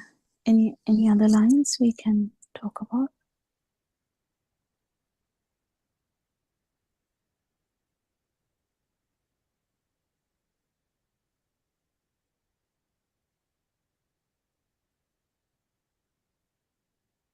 What happens is there is no merging with the experience, isn't it? The day-to-day activities go on as it is. And, conversations are being held. Yeah, the only way to understand this is to actually if there is a calamity, you can really feel this. The most nice way of really getting this out is, there's a whole big calamity that you feel that you are awakened from that calamity. You are in the calamity, but you're not there, kind of thing. So you're doing everything, but you're still not there. You're talking It's also, like you're not still there. Yeah, it's like a film unfolding in front of. Yeah. But if you think about it also, it comes in a mind picture also, so we kind of discourage that. But what happens is has to experience, yeah. Because when we try to say something, it comes to the mind picture, like when Aranvansi says, there's a sadness without sadness. Everyone starts saying, yeah, I have a sadness without sadness. I mean, we can't even blame them, because it's how this mind works. If someone, imagine someone says, there's a holmana. What is holmana? A ghost. Ghost. There's a ghost. And sometimes the other person, if the other person is also in that mindset, other person might say, oh yeah, I saw the ghost. Oh my God, I saw the ghost. You know, like, but another person who is not in that mindset might say, what nonsense. It's just a part of the tree, you know. So that's the thing. It's all, whenever we say something, it comes through like kind of a visualization of the mind too. This mind is so beautiful to understand. Actually, it's so tricky to understand, beautiful to understand, really difficult to understand also sometimes, you know, because it's a miraculous production, and it works in different ways. Whatever you say, it will come as a, when you say nisatto nijivo sunyo, if you take the sunyo is empty. Oh, everyone starts saying, yeah, it's empty. And this emptiness is actually, the Lord Buddha is talking about the emptiness of the self vibration. Not the room is empty. So that's the thing. The room is there, like living room is still there, like before. But actually, because it's not feeling as real, the burning is not there. So the self vibration is not there. So that's a kind of a different aspect. So it's very important to get the aspect or the way to look at it. And the more you polish the way to look at it by these discussions, it really works. I mean, we are not the experts in telling this. I tell this all the time. We have flaws. We may have flaws everywhere, but still we try to give the message as much as possible.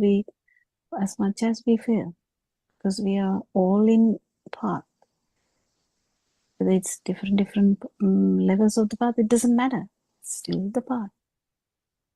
Yeah. Yes, Rang.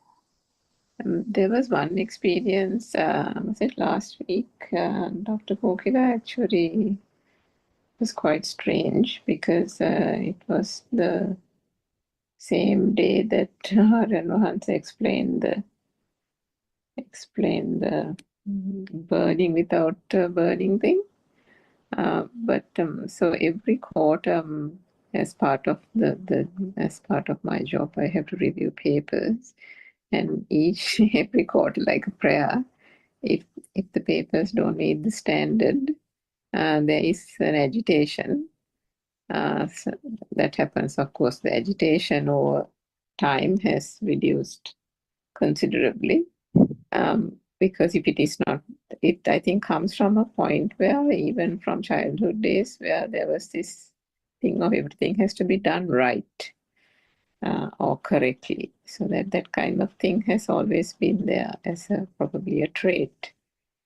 So and that day as well, there were a few things that had not been done right, and so I had spoken to the manager, and then she was far too busy to come back and gave me a time, like somewhere way in the evening, that she will call me back on that. So and so true to the trait, personality trait, the fact that the thought arose that cannot wait till that long.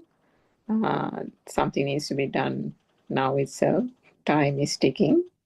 And so made a few calls to various people to sort it out. So a couple of people acknowledged the problem and said they will address it. One person understood part of it and pushed back on another part of it, saying whatever that was done was adequate.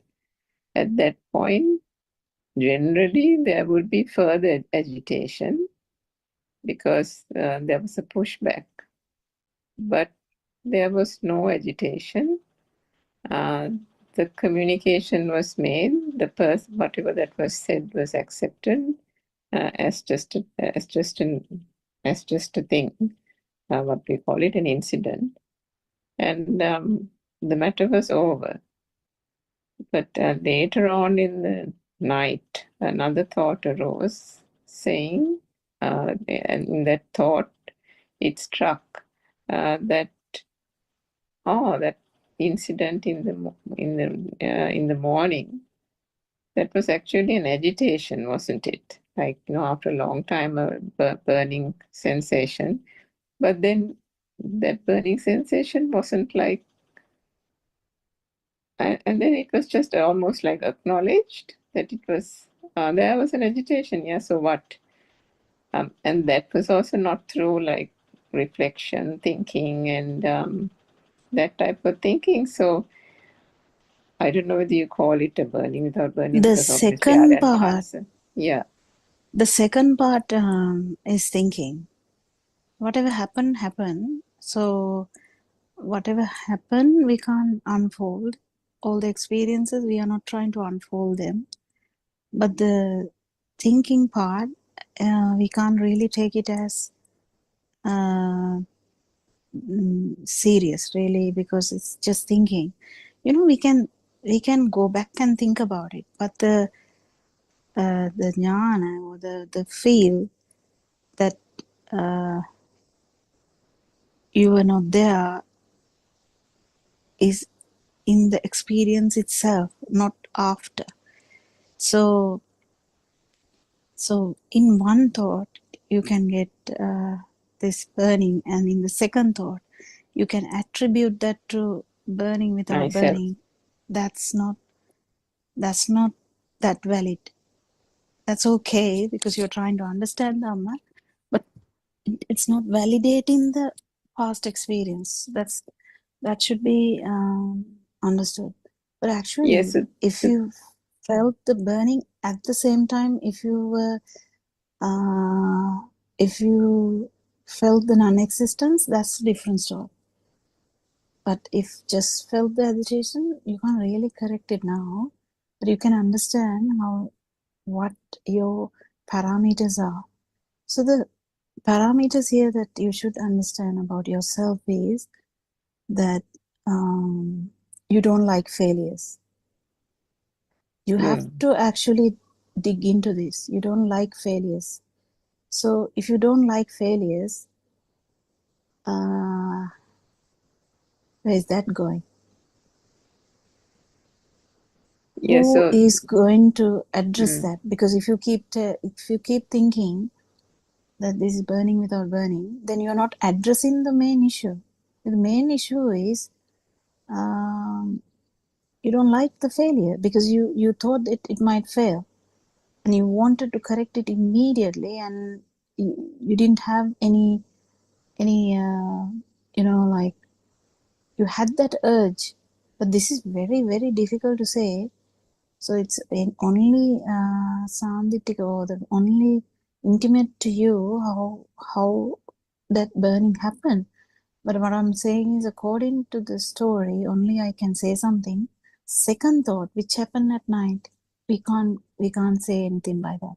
It's just a recollection of your incident and recollection of the Dhamma. That's fine. That's okay. But we can't really rectify the problem of the burning there, which happened. But the actual thing is, some factors we have gained through life, some experiences that we have gained through life, some patterns, I would say, attitudes, some patterns. So how do I give an example? So imagine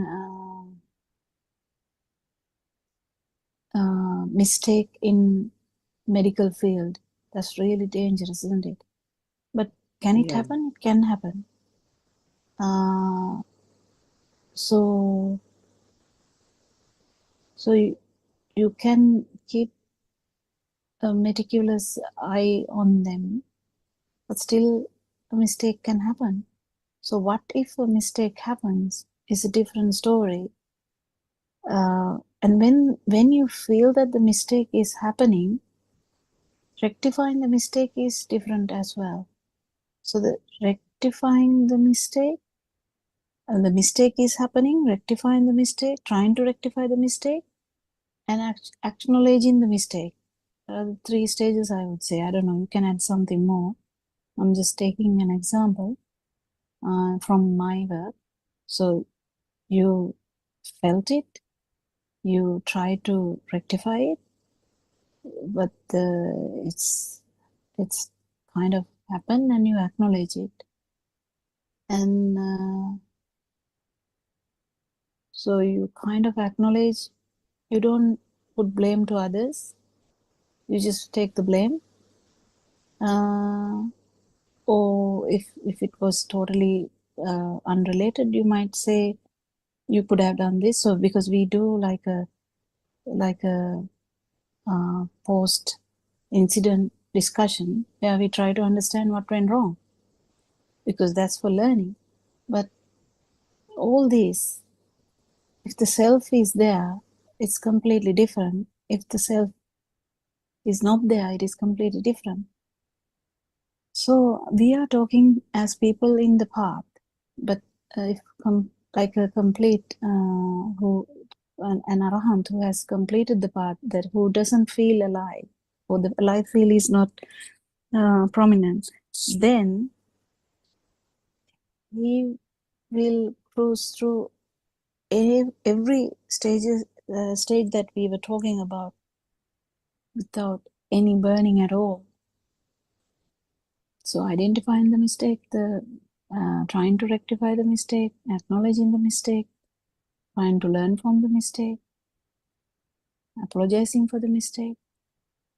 For the whole team, you might apologize. So it's really really difficult to say, because it changes from work to work, it changes from the scenario to scenario, it changes from the people around you as well. You know, when Lord Buddha came back,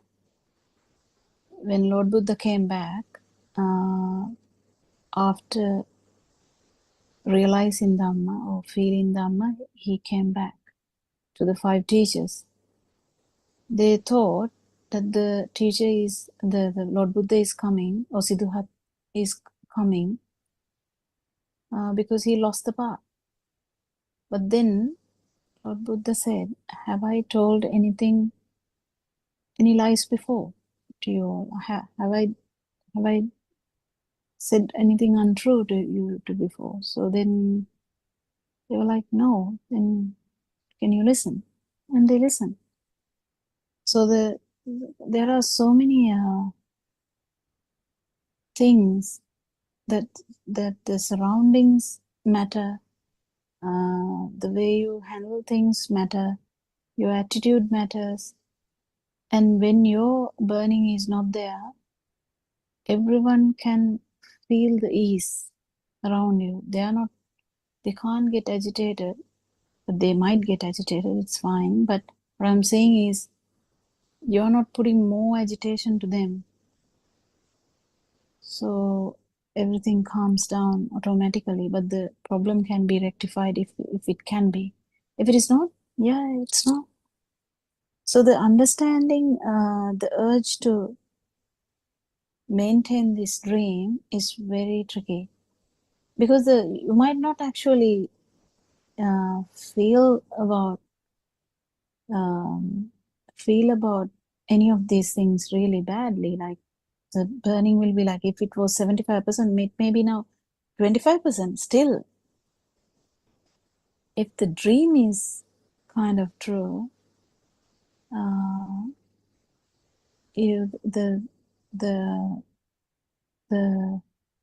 it might leave an imprint. So you have to be careful. You have to be careful. It's actually very, very tricky, Dr. Kunkila, because the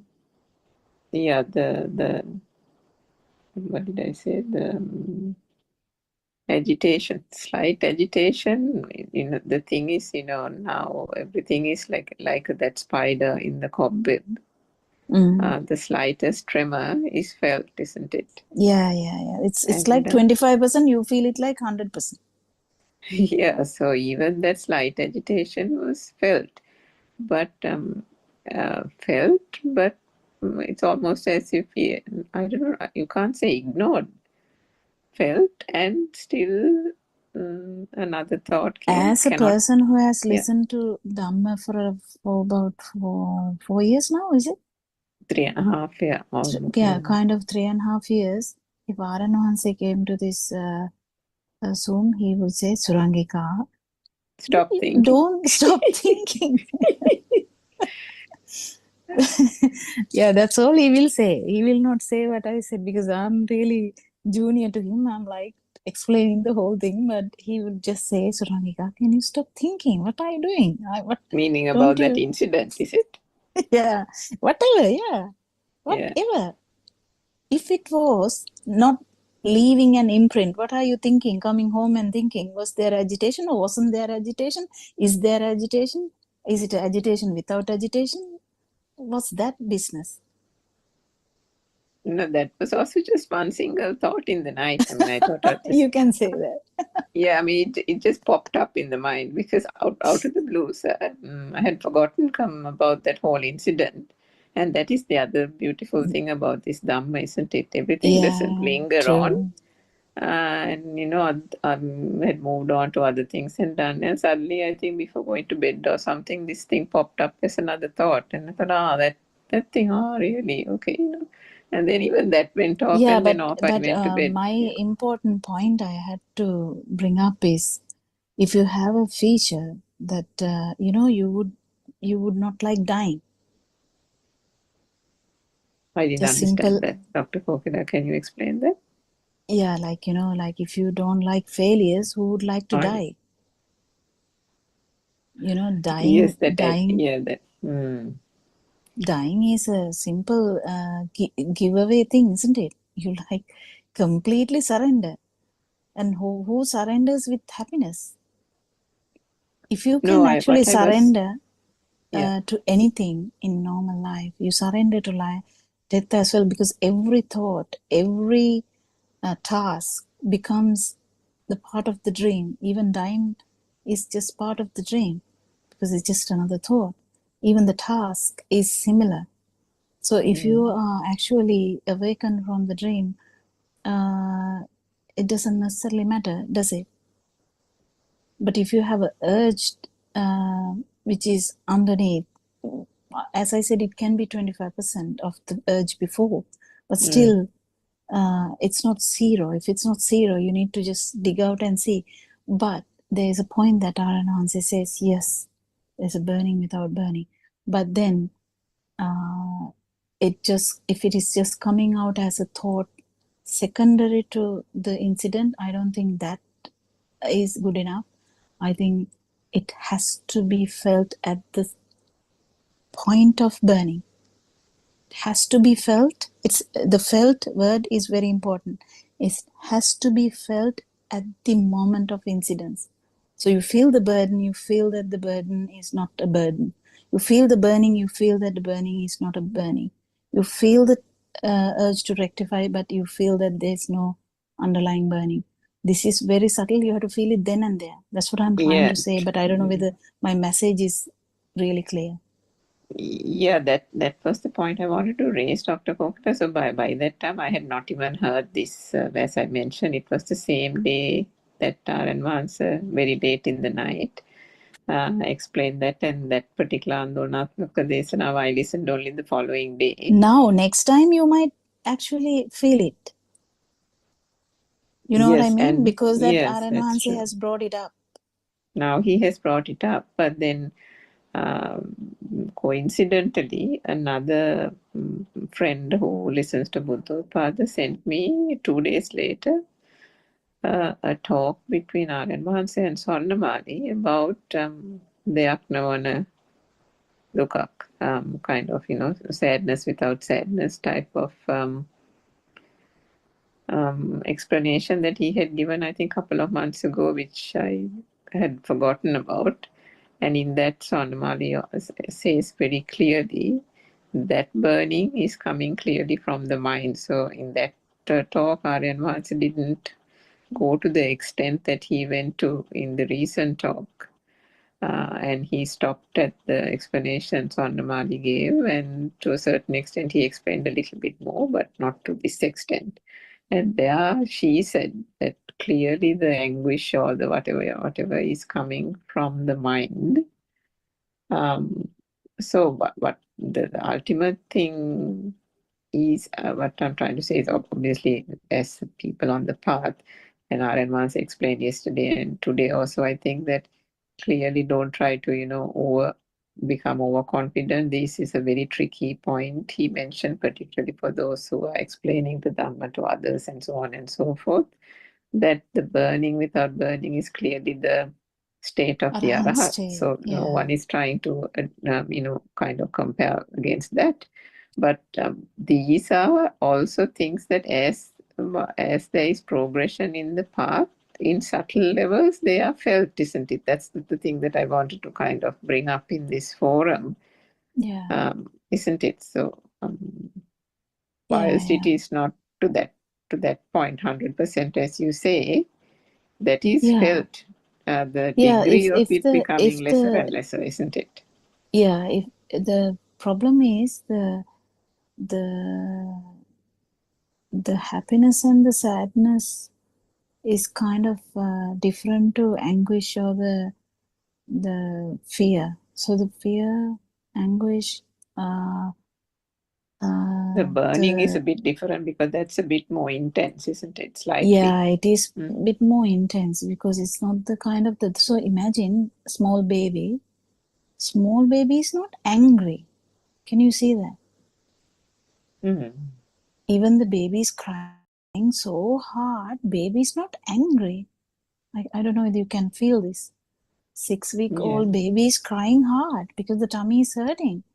But baby is not angry because my tummy hurts. Oh my God, why my tummy is hurting? That's not like that. The crying is due to the actual the feelings. So this is something that we can all kind of It's actually something feel. like happening in 2 layers, isn't it? Superficial Yeah. layer and deep-seated layer.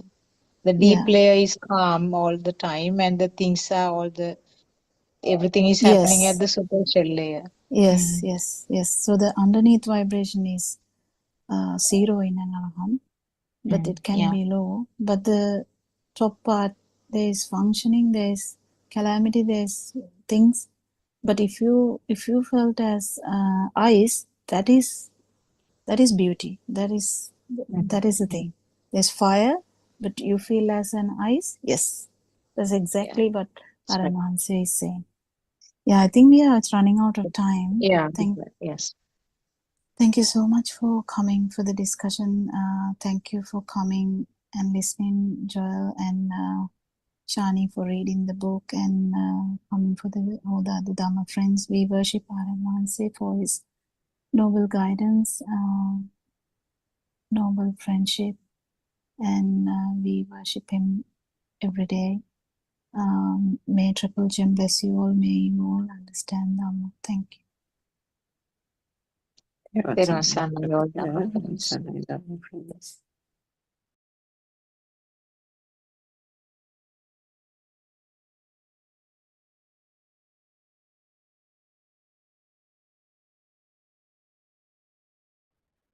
Theruvan Sanrai, to all who have gathered here into this discussion in this very bright morning. May we all be blessed by the hour of true Dhamma. So it's truly a privilege to be here, engaging in these valuable discussions and guide us towards deeper understanding of this spiritual kind of awakening. Before we dive into deeper discussions of Dhamma, as usual, we'll begin our discussion by reading few pages from the book series called True Dhamma Has Awakened book series. So this approach provides a kind of foundation to our discussions, so allowing us to reflect on the teachings in kind of some sort of structured manner and offering very fresh perspective as we engage in these discussions. So I think it's very worth to have such a guide always with us. So at the same time, I encourage, as usual, I encourage all of you to visit our main website, that is www.buddothpada-dhamma.com website.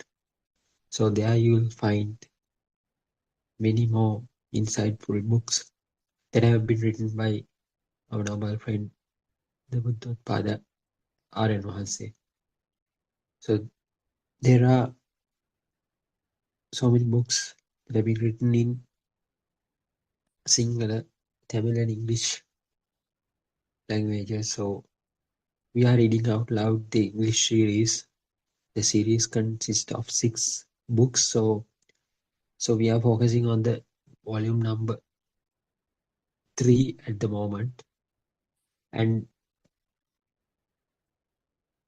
I invite all of you to visit the website and download these books and read them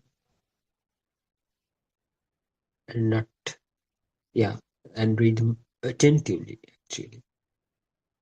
And if you get some questions or the reflections, you may bring them here and we can openly discuss them, and that will enhance the understanding of this Dhamma. So with this understanding in mind, we can focus on the practical steps to move forward on this path.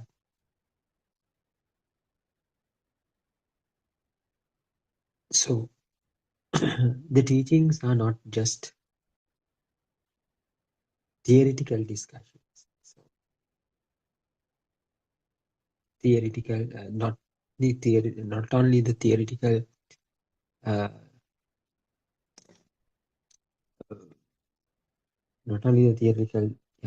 discourses. So they are meant to be applied in our daily lives.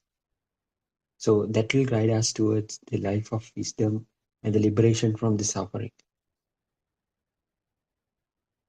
Before we go into the proper discussion, so I'd like to recap some important points that we have discussed during past few discussions.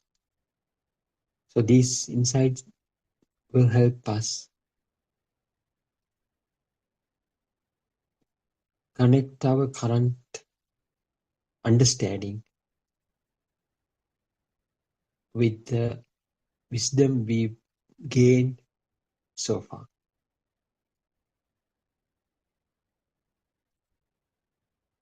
Actually, this understanding will shed light into the path in many ways, right?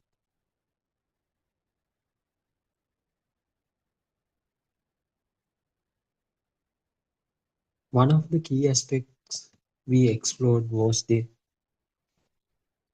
nature of the present moment and the transformation of actually the internal transformation of one's we can say it's kind of a thinking pattern or the transformation, the internal transformation that occurs within that particular individual. So when one realizes this arising and passing away of these aggregates, at the same time you will understand the non-existence nature or the impermanence of the self. How you identify these things? By understanding the impermanence nature of this, the mind. How you understand the mind is not permanent? By realizing how the minds get created. By now you know the mind gets created by the thought. If you know how the thoughts are getting created, you will eventually get to know how the mind is get created. If you know there's nothing to be taken, nothing real in the thought that you get into your mind, that will make you convinced that your mind is also not permanent, or the impermanence nature of the mind. So that is the wisdom that arises when you see this arising and passing away of your thoughts. As a thought arises, at the same time,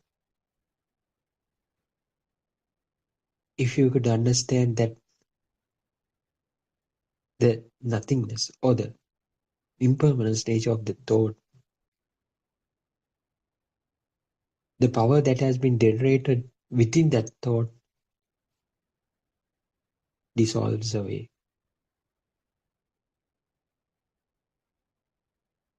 So the inherent power that thought contained would not empower another thought to get strengthened.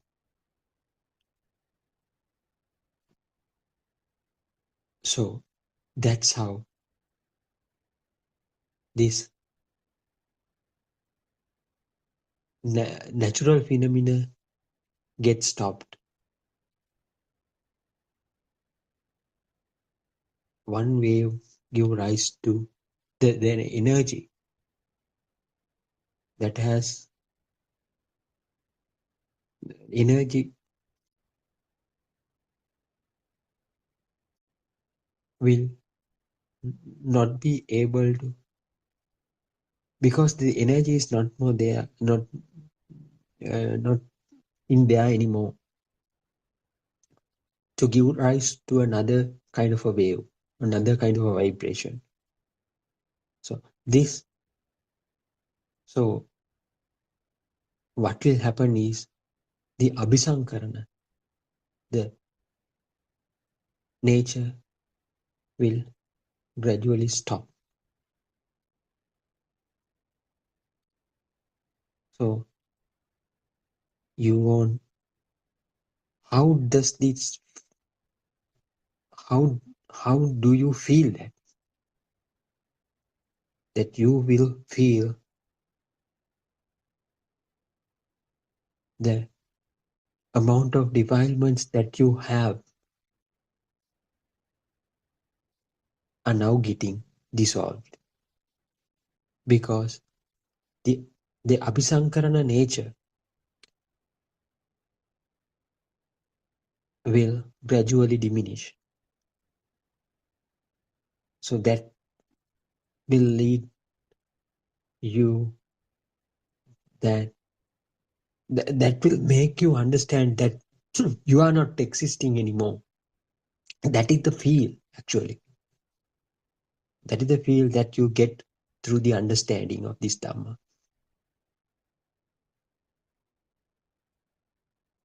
Then you'll be able to put the full stop to your entire samsaric journey. So these discussions move towards that end. Each and every discussion will move towards that direction, ending one's samsaric journey.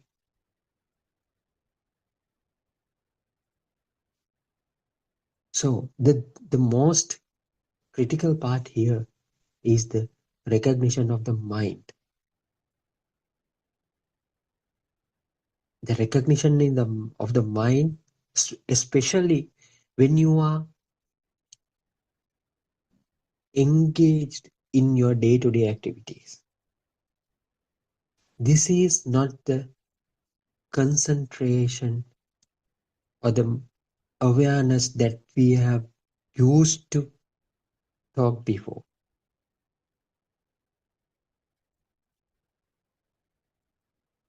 Earlier times in the Dhamma sermons, we have been asked to keep concentrated on the activities that you do while you are working.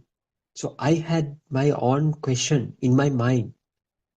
If I am truly engaged in some kind of an activity, how can I keep focused from another direction towards the same activity? But now I understand this is also possible. It is not done by you. So we can't keep equal kind of concentration in a certain activity in two directions. One is in one aspect we are doing that activity. In one aspect we have to keep eye on our mind, how that mind gets behave during that activity, how that mind behaves during that activity. It is very difficult. Earlier it was very difficult because I tried to do intentionally. But if I focus on my mind, my work, what I'm doing, I messed up with that work. If I engage fully in the work, the focus towards my mind gets lost. It was very difficult. But now, with this understanding through Dhamma, the keeping eye towards your mind automatically happens. That is the awareness that we get through this understanding. We know even though we engaged in some kind of an activity at the present moment, that is not done by us. That is even not done by us. So that is the most beautiful kind of most beautiful aspect of this true realization of true Dhamma. There is kind of, that is the internal transformation that occurs within us through this understanding. That is the super awareness. We tend to see the nothingness or the impermanence of the mind in each and every thought that arises then and there. That is the Udayabbe Jnana.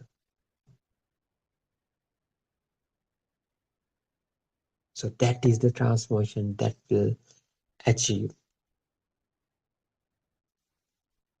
Actually, at the beginning, that state won't be constant. That state won't remain constant during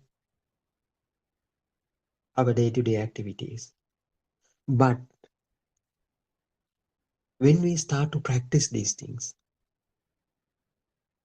if that awareness comes every time, it will remain constant throughout our day-to-day lives. That is the super awareness. That is kind of a static nature. That gives kind of an static nature of the super awareness.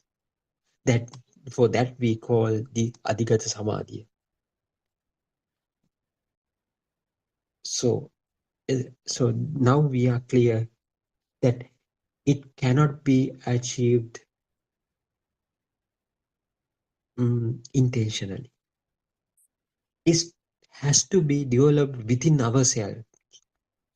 We should let it to grow within ourselves. It cannot be done intentionally. That is the internal transformation that occurs when you fully comprehend, fully realize this true Dhamma. If you are aware to that moment, if you are awakened to that moment, is there a room for the suffering? No. The suffering of your life will be ended. That is the true liberation from your mind. That is the true liberation from your mind. So I think this is very, very, very important.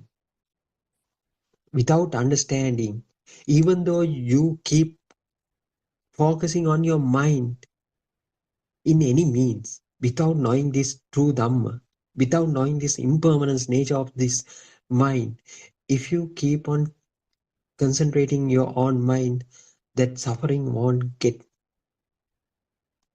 be ended. Won't get, yeah. So it cannot be done intentionally.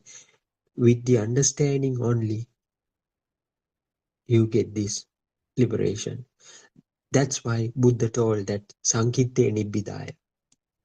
This liberation should only be achieved through this true understanding, through realization of Dhamma. That is the internal transformation that will happen to you. It not has done by you, it not has done by someone else either. But it will take some time. It will not happen in a day, 2 or 3. As we were practiced from our childhood, everything, the worldly things, each and every worldly thing have become a real for us from our childhood. Mother, father, houses, children, properties and vehicles and everything. We thought they are real. They are mine. Everything belongs to me. My children are under my command. So they are mine. So we were in such an illusion. So now we can, through understanding this true Dhamma, will let you to understand that, let you to realize that they are not mine. The worldly perceptions are a kind of a part of that same illusion. The illusion has been made by your own sensory inputs from your senses. The mind is the one who is responsible for creating entire world for us. The mind is the world. Chitte niyati loko. salayatana loko, then of course it will become the chitte niyati loka. As Aryan Vasi says, there are 8 billion individual worlds, separate worlds for each individual who is living in this world. They are living in their own worlds. That means they are living in their own mind. That means they are living in their own thoughts. That means they are living in the world that have been made by their own senses. They are living in their salayatana loko. So this is the illusion that we have to understand. This understanding is very profound. With this true Dhamma, we will understand it gradually. So I think, we can move to the reading book. Before that, I can see some Dhamma friends have already joined here. Mrs. Surangika and Dr. Kokila is also here. Kavinda is also here. So I would like to invite Dr. Kokila first to add some thoughts to this discussion. Terwan Sarnai, Dr. Kokila. Terwan Sarnai. Actually, what you were telling was really good, and how we can get lost in mind because it's infinite. And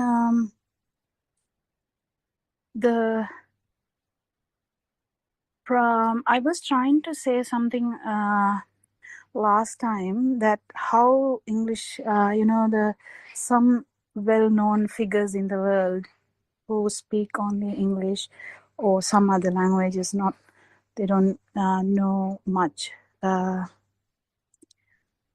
Maybe they know, or they may have not understood Buddha's words, but some talk about non-duality and infinite consciousness. I'm sorry. I just want to double check with you whether you have gone through those documentations or podcasts or lectures they do. One thing I understand is without Lord Buddha's word about, the understanding of his teachings, people can get lost in what they experience. So they speak about non-duality and infinite consciousness. If you really listen, if someone who has listened to them with Aryan Mahanse, actually you will understand when they talk about, they are actually kind of in arupa. So that means they are in their own experience, but they are in the feeling, but not in the way that the Lord Buddha explained. That's the problem with the angle.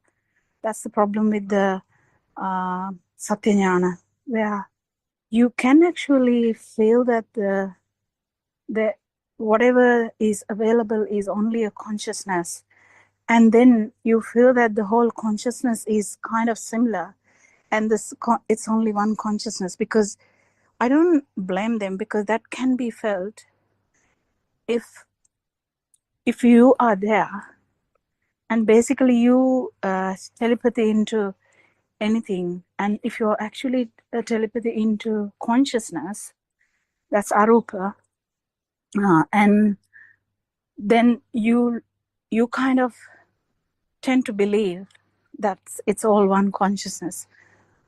They also talk about non-duality, so I just wanted to make sure that kind of non-duality we talk here is not that. We are not talking about being one. We are not at all talking about that. So the words can have this problem in English.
Can have a problem in going back unless they have like a really good intention to go back into the thing and say, okay, am I doing this correctly or am I not doing this correctly? Because they also can talk about non-duality because they have become a thing. So it's not different to what we experience here, because we have the sun, we have the in the normal world we talk about having the sun, having the moon, having the trees, having everything. We are like doing a job, eating, and sleeping and all that. So that's actually we talk about the Kamaloka, but so everything is there. That's kind of a different thing because we feel a duality there, so that there is everything. But in the other sense, the people who talk about this non-duality can actually experience only the experience, so the feeling what we talk about. The problem is the Sakkaya Ditthi. Sakkaya Ditthi, that means the validity of like whatever you're feeling is the feeling or the you feeling. Even though they talk about there's no different entities, but the problem is they talk about a universal entity. That's a universal entity or universal consciousness or universal, there's only consciousness, even though they talk about a non-duality. So I'm just like trying to tell a different entity into this, because if you keep listening as the way that people talk about the chair now, because they might be like, is the chair there? Then what, if the chair is not there, what are you sitting on? Like that, the people develop some arguments. In the same way, if you're not really thorough with your Dhamma, you can be shifted. Okay, he's talking about non-duality, so he must be an Arahant. Not really. The thing is, the angle that we look into this, that the actually even the consciousness is just an experience. It's nothing fascinating about it, because if you concentrate on the consciousness only, you will have the consciousness. So there's always that effect. But the problem is, if you don't have the Sakkaya Ditthi, the whatever the understanding about this Sakkaya Ditthi, and you have suspicions about it or the doubts about it, you will be like a small tree which waves according to the environment. To become a solid thing, you need to really solidly have an understanding how even the consciousness occurs, because it's a kind of a thing that arises. It's not continually there, and that understanding, if you don't have it, then you can get dragged into things. These things can happen to people who actually listen to a lot of podcasts. If I say that website, they have about 500,000 subscribers. So people actually looking into these things. People actually trying to find the truth. The problem is there are so many angles to it. And if someone says there's only consciousness, can we blame that? No, we can't, because they have actually looked into what this is. So they have gone beyond the Kamaloka, but the problem is the Sakayaditi. So I really reiterate the angle we look into these things, that there's no self, there's no doer, there's no actual thing to cling into. Otherwise, we can get everything complex, and actually you will end up confused. I'll let someone discuss questions today. Teruvan Saranai. Yeah, Teruvan Saranai, Dr. Kokila. So thank you for the valuable input that you gave. So can I ask a question? So as you said, there is a kind of a non-duality that can be achieved in other ways than realizing this true Dhamma. 100%. Yeah. So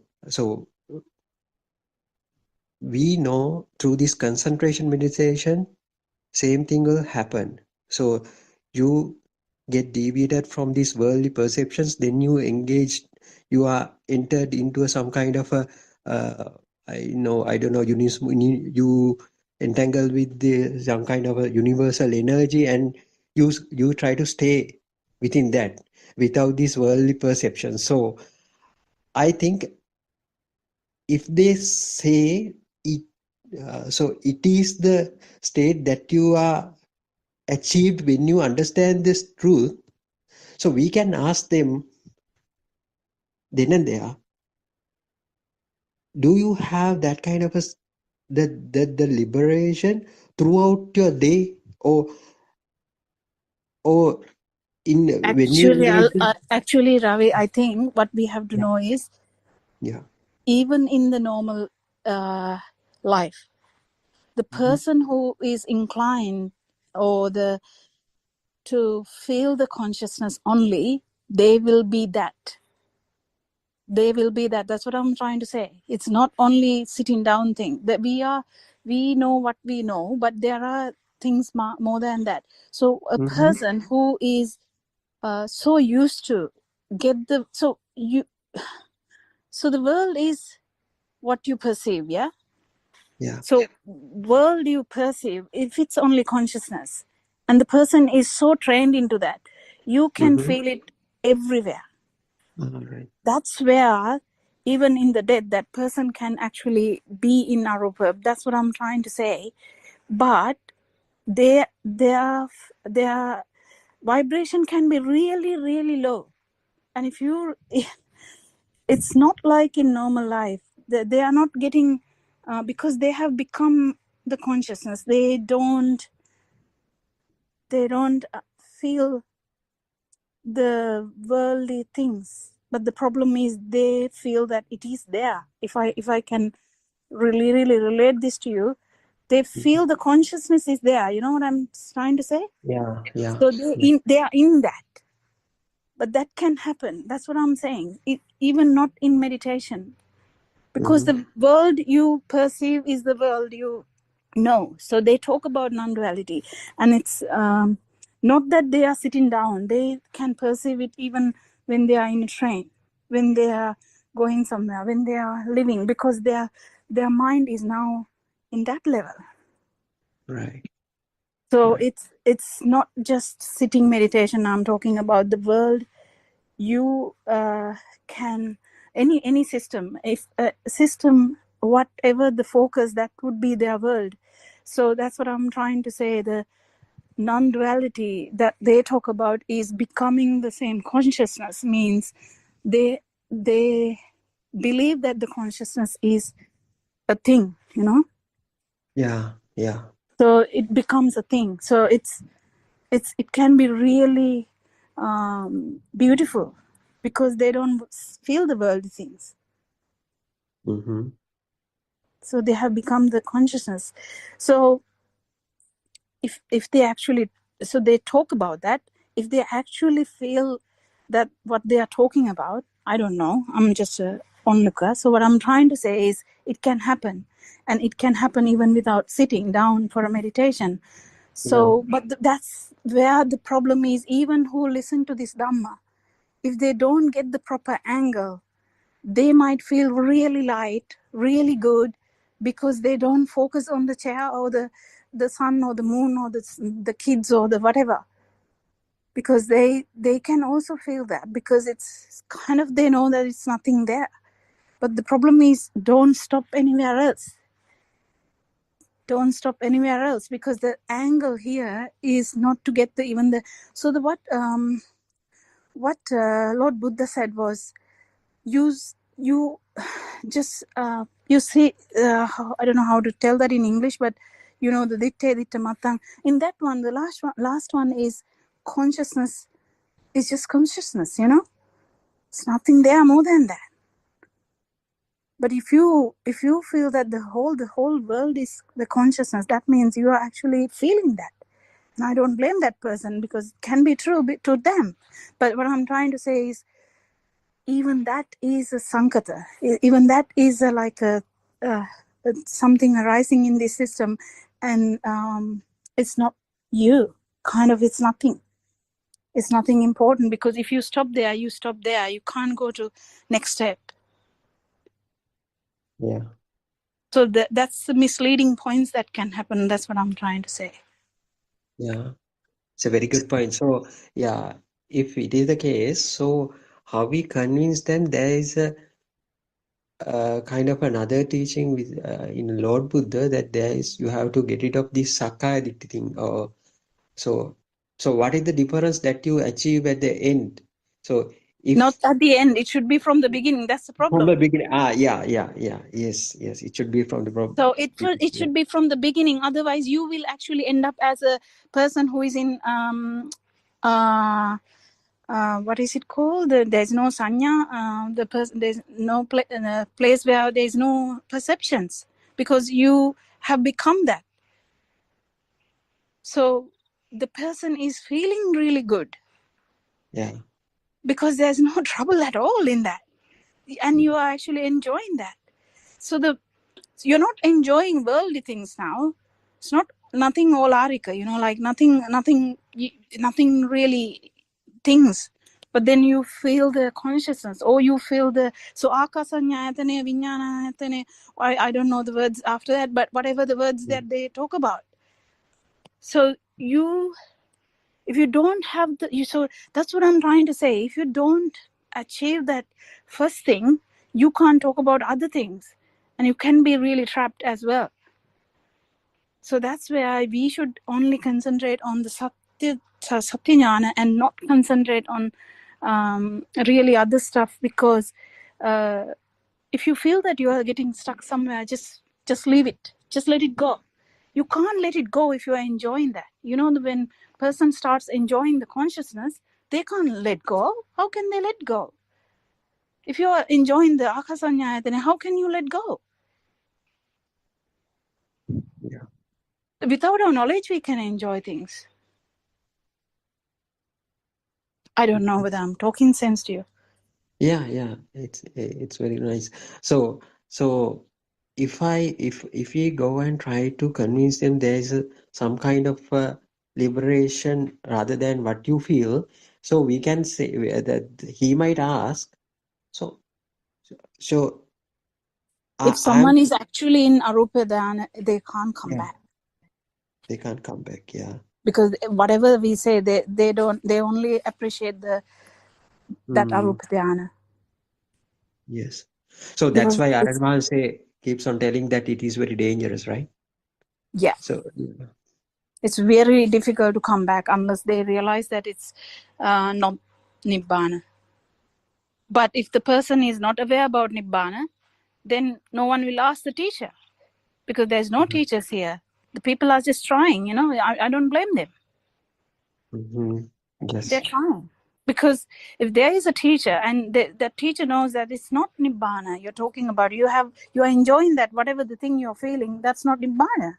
You can't be enjoying anything. You can't be a doer. You can't be a observer. You can't be like a feeling person. Like the Nibbana is not feeling, because it's the non-vibration. If there is a vibration, only you can feel, So if we happen to explain them the difference between Nibbana and the state where you are, if how they can feel that if they feel there is a problem here, they might go back, stop getting into that trance and that kind of thing, and they might actually think about it. But I'm not actually talking directly about them, because we can't do much. But I'm trying to say, someone who is actually listening to our Dhamma and who didn't get the correct angle yet might trapped into the feeling that you enjoy, because I hear them sometimes. I feel so good now, What do you think about that? I feel so good now. What does that mean? That means that there is a problem somewhere. When you say I feel so good now, that's not what it is. So we have to be careful, because you actually feel good. But if you stop, that's not. That's just a side effect of the process. That's nothing to concentrate on, nothing to focus on. If you focus on that, that means you're actually enjoying that. Yeah. Side product, I would say. I don't know. It's nothing achievement. It's just a product. Because before you had so much problems in the worldly way, but now you don't. But that doesn't necessarily mean you are an arahant. You know what I mean? Yeah. So one should know the difference between the arahant and the actual world. And that's where the sotapanna comes. But I'm not trying to say any words about this. I'm just trying to make you aware that these things are there, because sometimes you might hear non-duality and you might be like, wow, they know that too. No, it's not really. They might. Sometimes they might. But what I'm trying to say is every word in English has so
Good morning, everybody. Iran Sanai Mahansa. Iran Sanai, all the my friends. Let's continue our Dhamma discourse. So, by far, we were discussing about thoughts and the illusion of this inside and outside.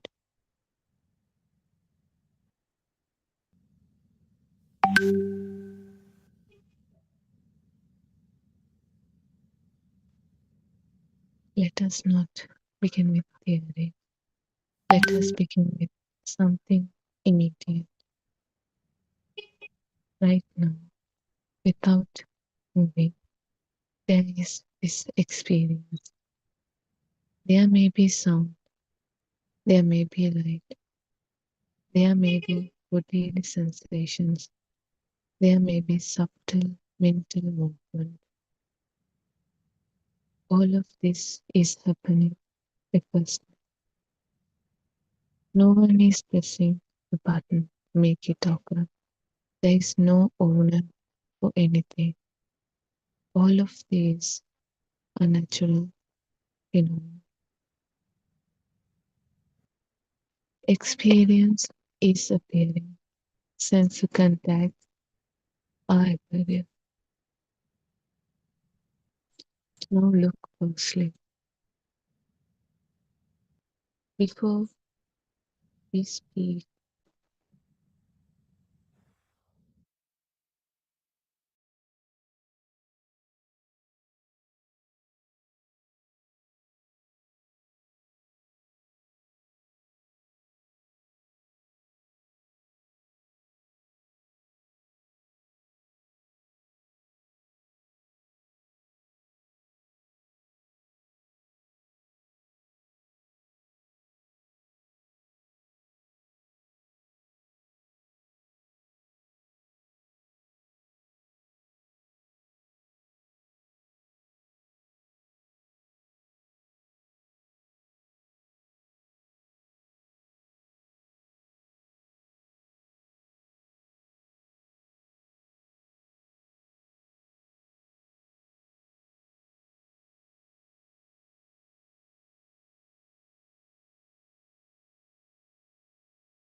an experience is appearing. A sense of contact is appearing. When you look closely, before we speak about this mind, and this so-called outside world, what is actually there? There is hearing, there is seeing, there is sensing, but where is the division? Where exactly does inside begin? Where exactly does outside begin or ends?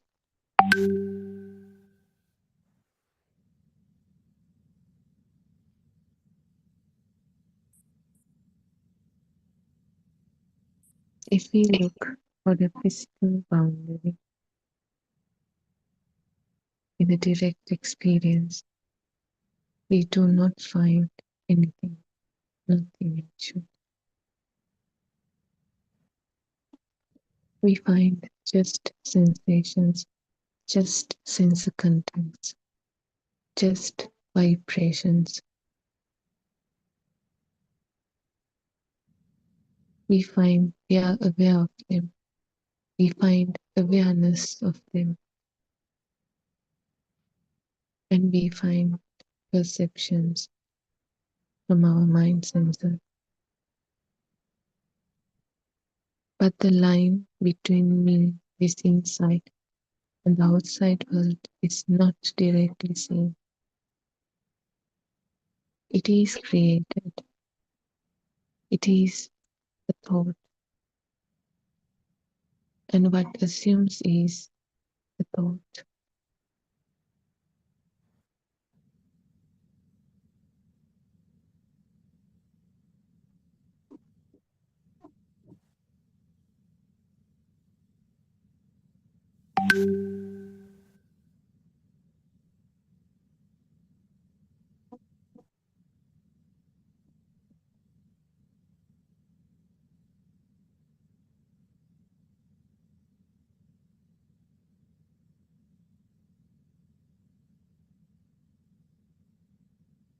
Everything begins with a simple sense of contact, a simple vibration. The contact itself is very simple. Let's take a sound, and our ear generate a sound vibration, or our eye, it creates a light, and our skin, it creates touch, warmth, or cold.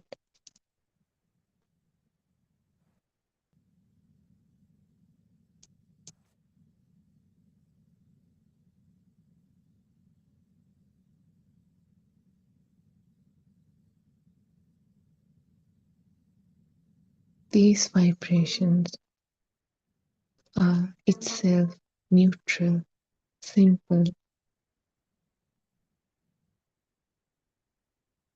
They occurred and ceases at the same moment.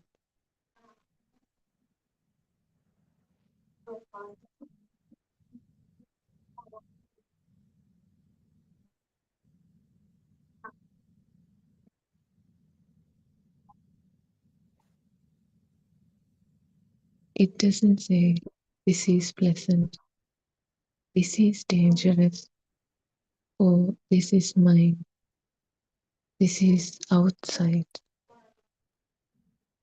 or the naming or the labeling. It is simply just a raw contact. But the raw contact does not stay raw for long. Almost instantly, something else happens. Our mind consciousness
Then the similar thoughts that similar to this vibration starts to occur, start to telepathize.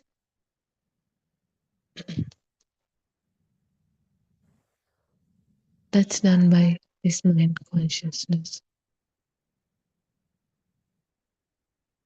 They were never stored anywhere.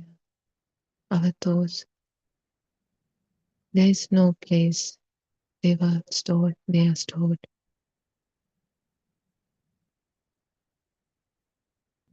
There's no place we can name it exists. We cannot see, but it arises when the right conditions are met, like it's telepathizing itself.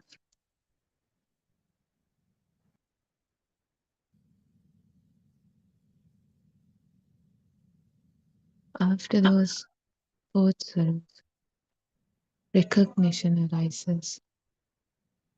It is not separate from the mind consciousness. It is the mind consciousness activating, like it's thoughts activating.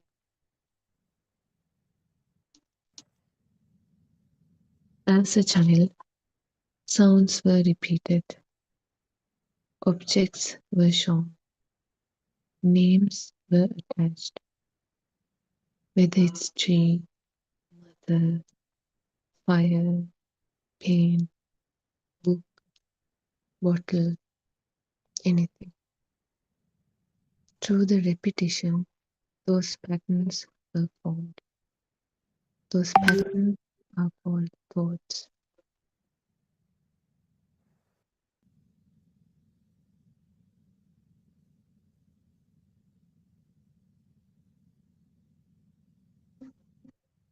When we keep using those thoughts, when we keep practicing it, using as a habit, we get used to it. So now, when the contact happens, this thought, this recognition activates automatically. The mind does not search, it responds.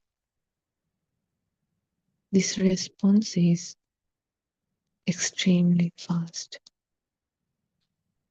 Thoughts are also very fast, so fast that we believe there is this meaning in the contact itself. That meaning is part of the contact, that simple vibration itself.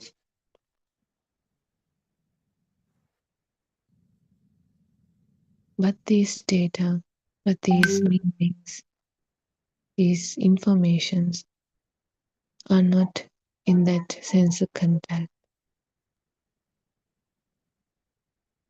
It's generated, created, or done by our mind consciousness.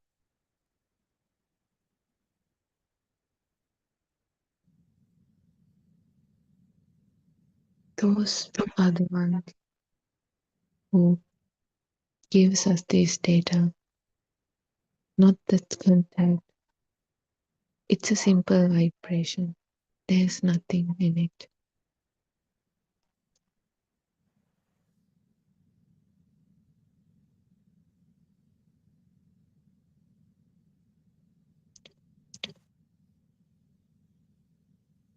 Not just a thought arise.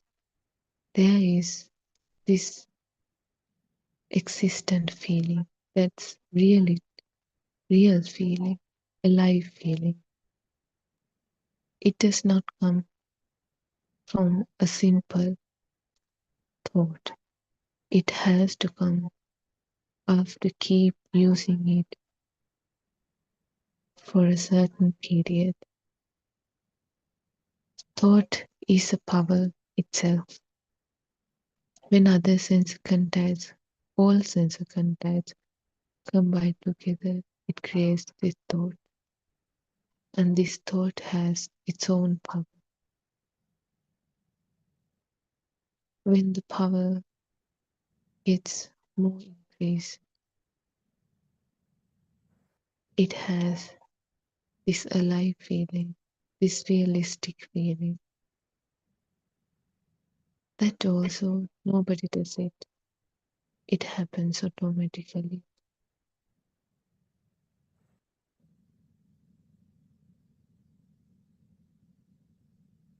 When a word is heard, a visual image may appear, not in our eyes, but in our mind consciousness. A smell memory may appear, emotional tone may arise, past experiences may surface,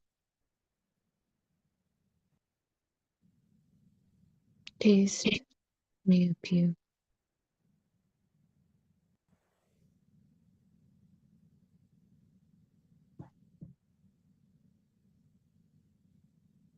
Well, all these are not separate thoughts. They are interconnected patterns lighting up together like a one spark, and that's the thought.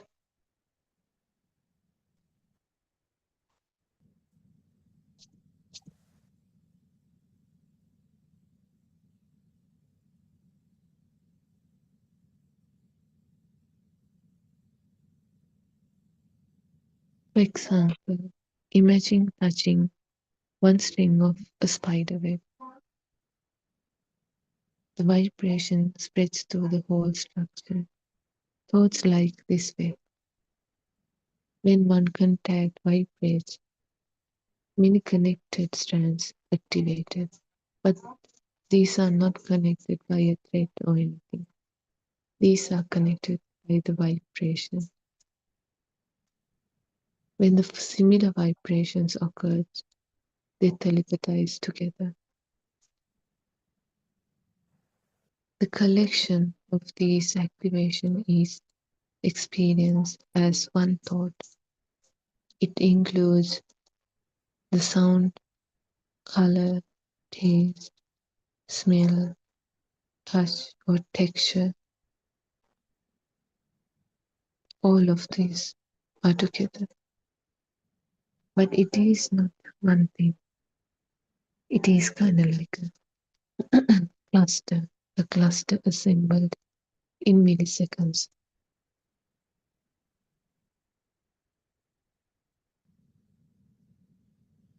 But when these are activating together, when it's happening very fast, it feels unified, real.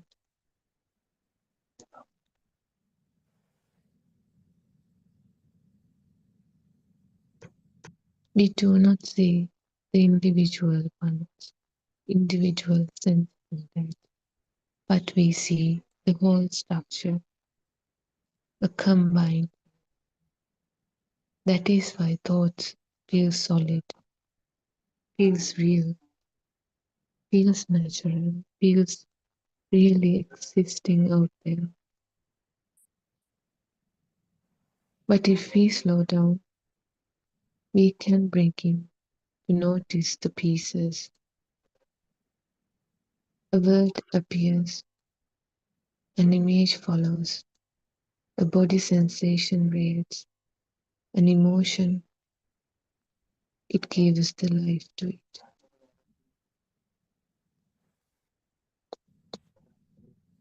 This assembly is a process.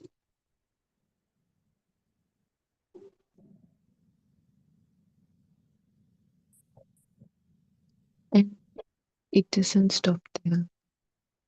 Later on, it adds the sense of a single thinker. Thought says, I am thinking, I am doing this, I am eating, I am feeling, I am angry. This is my book, this is my child, this is my parents. But what actually happened? It's just a simple sensor contact. And our mind consciousness telepathize the similar vibration, the thoughts related to that contact. And now we start to see through that thought, not through that simple sensor contact.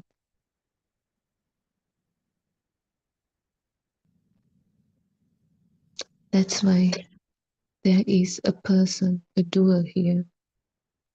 But if you look at it thoroughly, you see there is no central thinker. It's just only a process.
Now let us see how this me, myself concept is working.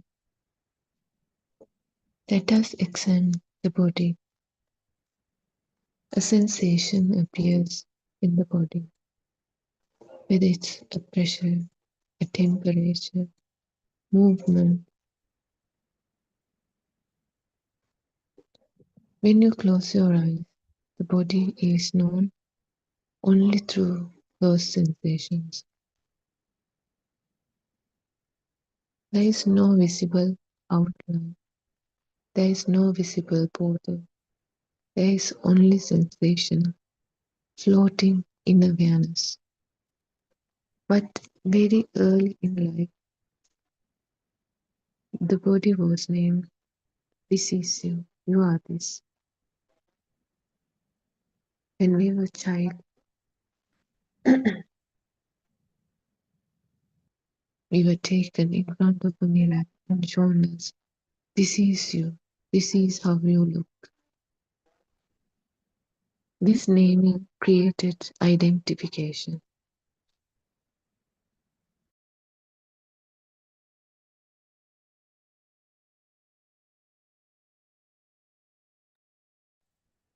So now, when sensation appears, a label attached instantly. Me. Nobody does it. Nobody owns it. It also happens naturally because we got used to it. Now it happens naturally.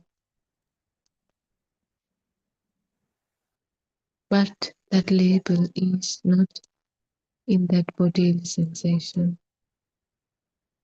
The sensation itself is neutral, simple, light vibration. But the ownership, this I-ness, is a thought, is a habit.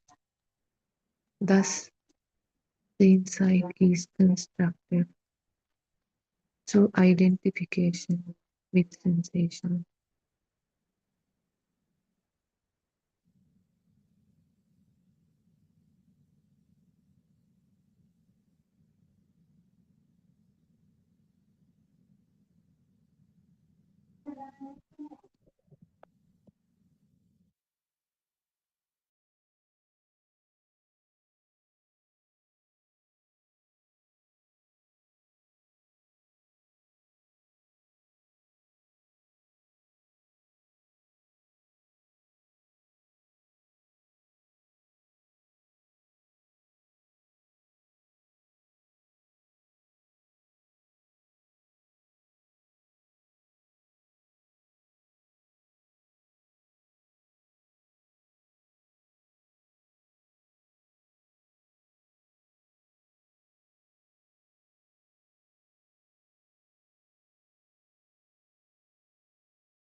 Now let's consider about the outside. Consider the vision. Our eye creates the colors.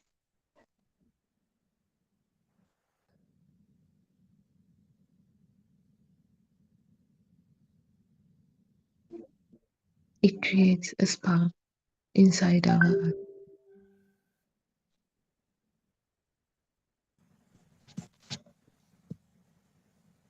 Then the shapes and the colors are formed.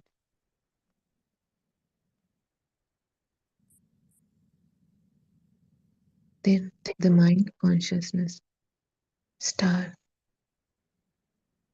to form. It gives the thoughts that we used for a long time. Now it has become so neutral, so natural. We start to calculate the depth using contrast, motions, shadows. Distance is inferred. Inference feels direct.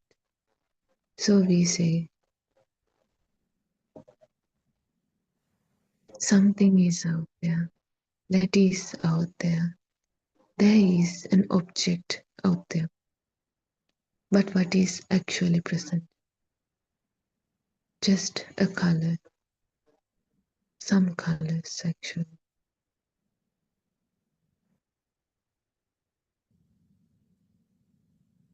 Distance is also an interpretation.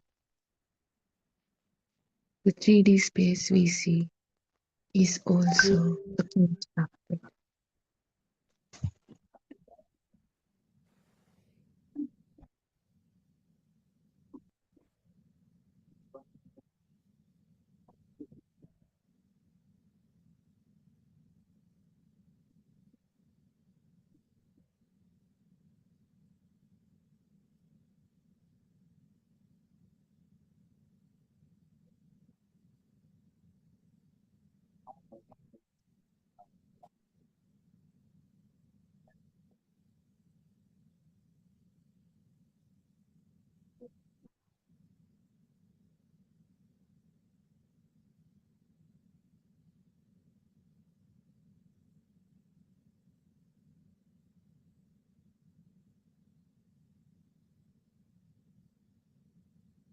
Without the mind consciousness, without the movement, without the habitual seeing, using of thoughts of movement, and without those past learnings,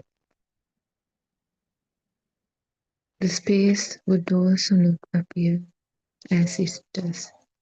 Now our mind consciousness has used to see the 3D world as it is. That's why it feels real, it feels natural. But if we go to our childhood, a child doesn't know about the 3D space. The child doesn't know about the distance. What they see is just a color. That's it. We are the ones who learn the distance, the depth, everything. We got used to it. Now it comes as natural. Now we cannot escape from that illusion. We think this is the reality, this is the truth. Thus the outside, thus the 3D outside actually is constructed through those visual interpretations.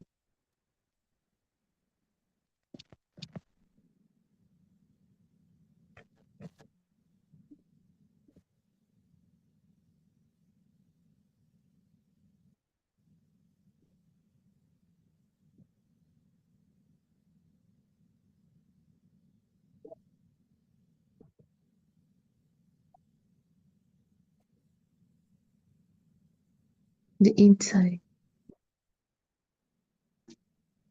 the sensation that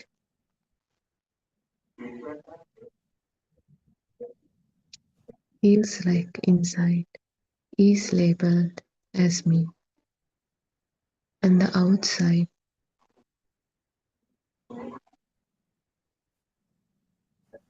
that outside is also a perception labeled as world. But what really happens is just a sensor contact occurred. We are the ones separating it between outside and inside. And also that also happened through our mind consciousness.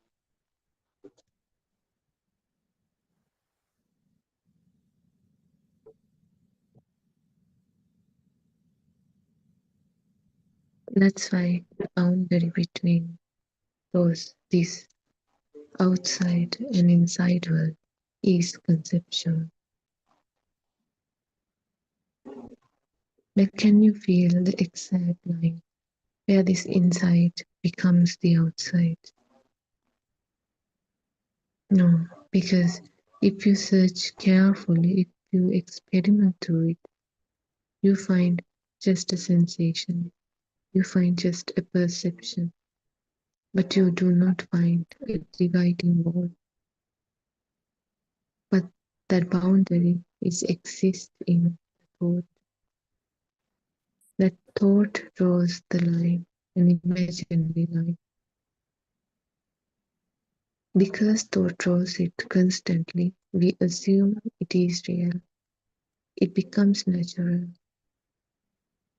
But the repetition does not create the truth, does not make it the truth. It just creates that familiarity.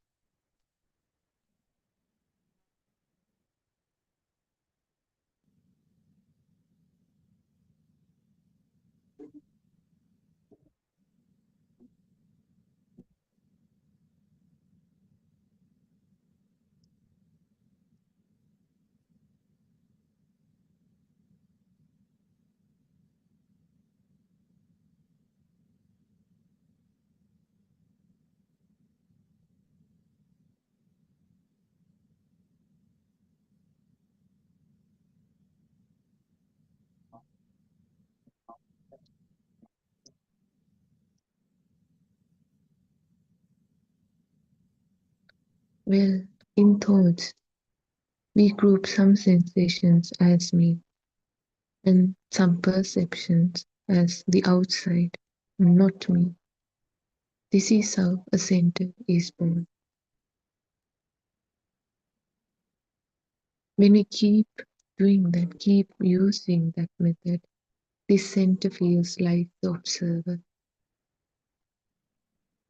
Now there is an I-ness, me, myself, mine. But where is it located?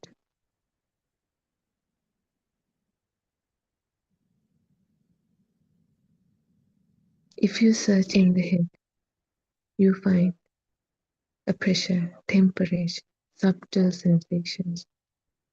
If you search in the chest, you find heartbeat, movement, warmth. If you search behind the eyes, you find darkness, maybe a spark. Now where do you find a solid observer? The observer is the organizing principle of a thought. Thought does it. The observer, this I-ness itself is also another thought, but it is way more powerful than other simple thoughts. That's why it feels real.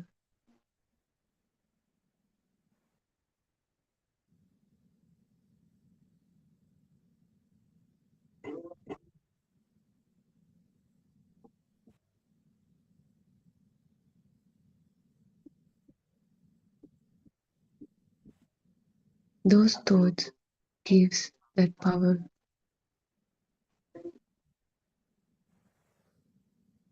It makes us believe there is this person who exists. This is me.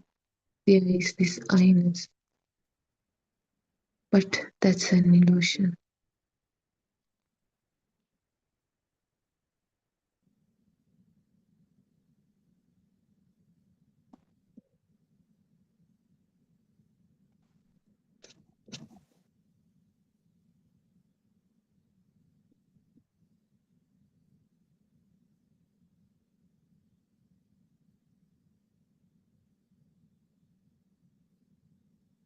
Well, the thought when we created as a child, does not stay as it is. When the life goes, when the time passes, more thoughts, more information, more data was added to it. So now it has strengthened. The power carries by one thought is now increased, has increased.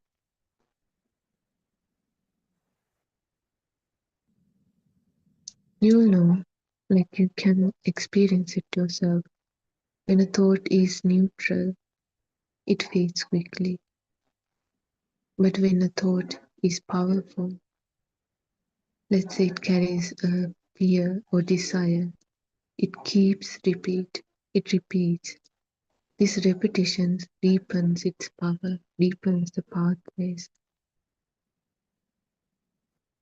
It becomes a burden itself.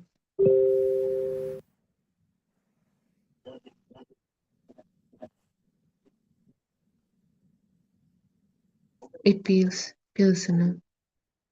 It feels true. But there is not an inherent self in any of those things.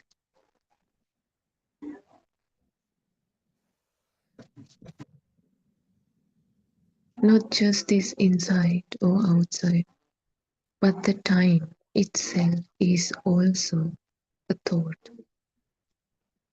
Time also emerges from a thought. Memory reconstructs the past. Well, actually, in the sense, memory means the thoughts, the mind consciousness repeats and reconstruct the past.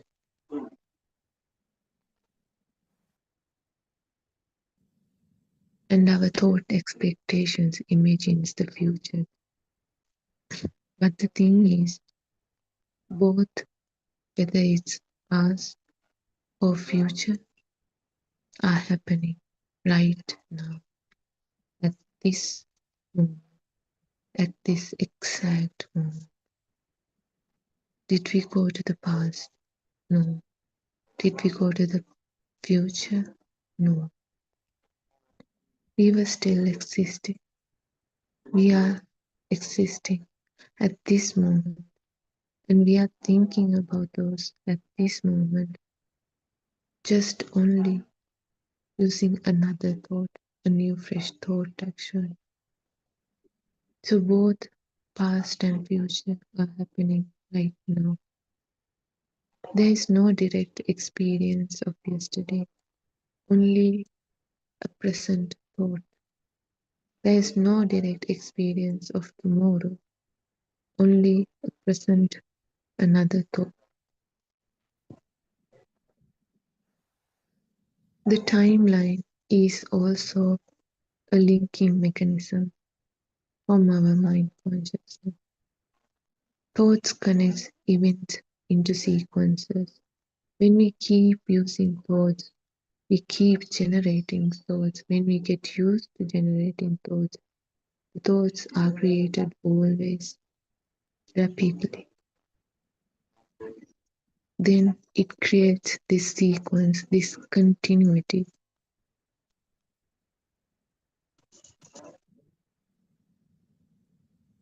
It creates a story. It creates identity. It creates this simulation, this illusion. And we take it as the real.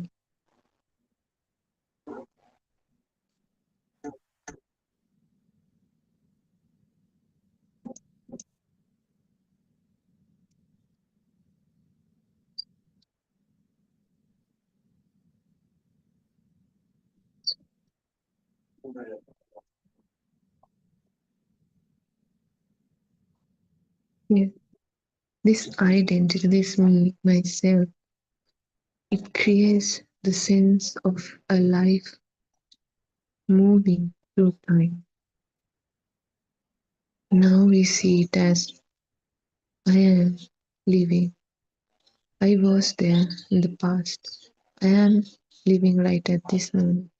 And I will be in the future. But if you see carefully, what really happens is we are existing right at this moment. And both those past and future, we are thinking about that also. Just right at this moment, using thoughts.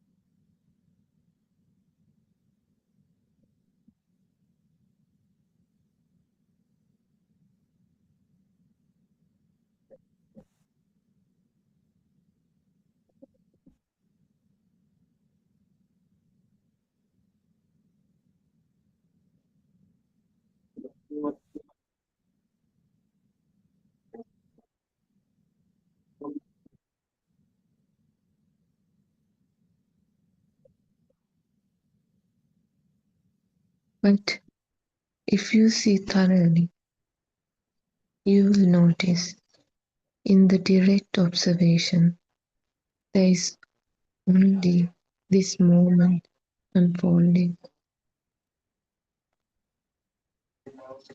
A present thought, a fresh thought, a fresh sense of contact that also occurred and ceases.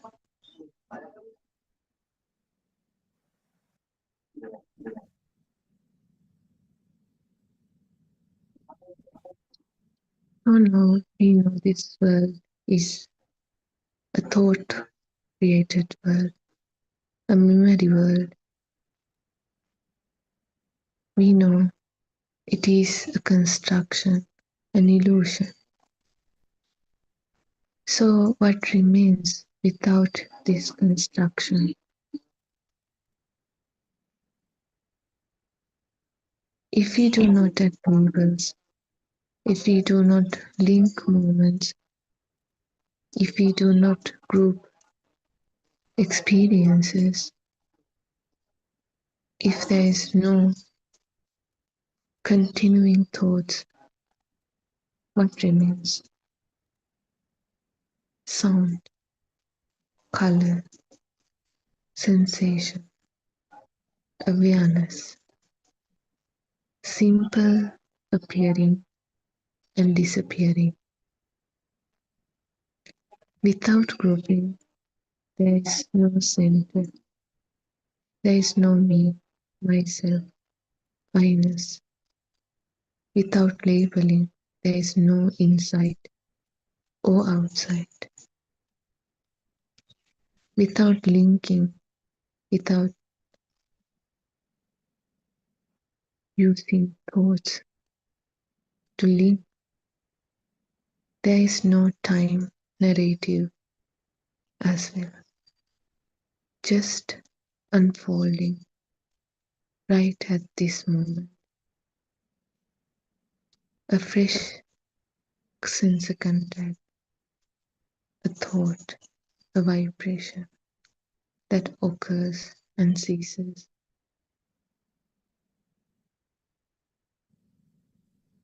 Well, you can practically investigate it. During daily activities, you can notice when someone calls your name, before reacting, notice the sound as vibration, as a sound wave, as sound vibration. Notice the body sensation, the thought. Notice the thought that says, they are calling me. See how the me appears after that sound wave. Is there a me in that sound wave? It's just a sound vibration. Or when you feel pain, observe carefully. Is the pain saying mine? Or is the mind a thought layered or added later on that sensation? These small investigations reveal the architecture, the construction of this illusion of a thought.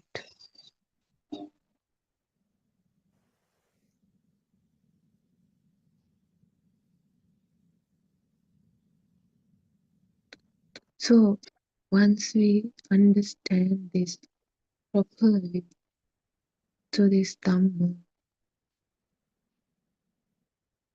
we are getting the freedom through this understanding.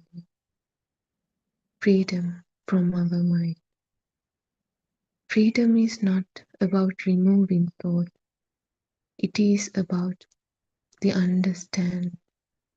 about understanding a thought. When a thought is seen as constructed, it loses its authority, its power.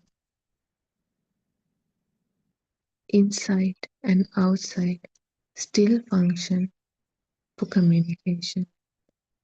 We keep using it, but now they are known as useful designations, labels, namings,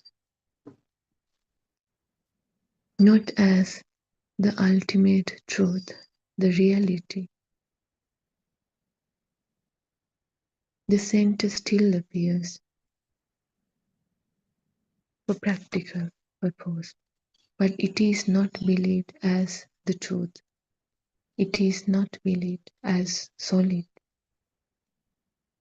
This reduces the power each thought has, the fire inside us to each thought.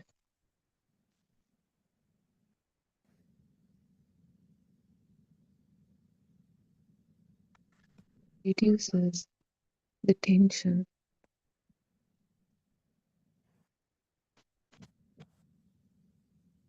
Because tension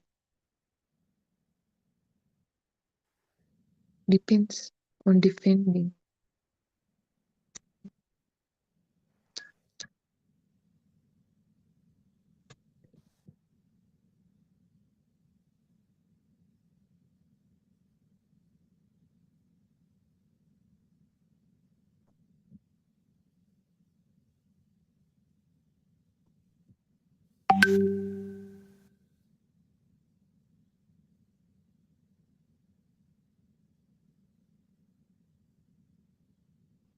When the center is seen as constructed, our defense will is relaxed.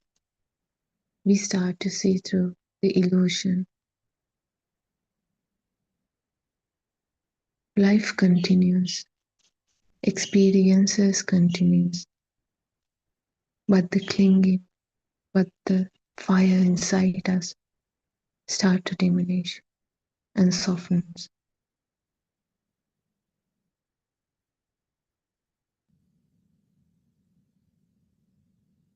That's what really happens in the end. So we'll end our discourse today. Therun Sanai, everybody.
I worship Triple Gem with the greatest respect.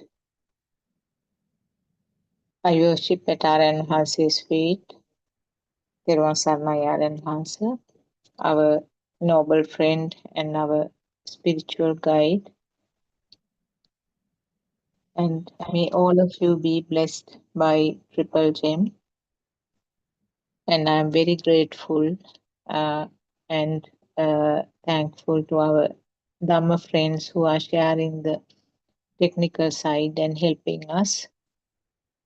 So this is yet another session of the 24-hour Buddothpado PeoTV channel. As you are aware,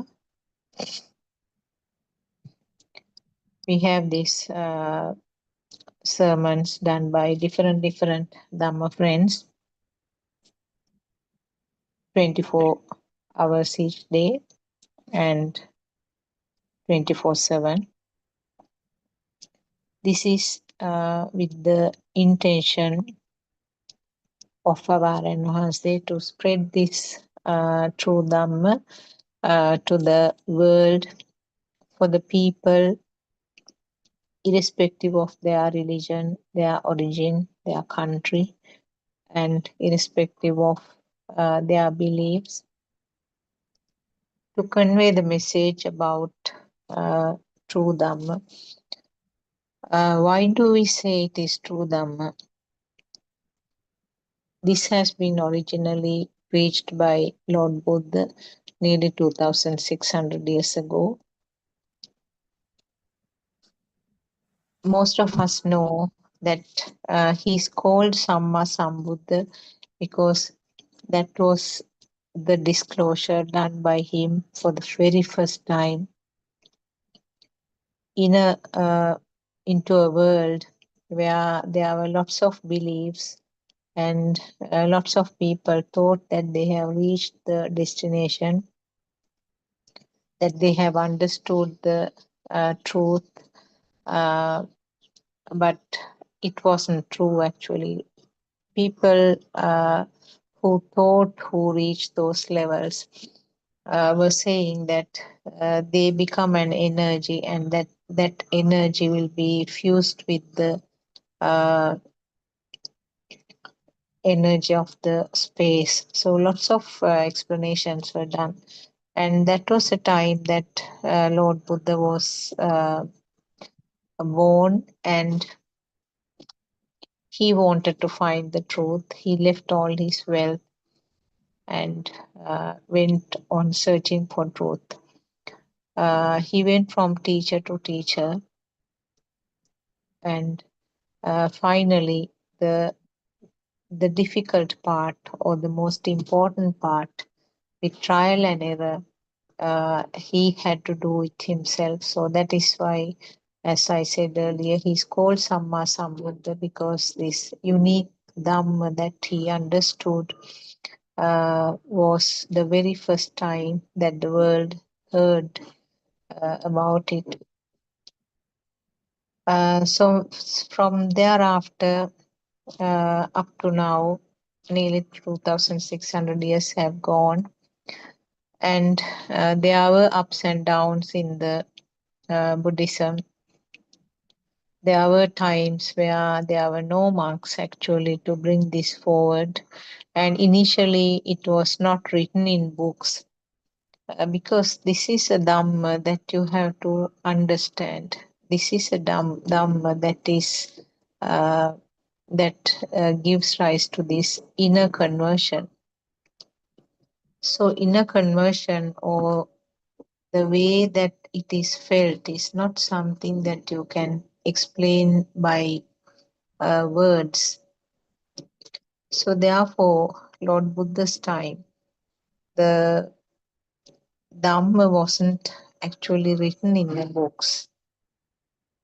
At some stage, it came up to a situation where there was a very bad, prolonged famine in the country.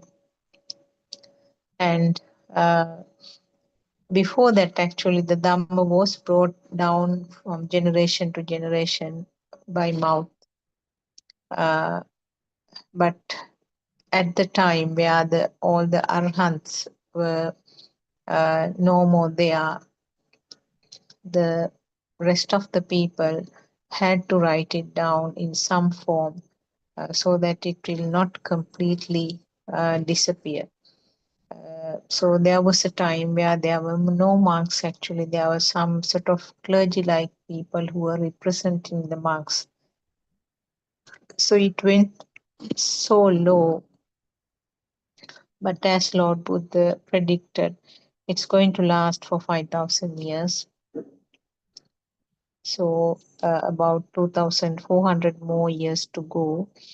So now there is a reawakening of the Buddhist teaching. And we are very fortunate to hear this Dhamma. Our Aryan Wahanse, our spiritual teacher, is helping us with all these true facts, giving it in a more very simple way, especially for people like us who do not have a Pali knowledge. We are not in a position to read the sutras in Pali language and understand. So he has collected many things from different sources, and then he has completed the picture, and he's now telling us, preaching us. Already he has done more than about 12,000 sermons over the last 5 years, which are there in the websites. So any of you who is willing to, who wishes to know more about this, for Sinhalese speaking people, the website is www.buddothpado-dhamma.com. www.buddothpado-dhamma.com. And for the English speaking friends, www.wisdomofasia. It's written as single word, wisdomofasia.com. So that is a website for the English speaking friends. So the 12,000 Zoom discussions, of course, most of them are in Sinhalese language. So this Dhamma is spreading actually from within the country itself. It's spreading among lots of people because Buddhist people in our country also have been more towards, leaning more towards the material type of offerings and different types of meritorious work, not actually what the Lord Buddha praised. The Lord Buddha said the practical aspect or Pratipada is what is important and what I am praising, not the Amisha type of puja offerings. So that he put for the second place always. So it's kind of awakening. People are awakening to this Dhamma more and more. It's going to the people, and more monks are also trying to listen and take the facts from these Aryan Wahanse's sermons, so which is something beautiful. We were under the impression that Nirvana is something which is not achievable in this birth. And we thought that we are not fortunate enough, and the meritorious things that we have done is not strong enough for us to reach that level within this birth itself. And we felt that there are so many large scale offerings or meritorious work that we have to do to achieve that qualification. Now we know that Nirvana is something that you experience in each and every thought. Thought is just something happening at the fraction of the second. and it's just a flow of thoughts, very fast flowing of thoughts, what is described as living. I'm not talking about the living or the changes of the physical body. Changes of the physical body is something that you can always experience or recognize. Even a person in the mundane world is capable of identifying what is happening to the body and the changes that is happening to the body. And any other religion also, these facts are being explained. So that is not what we are trying to talk about. In Buddhism, the main or the most important thing is talking about the mind, because the change of the mind is what we have to understand. That is what is about Buddhist philosophy. And we know there is nothing permanent called mind also. Mind is a flow of thoughts, very fast flow of thoughts, changing pattern of thoughts. So what is meant by the sanya abhisankarana? Sanya means the perceptions. Abhisankarana is a volitional formation. So volitional formation of perceptions. That is what is meant by living actually. You feel that you are alive because of this changing pattern and empowering of these perceptions which happens every fraction of second. Because of that changing pattern, because of this empowering nature, a system feels that system is alive. So by nature, what happens is that always the perceptions become stronger and stronger. To the baby who had very minimal perceptions, for a baby who was just born, for a while the baby had only the vibrations. There's a self-vibration, which is the very subtle level. Self-vibration is due to the current which got telepathized at the level of the zygote. So from the zygote level, this current has been running. And that is what is manifested as self-vibration at the beginning. In a very subtle way, baby feels that there is a shape. Baby feels that there is a sound. There's a skin sensation. There's a taste and a smell. But no descriptions. And it further gets stronger, and we call it the self-perception now. There's something that perceives, but again still no naming, no major details about it. That is a self-perception level. And then further becomes a self-view, which is a full-blown thought. So this process is not something done by any person. There's no person who is doing it. It's a part of the natural law, which we call Chitta Niyamaya. And this process is ever changing. It becomes stronger and stronger. That is why Lord Buddha said that if you are born as a human being and after the death of this birth or after the death, being born again as a human is so rare.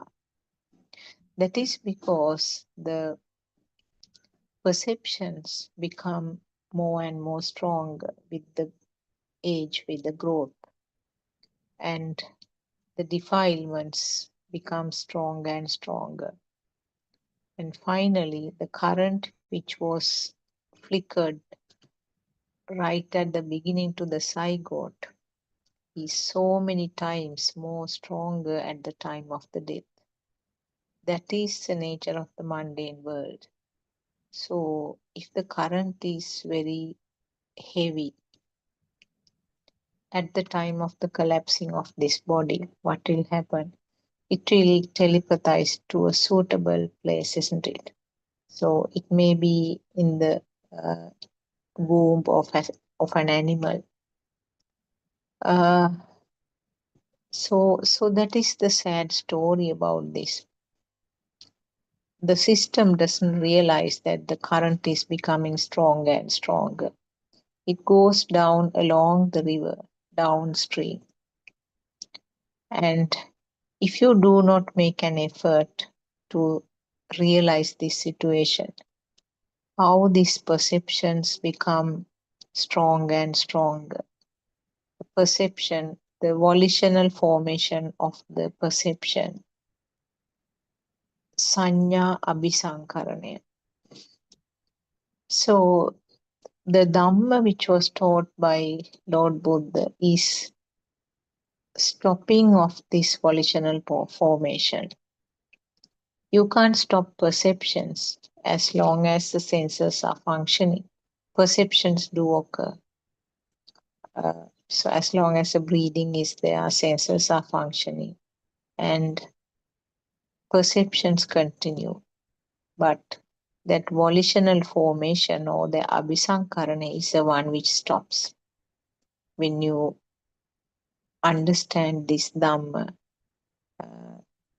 to the deepest bottom of it. So when you understand this sanya abhisankarana will stop, but the sanya will be there. So what should we do to stop this volitional formation or this abhisankarana of the perceptions? It's to understand the Dhamma, isn't it? It's to have a good knowledge about the darshana part or your what is this mechanism? How is it happening? So understanding is the only way. And understanding is something that we have to do it little by little, step by step. And R.N. Mahase is teaching us very clearly the path. He's showing us the path and the address where to go. So it is the effort and the willingness of the person or the system to learn about this true Dhamma. By learning these facts very clearly, and that is how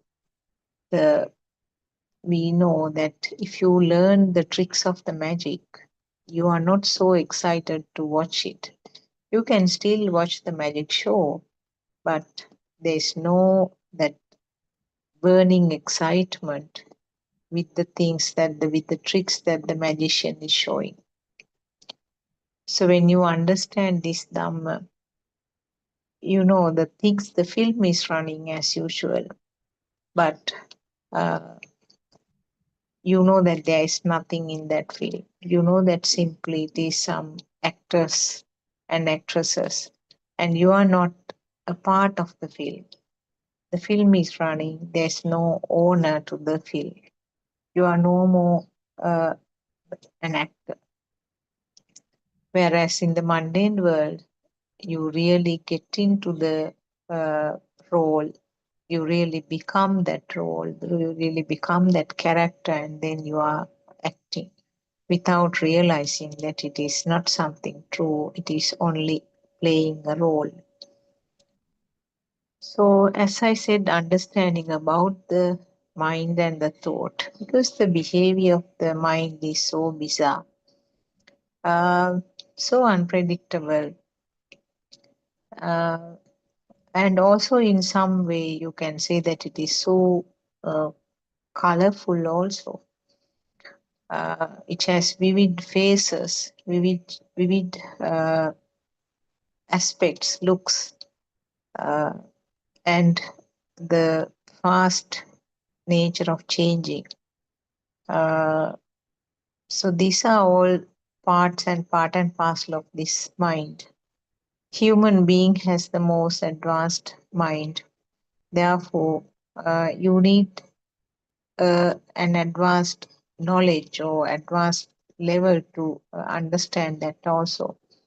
The animals, they do have minds, but they are kind of primitive, depending on the level of the animal. Some animals do have better levels, but generally they are all below the level of the human being.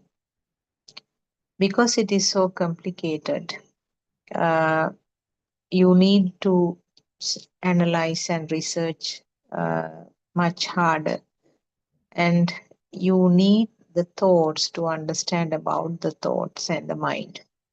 So you are using, if you are in a garbage pit, you use the garbage itself to make a rope for you to get out of that garbage pit. So you need the thoughts to help you to understand these thoughts and the mind. And you know that before the thoughts are formed, a baby who do not have the thoughts at that level, they cannot identify this thought process. So therefore, the defilements are there in the form of pains hiding underneath, but they are not manifested in the early ages. And we know that the baby has some sense of function. They are separate.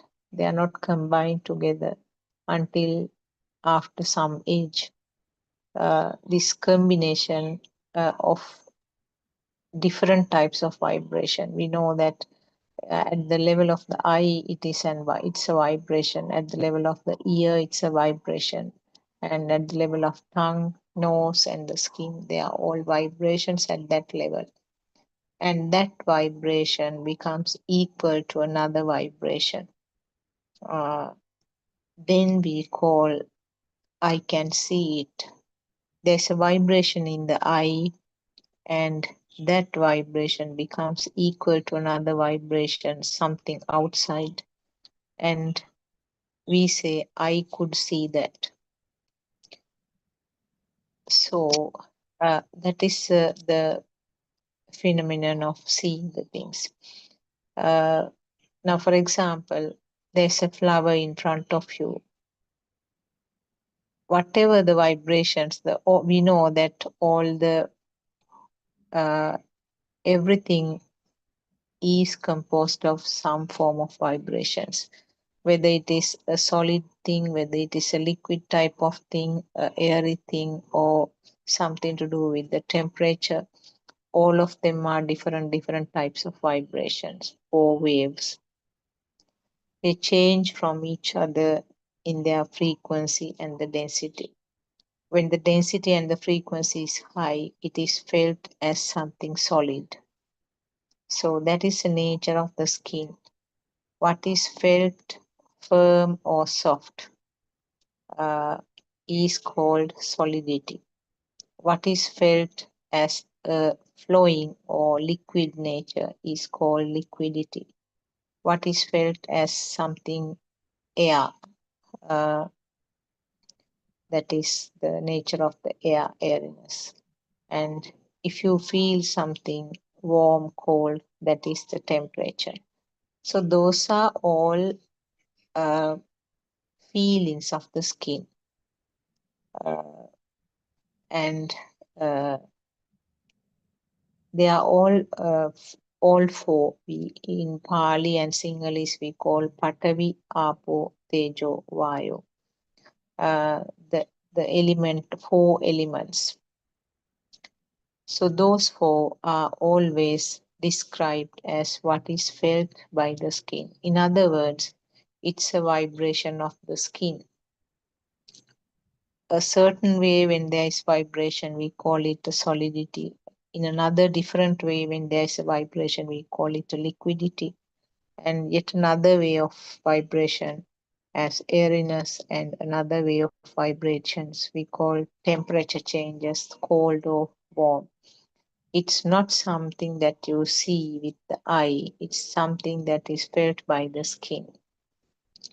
So you can't call the patavi your table that you are seeing, the wall you are seeing, the pen you are seeing are patavi. No, that's not something identified at the eye level. It's something felt by the skin. True that it has a picture, that's a different story. I mean, if you feel the wall, the firmness of the wall, you can see it as a shape, that's a different thing. But basically, the four elements, the Patavi, Apo, Tejo, Vayu, are described as feelings of the skin. So if we didn't have a skin, can you say that any of these are there? No. So it's always the sensor function should occur for you to feel. The skin should be intact and skin shouldn't be numb or anesthetized. The ability to feel should be there, and then there should be a vibration. This is applicable to all five senses. If we do not have the eye, the physical eye, we can't talk about seeing the things. Physical ear for the if you are deaf from if you didn't have the ear at all, I mean if you didn't have the eyeball for some reason, you can't talk anything about seeing. For some reason, due to some rare syndrome or something, if you were born without an ear, then again, because the physical part is not there, you can't talk about the hearing. For some reason, if you are born with some abnormal nose with no sensor part, then there is no way that the smell can be felt.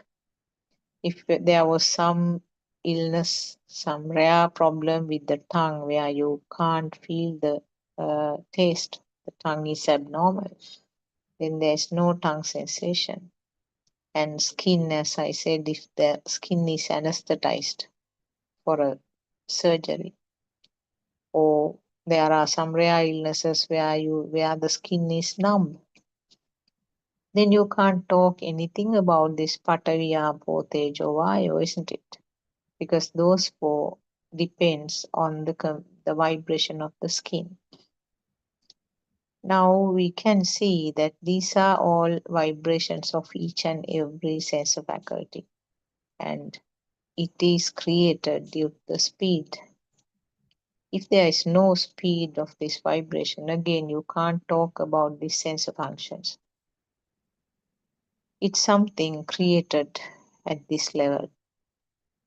So, as I said, around us means trillions and trillions of vibrations. So, what is this incident, or what is this thing called seeing? What is this thing called hearing? All five are same. That means two vibrations become equal. This becomes that. So the story about the tuning fork is explained by our R.N. Mahansi, our noble friend. If one tuning fork is vibrating, if there's another tuning fork which has a similar frequency, that will start automatically vibrating. So that becomes this. Similarly, another modern example given by R.N. Mahansi is the television set. There are two television sets, and then both are tuned to a particular channel. And you can get the same picture, same sound in both television sets. So this becomes that. It becomes one becomes equal to the other one, isn't it? So here the mechanism is also the vibrations. One vibration becomes equal to the other vibration. And then we say, I can see, I can hear. So supposing I was talking about a flower in the mundane world, you can say, I can see a flower. What happens? The flower has so many vibrations. The eye also has the capacity to have so many vibrations. At one point, the vibrations, a particular vibration of the eye becomes equal to one of the vibrations in the flower. And then we say, I can see the flower. So this is a concept applicable to all 5 sense faculties. The vibrations become equal, and then you explain about the concept of seeing. And that vibration, because it is so fast, it creates something then and there. That is how it starts. Even the thoughts are also same mechanism. That becomes equal. 2 becomes equal. So in other words, for you to have a thought, you should have had that thought at some point. And always a thought is a combination of the 5 vibrations, 5 sense faculties. Not necessarily all 5, but at least there should be the combination of 2 senses to form a different type of vibration, which we call a thought. So you can see that it is a bit complex, but if you analyze it yourself, it becomes very clear that this is a process of synchronization or resonating or telepathizing. All 3 words give the same meaning, becomes equal. So this is a fast process of occurrence, becoming that, or that becoming this, becoming the equal, becomes equal. And so this is not a process that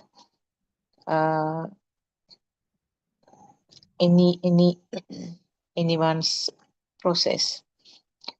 It's an automatic process, just a happening, a nature's way of happening the things. So the thoughts are formed in this way. Thought is, as I said, combination of 2 or more of the vibrations from the senses.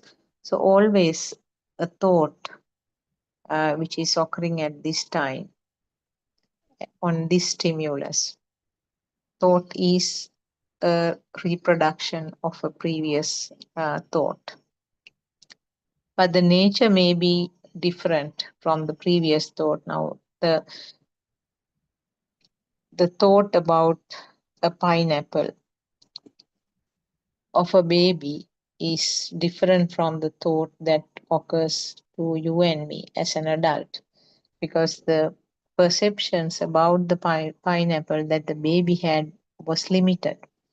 But time to time, the perceptions about the pineapple becomes more stable, more stabilized, or become more stronger, which we call the volitional formation or the abhisankarane, the current or that collection of perceptions becomes stronger and stronger. So by the time that you and me are talking about the pineapple, we have got so much of data about the pineapple compared to what the baby had as a small child. For a very small child, it is just a shape, it's just a smell. If it was allowed to taste, it is just a taste, and the baby has no idea whether it is a sweet or the sour or whatever it is. But the baby will have some sort of facial expressions for the sour taste. That is because of the sensor function. the sensor itself feels some sort of maybe I can call it a discomfort or some dislike, some difficulty in tolerating. So therefore, there will be some facial expressions, but it is not due to a thought that this is sour taste and I don't like. That sort of thoughts aren't there in the small baby. But by now, it has become an existing pineapple for us, isn't it? For the baby, it was just the shape and taste, smell, and the touch must have been something firm if the baby touched it. That's it. And later on, the sound also comes up from somebody. This is pineapple. Now the more things are occurring, and the baby will start feeling it, tasting it, getting the smell, and the sound is also bombarded. This is pineapple. Baby, this is pineapple. Do you like it? We'll eat some pineapple. All sorts of stories are coming up, isn't it? And now there is an existing pineapple for the baby.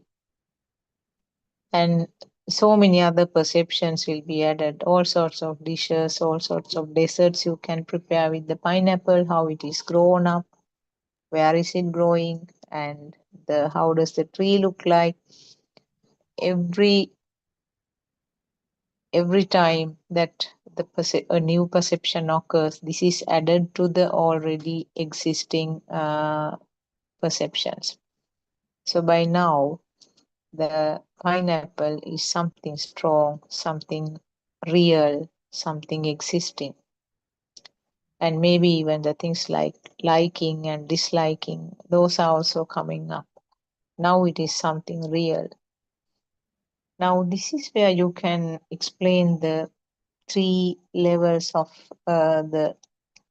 we call the worlds: sensual world, form world, and formless world. Now those 3 are established in this stimulus called pineapple. Now when I say the word pineapple, for the people who have tasted it, I'm sure most of you have tasted it, even our friends from different countries. What is meant by the sensual world, whether you like it or not? Sensual world means the physically or the material world, or the mundane world, I would say, in a more clear way. Pineapple in the mundane world, something which is there, something which is real, something we have tasted, what we are growing in the garden.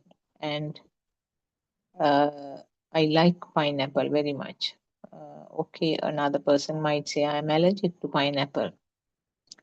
And another person might say I don't like very much because of the sour taste. Now, all are parts and parcel of the film, isn't it? Part and parcel of the mundane world, the physical world. So that is your sensual world. Likes, dislikes, and all sorts of stories woven around pineapple are part of the sensual world. And underneath that, what do you have?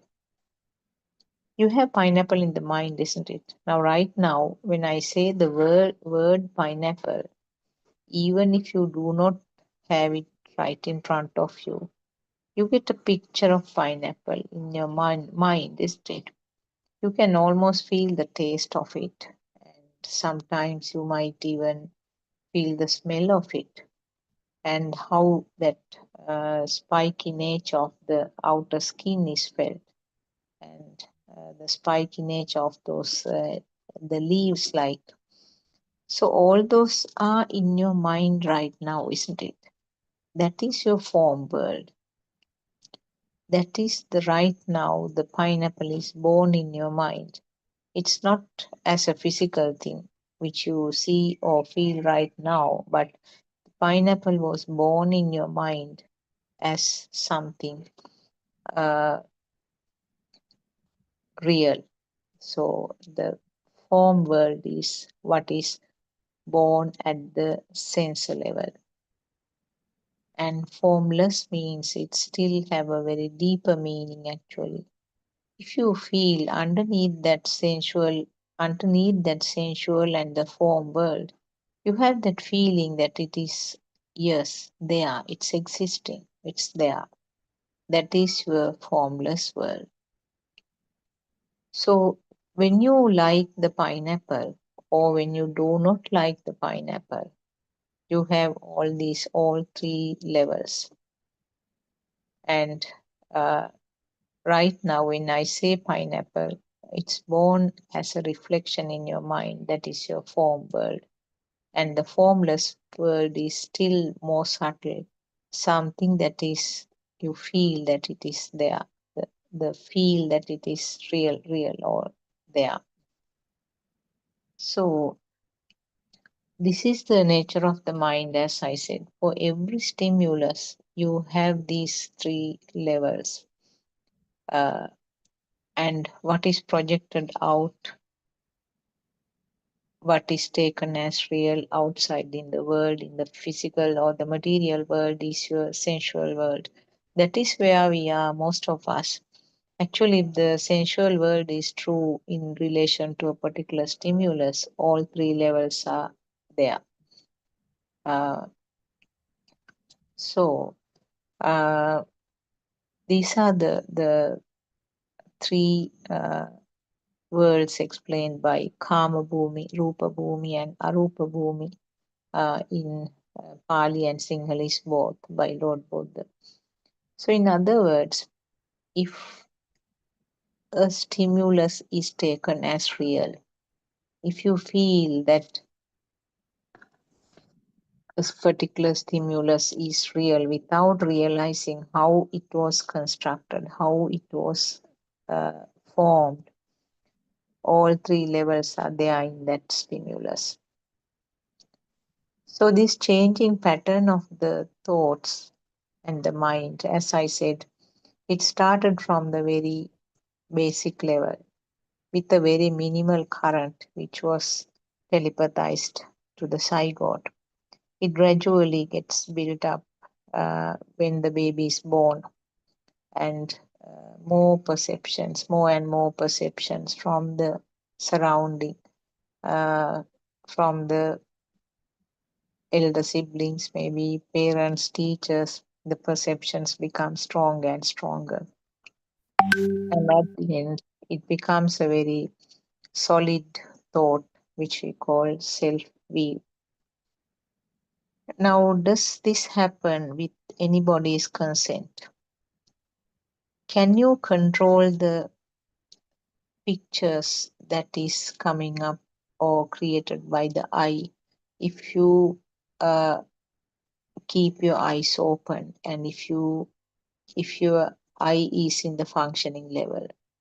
For a person who is not blind from birth, if the eyes are kept open, you continuously tend to see the things, isn't it? The continuous vibration of the eye will create a series of pictures. Is there a control to that? Is there a way that you can stop the things that you don't wish to see and just see only the things that you like? No, there's no way.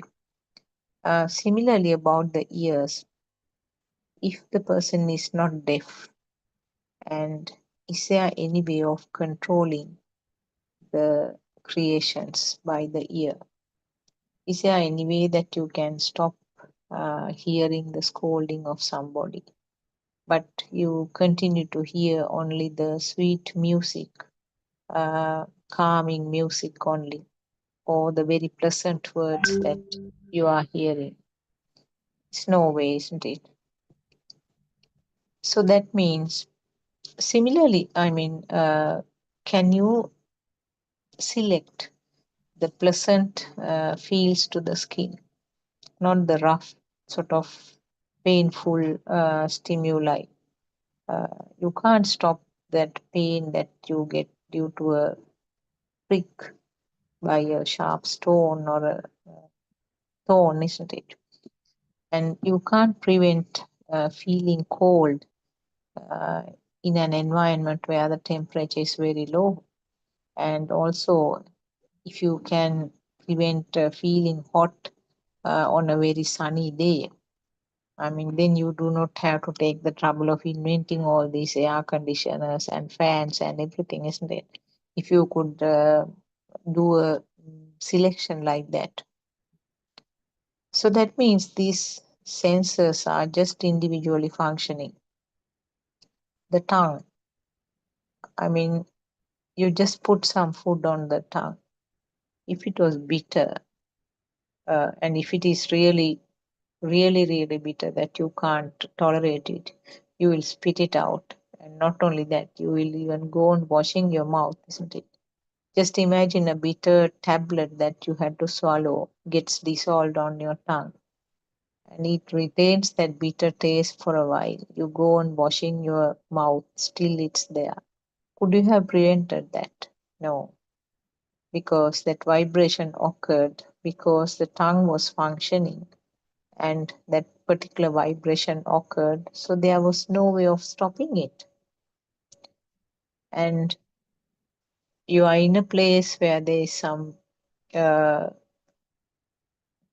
spilling or spilling of a drain which has a very foul smell. A blocked drain is spilling and there's a putrefying smell. Now you can make an effort to press your nose and keep it closed, but it's not a permanent solution, isn't it? It's like putting a plaster just to cover a wound temporarily so that it is not seen. But if the nose is functioning, there's no way that you can stop that vibration. So it's like that now. All five senses are like that, isn't it? All five senses, if they are in the functioning situation, you can't stop the particular vibration. And it's a kind of a random thing happening, isn't it? There's no way that the order of things can be designed, pre-designed. Now, what we forget is that the mind is also behaving in the same way. So, I mean, you feel sometimes, okay, yes, if the eyes are open, yes, I can't stop seeing these things unless I close my eye. But even if you close the eye, you will have the mental picture, isn't it? Now you want to close your eyes in front of an accident where you see people being thrown out of the vehicle and injured and all blood and everywhere on the road. And you don't want to see that horrific scene. You close the eye. Can you stop having that picture in your mind? No, it's haunting in your mind, isn't it? So, unless you were blind from birth, so for a person who was blind from birth, this picture will not come to the mind. But for a person whose eyes are functioning, you can't stop getting the mental picture even if you close your eye right now. So similarly, the mind sensor is also independently functioning sometimes, isn't it? That is where you say that I was thinking or this thought came to my mind. Now, how justifiable or how correct is this adding this word called me? Now, we said the eye function is not controllable. Vibration of the eye is not controllable. Vibration of the ear is not controllable. Vibration of the tongue, nose, skin, not controllable. So that you accept, isn't it? As a matter of fact, you say, okay, yes, I know, it's not controllable. But talking about the mind, we forget that isn't it? Now, we feel that thoughts should be able to control. Why am I getting this thought again and again? It's really troublesome. And this worrying thought, this thought about the anger or the sadness is coming up again and again. Now, did you realize that the mind sensor is yet another sensor only? True that it is the collective function of the other 5 sensors, which may not have occurred at this time, because sometimes you get some thoughts out of the blues, just which has no relation at all to what you are experiencing at this moment. So you might wonder, why am I thinking like this? Why is this thought coming again? Now, see how justifiable, now I'm just asking you, how justifiable to attach that label, me or myself, in that. Did you do it? Did you purposefully get that thought up to this point? No, it just came up. So you can see that the mind sensor is, the behavior of the mind sensor is no different at all to the other 5 sensors.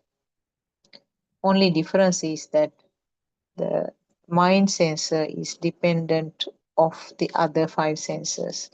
So even though it was not formed at this moment, it has formed at some point earlier. So the thought which is coming up now as a new thought at this fraction of second was something constructed earlier at some point. So that thought is a repetition of another thought that occurred earlier. But as I said earlier, this process of volitional formation, that thought which is being repeated at this moment may have changed slightly. It may have become stronger. It may have become more reinforced, or maybe even become lightweighted by now. So that is the volitional formation doesn't mean always becoming stronger. It's changing sometimes. So the word viparinama in Sinhalese is used, evolution, some form of change. Abhisankarane, or the volitional formation, is one way of changing, one way of evolving. On the other hand, if it becomes less strong, that is a different form of evolution. So these thoughts can evolve in both ways. One way it can become stronger, which we call abhisankarane, or the volitional formation. On the other hand, it may have become more weaker or less intensified. So as I said, the thought which is coming up at this moment is yet, because it is yet another sense of function, there's no control. So the thoughts are coming and going, like the vibrations that you have, the other 5 sensor levels. You are seeing things, and then the stimulus is changing and you are seeing another thing. Hearing also, you are hearing one sound, and the next fraction of second your stimulus becomes another sound. So like that, the mind also, you get thoughts one after the other, and there's no control. Now, when you do not understand this process, when you do not realize that this is yet another sensor only, where there is no way of controlling, where there is no way of choosing the preferable stimuli. So the thought flow is as such, it non-stop comes up. Our noble friend gave a beautiful metaphor. It's like the space watching the clouds. Different types of clouds are coming, different shapes, shapes of animals, shapes of a flower, shape of a human, a face, and maybe beautiful pink color or golden color clouds, pure white clouds, dark, heavy black clouds, small clouds, large ones, so many clouds like that. So, is the space going to do anything about these clouds? Can the space stop the clouds coming up? No. Space is just kind of observing. Clouds are coming and going. There's no control. So, isn't that a beautiful metaphor to explain the thoughts and the mind? The mind is also functioning in the same way. Thoughts are coming. So, if you do not realize this process, what happens? The thoughts are taken as real. Oh my gosh, this thought is coming again. Especially now, this is something that worries really. When some sad thought or a thought about some angry situation is coming up again and again, the system tend to cling on to that thought, isn't it? Gives another weight. That is where the Abhisankarana is. When the thought is not recognized as something that was created then and there. It's not the same thought which is coming up, but it is another fresh thought coming up again. And it's an instant creation where no one is doing. So if this technique is not understood, a person will worry. I can't stop this thought coming up. What can I do? It's really troublesome. It's very painful. And this has been in my mind throughout the day. Is it true? No. In between that thought, you may have got thousands of other different thoughts that you have not realized. For example, you have a funeral at your home. One of your beloved ones have died. And you say that, I feel about this death. I feel the demise of this, my family member, all the time. Whole day I was thinking about it. Is it so? No. In between, you do not realize that there must have been millions of thoughts coming up. You may have had a cup of tea. You may have had thoughts of sitting down. You may have had thoughts of walking. Because you know, everything is a thought, isn't it? Every action is a thought. Every word is a thought. Every thought itself is a thought. So underneath all these three, it's a thought. So how can you say that the sadness was there throughout the day in my mind? You may have talked to people. You may have walked here and there. You may have checked on something in the house. You may have answered telephone calls. You may have attended some funeral arrangements, and you may have had thoughts about, oh, I have to change my clothes.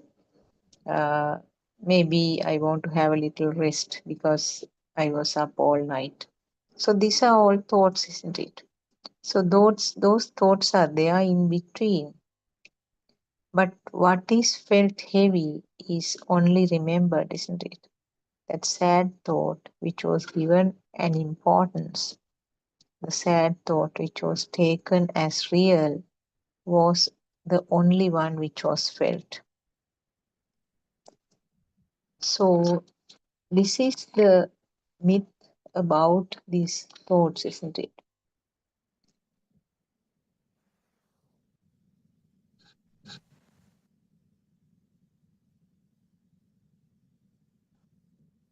So you do not realize that these thoughts are coming up so fast and the flow is so fast. And you do not also realize, the system does not realize that this is a part of the spontaneous system. So in any of these places, can you fix this label called myself? Because it's very clear that how it is happening. Now you are learning the tricks of the magician little by little, and you know that this magic is nothing surprising. So when you learn the magic little by little, you can even perform yourself, isn't it? And then you have no excitement. You are not sad or happy or anything, because when you are watching sometimes a magician severing the neck, head of a person, you might feel sad. Oh my gosh, what is he doing?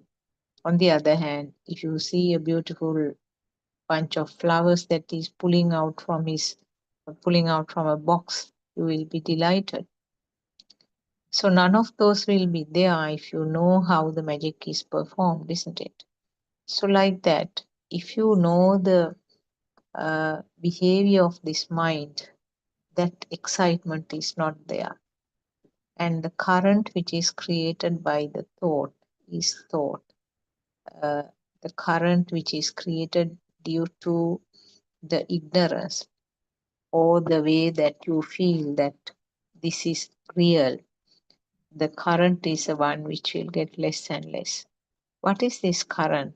The burning feel or that heaviness that you feel with the thought is the current. In other words, the current means defilements. Current means yourself, your self-view or the self-perception. If you have gone down to the level of perception. So you have so many names, isn't it? You have so many names. You call it current, you call it the fire, burning, defilements, self-perception of self-view, all are same. That is something that you feel, that the system feels. So to that current only the name myself is given. Because that current is felt as if it is alive. We know that if you put a battery to a toy, that toy acts in such a way that it's alive, isn't it? If the robot is given the power with its battery, the robot behaves like alive. So isn't that what is happening in this physical body also? You have a current all the time generated, and this current gives a live feeling, a live way of acting. The current is passed throughout this physical body with the help of the wiring system, which we call nervous system. This is actually a beautiful way that our Aryan Vahansi has explained to us, the wiring system. So without that wiring system, the body cannot function. And wiring system needs current. If the current is not there, useless having a wiring system, isn't it? So the current is formed as a thought. And where does the thought get the current from? That is coming from the senses, the 5 senses. And where does the current come to the sensor level? That is because of the vibration. Each vibration has a little current. And this current is combined to form a little stronger current at the sensor level. When you see a thing, there is a current, a little stronger current. And when you talk about the thoughts, which is a combination of the seeing, hearing, and feeling of taste, smell, and the skin sensation, then the current is stronger there. And thought has a stronger current, isn't it? When the thoughts occur frequently at a high speed, then the current becomes even stronger. That is where you feel that it is really there. That is the itta sanyava. And not only the itta sanyava, the next effect or the next projection of the itta sanyava is that Atma Sanya or the self view. So that is how the current is created. With every stimulus, every fraction of second, this current is generated again and again. So there is continuous creation of the or generation of the current with the eye, ear, nose, tongue, and the skin inputs. Continuously sparks of this current is generated, and this current, when it is continuously generated, it looks like a continuous supply. Uninterrupted supply of the current is there from the 5 senses. It's another example, another metaphor given by our R.N. Maharshi is that solar panels. It's like something like 5 solar panels are functioning non-stop. So there is continuous current generated, and then when it comes to the central level, all 5 will produce the current, and there's a stronger current. So that current is the one which leads to the various activities in the form of physical activities, words, or thoughts. So you feel that you are alive, isn't it? That current is the one which makes you feel alive. So there is no self actually. Buddhism is a no self teaching. This is all a system which is functioning. So when you realize this mechanism, the way that it happens, one thing, it helps this system called yourself to have less and less stronger current, which makes the living very easy. At the same time, it helps the system to understand the other systems also, because other systems are also working in the same way.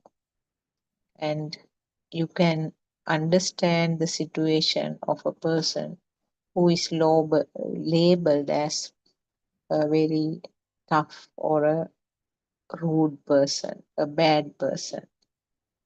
Different labels may have been given: tough person, rude person, bad person, a killer or a robber, or whatever names you can give depending on the performances. But they are also systems, isn't it? You can see, I mean, it's very clear that those systems are also not under control of anybody. That person is not doing that bad thing. It's beyond his control, isn't it?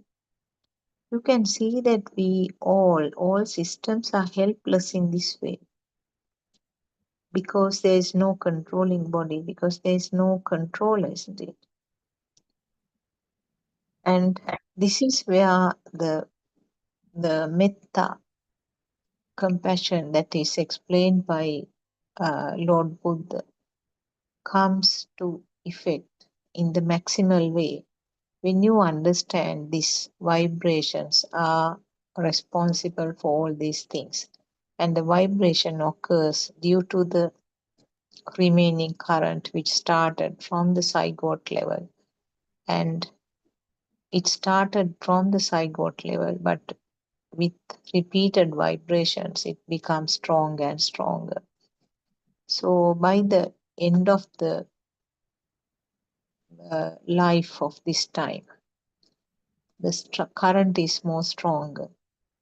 As I said, that is why Lord Buddha gave a beautiful metaphor about to indicate how rare is to be born as another human being at the end of this birth. That you can apply and see. I mean, you can work it out and see. We know that in this world itself, there are trillions and trillions of non-human living beings, isn't it? There are various types of animals, insects, different levels. Compare that as a number to the number of human beings living.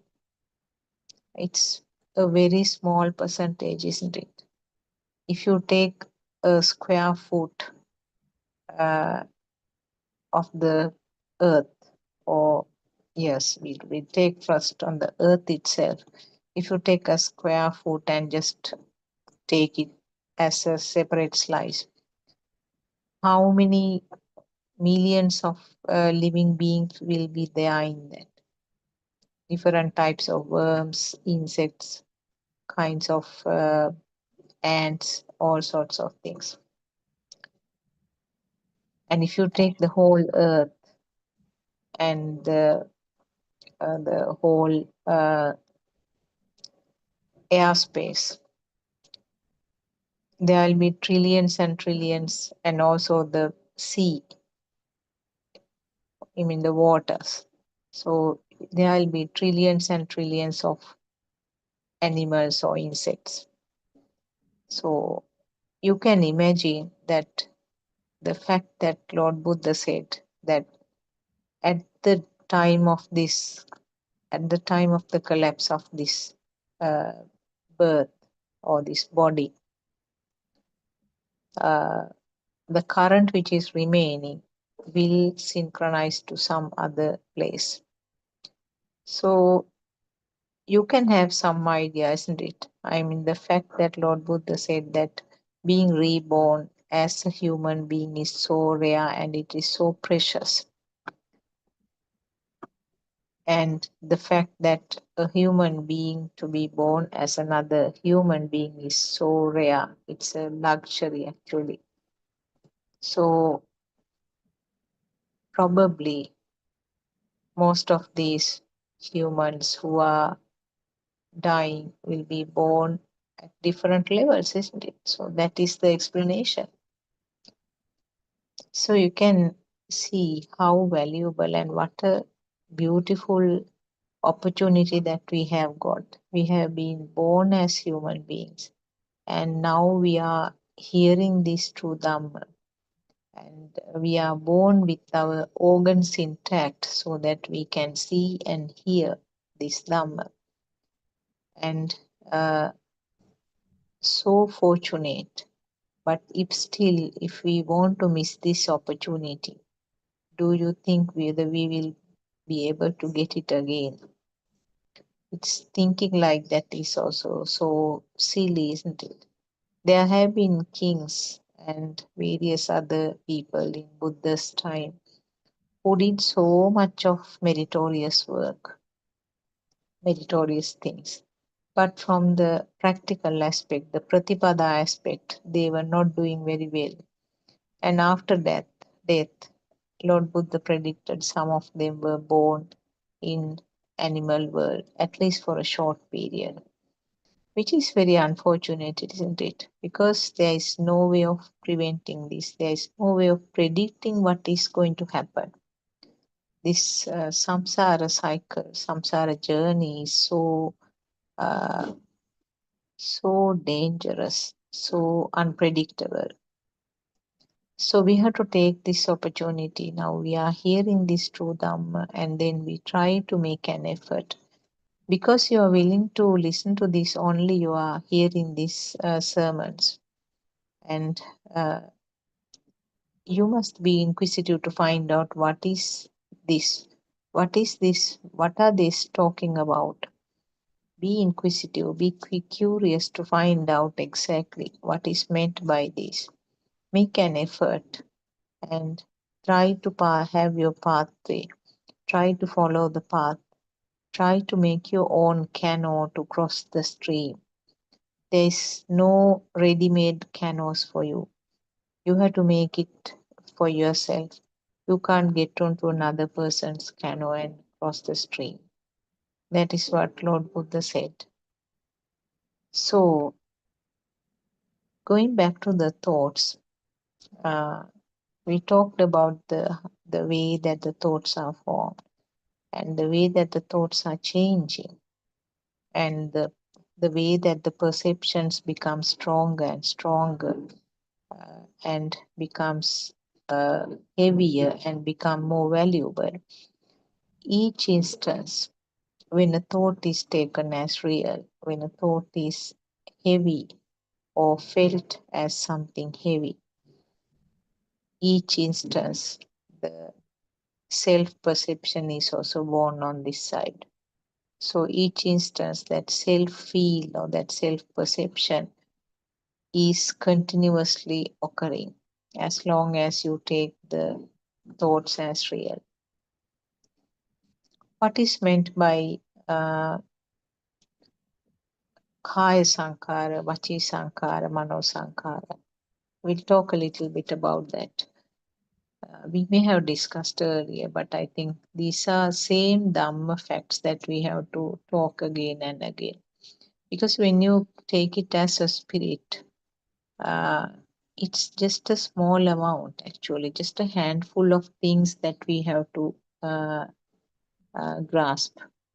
But you need so many explanations, so many listenings, and so many metaphors and examples to explain this little matter. Even though it's a little matter, even though that you can tell it in one sentence or two sentences, understanding and that inner conversion, inner transformation is not easy.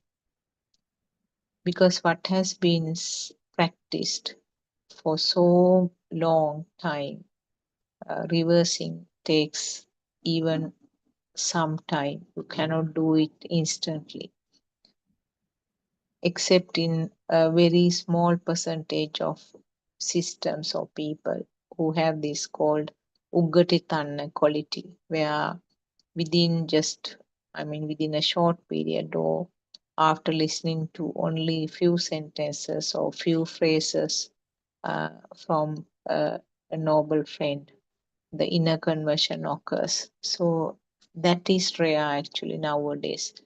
Uggatitanna people are rare. In Lord Buddha's time, one such example, two such examples. One was the Sariputta, who was one of the two chief disciples. He heard only part of a Pali statement for him to have the inner transformation. And also another example is that hermit called Bahia, who came from a long distance to meet Lord Buddha. And he had all the mature, all the requirements were there. He has fulfilled all the requirements, I would say, and needed only that last bit of polishing. So just with 4 sentences from Lord Buddha, he reached the Arhat state. So such instances are rare actually for you and me. We have to listen to this Dhamma so many times, sometimes the same sermon we have to listen again and again. And then do the exploration by self. Do the self exploration and self research. And then find out the bit of polishing yourself that is needed. So what are these? What is this Kaya Sankara, Vachi Sankara, Mano Sankara? We can start with the Mano Sankara. Mano Sankara is simply the thoughts which have become real, the thoughts which have been taken as real. So Sankara means construct or aggregation. This is the 4th one of the 5 aggregates that we describe. Rupa, Vedana, Sanya, Sankhara, Vijnana. Rupa means vibration. Vedana means sensation. Sanya is perception. Sankhara is aggregation or construct. Vijnana is consciousness. So sankhara means in Sinhalese we call sakas karanawa. In English we can say construct or packing into a bigger pack so that it becomes very obvious. It's something like a thin paper which is hardly visible. So many of thin papers, when it is packed to a bigger bundle, it becomes more obvious. It looks as if it is there. So it's something like that due to the very fast occurrence of the perception. Some form of construct or aggregation of the perceptions occur, then it looks as if it is real. Yes, perception of many things can be described. So when the aggregation occurs or when the construct occurs, it becomes as if it is real. That is where the consciousness or vijnana is explained. Yes, it gives the impression it's there, right? So the sankhara or the construct looks as if it is really there. But is it real? No, it's not real. It looks real because of the speedy occurrence. So when it comes to the thought or the mano sankhara, there's a speedy occurrence of this thought. And now we take an example, the thought about the mother. And the thought about the mother occurs so real. I mean, it happens so fast. You have the feeling, yes, mother is there. She may not be here right now, but she's at home. So you have that existent like feeling, isn't it? So that is the function of this sankhara. So the thoughts are real. We know everything is a thought, isn't it? What you see is a thought, what you hear, what you feel as a taste, what is felt as a smell, what is felt on the skin, they are all thoughts. So when the thought is real, it is a sankhara. So what is the vachi sankhara? Vachi sankhara is something to do with the words or the speech. Now, when the sankhara, the mano sankhara, or the mind perceptions are strong, at some point you feel like expressing it in words, isn't it? You feel that the burning feeling within you, I have to tell this. I want to tell this. I want to express my views on this one. That is where the Vachi Sankara is. The words are true for you. That time, the words are taken as true.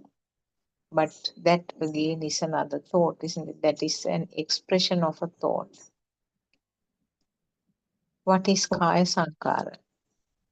When the Sankara or the constructs have still more power, you take the action. You might want to get into the vehicle and go.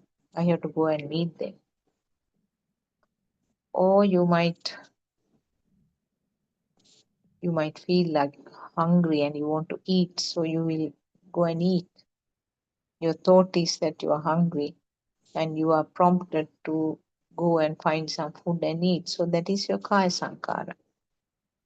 And when current is very severe sometimes, you feel like hitting somebody, pushing somebody, doing some form of physical expression of your feel. So those are the three levels of the constructs. When the construct has more power, it goes up to the level of the physical function. The push or the urge is more from within. That is the current that is created. So these are all underneath all three are just simply a thought. Now, is the thought real? We have been talking about this again and again. Is a thought real? Can you say that the thought is real? No. Thought is a fake, isn't it? Thought is an illusion. Why do you say thought is an illusion? Now, for example, I see the phone. Phone is a thought, isn't it? How did the phone become a thought? To the eye, it's a shape. When it is touched, it is something firm. And there's a sound coming from that. It's a sound to the ear. But if somebody says this is a phone, that is a sound to the ear. Now collectively, an existing phone is created in the mind, isn't it? That is a thought. If you separately take each sensor, it has a sensor function only. But the fact that the phone is born in your mind as a thought. So it is something that was created at this moment, isn't it? For a person who has no idea about a phone, a person who has from a rural village setup, of course nowadays you hardly meet any people who do not know about a phone. But we will just assume that a person who has never had an experience about a phone, or maybe a person who lived in 1930s, 40s, if a phone is given, isn't this only the sensor functions for him? It's a shape to the eye, something felt hard, something, there's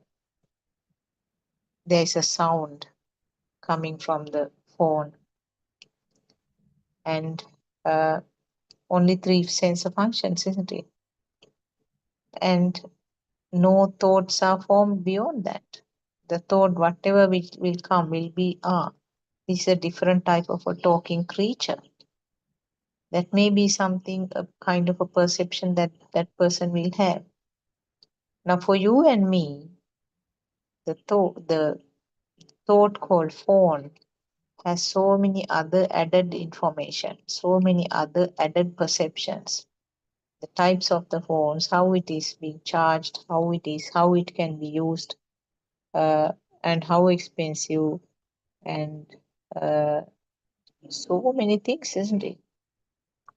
Types of the phones, the companies that are manufacturing the phones, from where it is coming.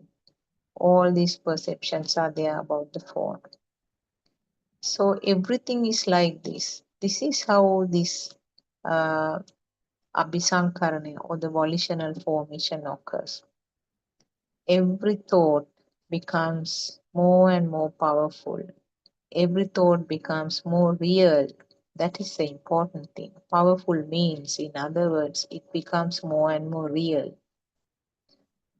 It has more and more stronger current being generated. And each time when this current becomes stronger and stronger, the myself, the self-perception also becomes stronger. That is the danger of it. The real feeling, or the feeling of existence of something, more it becomes strong, the more the self is also becoming strong on this side. So as I said, Buddhism is a no self-teaching. All these abhisankarana, or this volitional formation, occurs without anyone's control. This is just happening of the nature. When you do understand these facts, it helps you to sort of try to go in the reverse order. That is where the Aryan Vahanse or our noble friends, 4 steps of practical experience helps. It gradually helps the system to shed this coat called myself little by little. And it is something that has to be practiced daily. Firstly, you have to do it mindfully and you have to do it purposely using another thought. When you do it every time, do it more often. That means you are sharpening the knife more often. Rather than doing it once in 2-3 days, you are trying to sharpen the knife daily. And then more often means you are trying to do the sharpening each time before you use it. Then only you can have a guarantee about the sharpness of the knife, isn't it? So like that, more you apply this practically, more you apply this to the day-to-day life, it becomes more obvious and it becomes a norm, or it becomes a new norm. Your norm was taking the world as real, but now your new norm becomes that world is a creation that occurs then and there as a result of the sensor functions. Now, if we sort of try to do a little bit of recap about the 4 steps that we know from our advances teachings, our noble friends teachings. Actually, those 4 steps are really useful, and they are very practical to any person and very simple. So the first step is the most important turning point to understand that all these are creations of the mind. In other words, all are creations as a thought. So the 5 sensor faculties are unable to decide or name or recognize what it is. But due to the fast vibration at that level, something is created. So the 5 senses will recognize it as something. But that something becomes a specific thing at the level of the mind. So that is why it is called, it's always a thought. What was felt,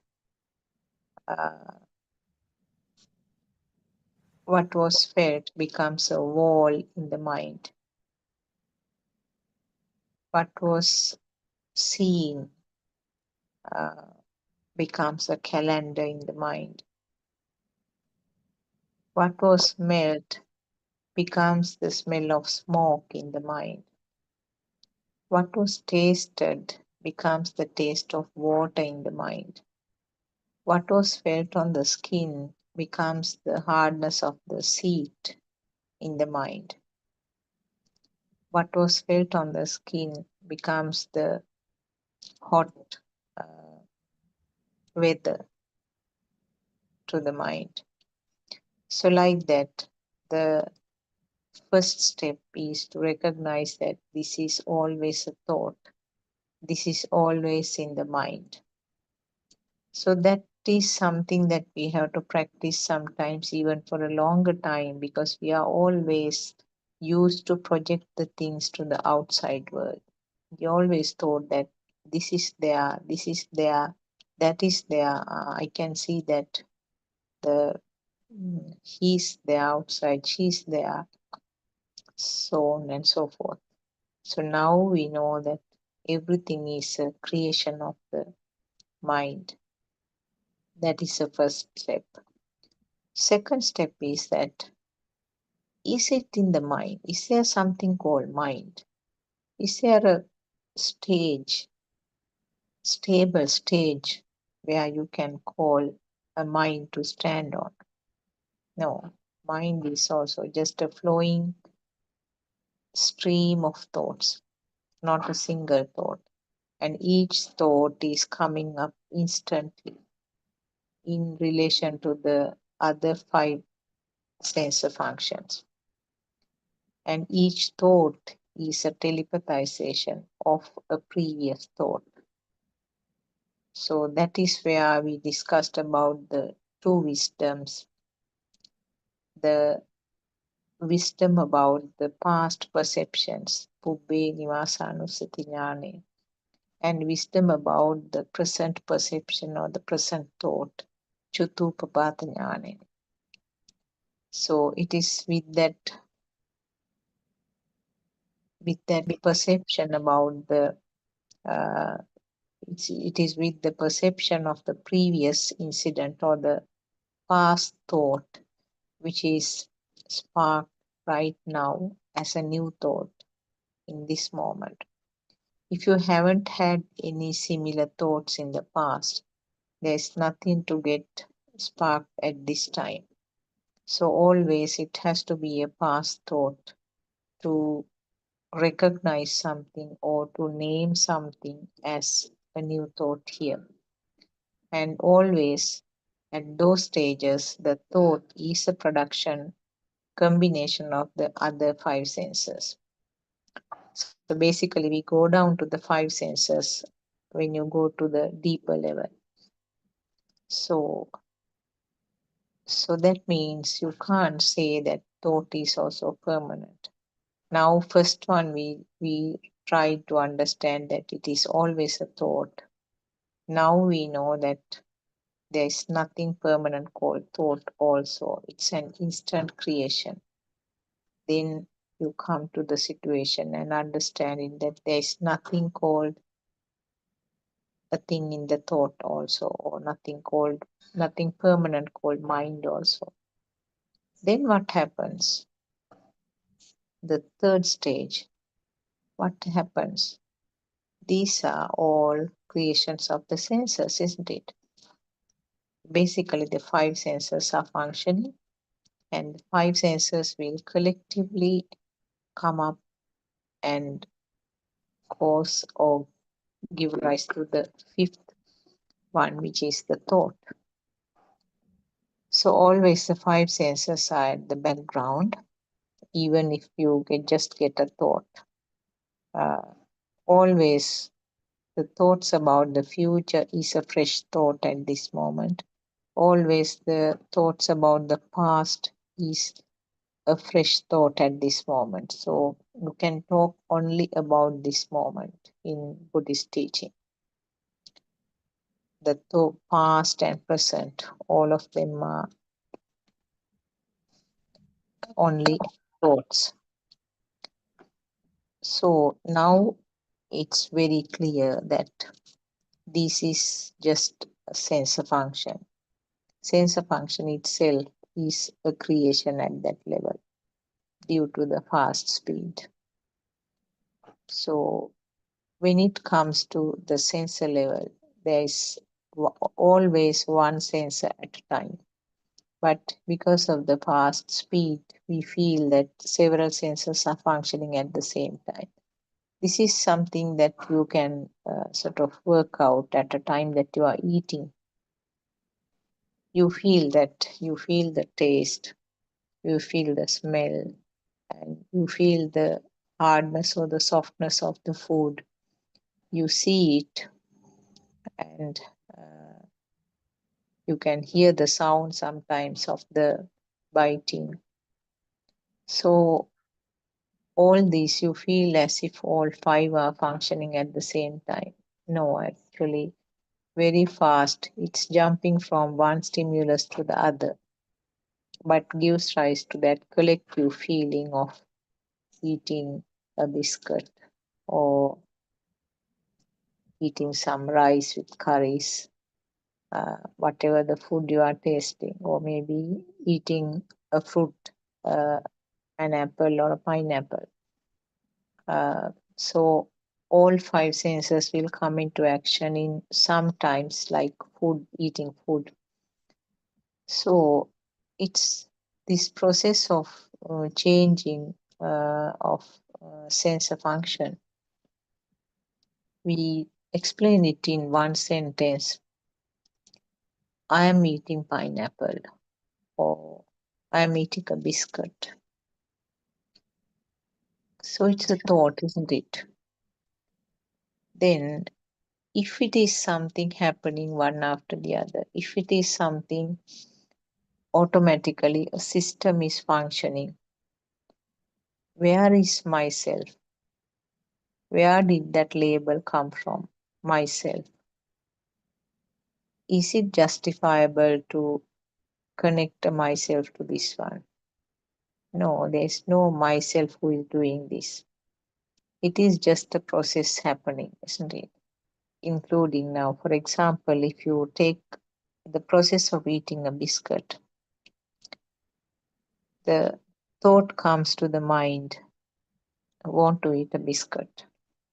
That is a telepathization of a previous thought to this moment, isn't it?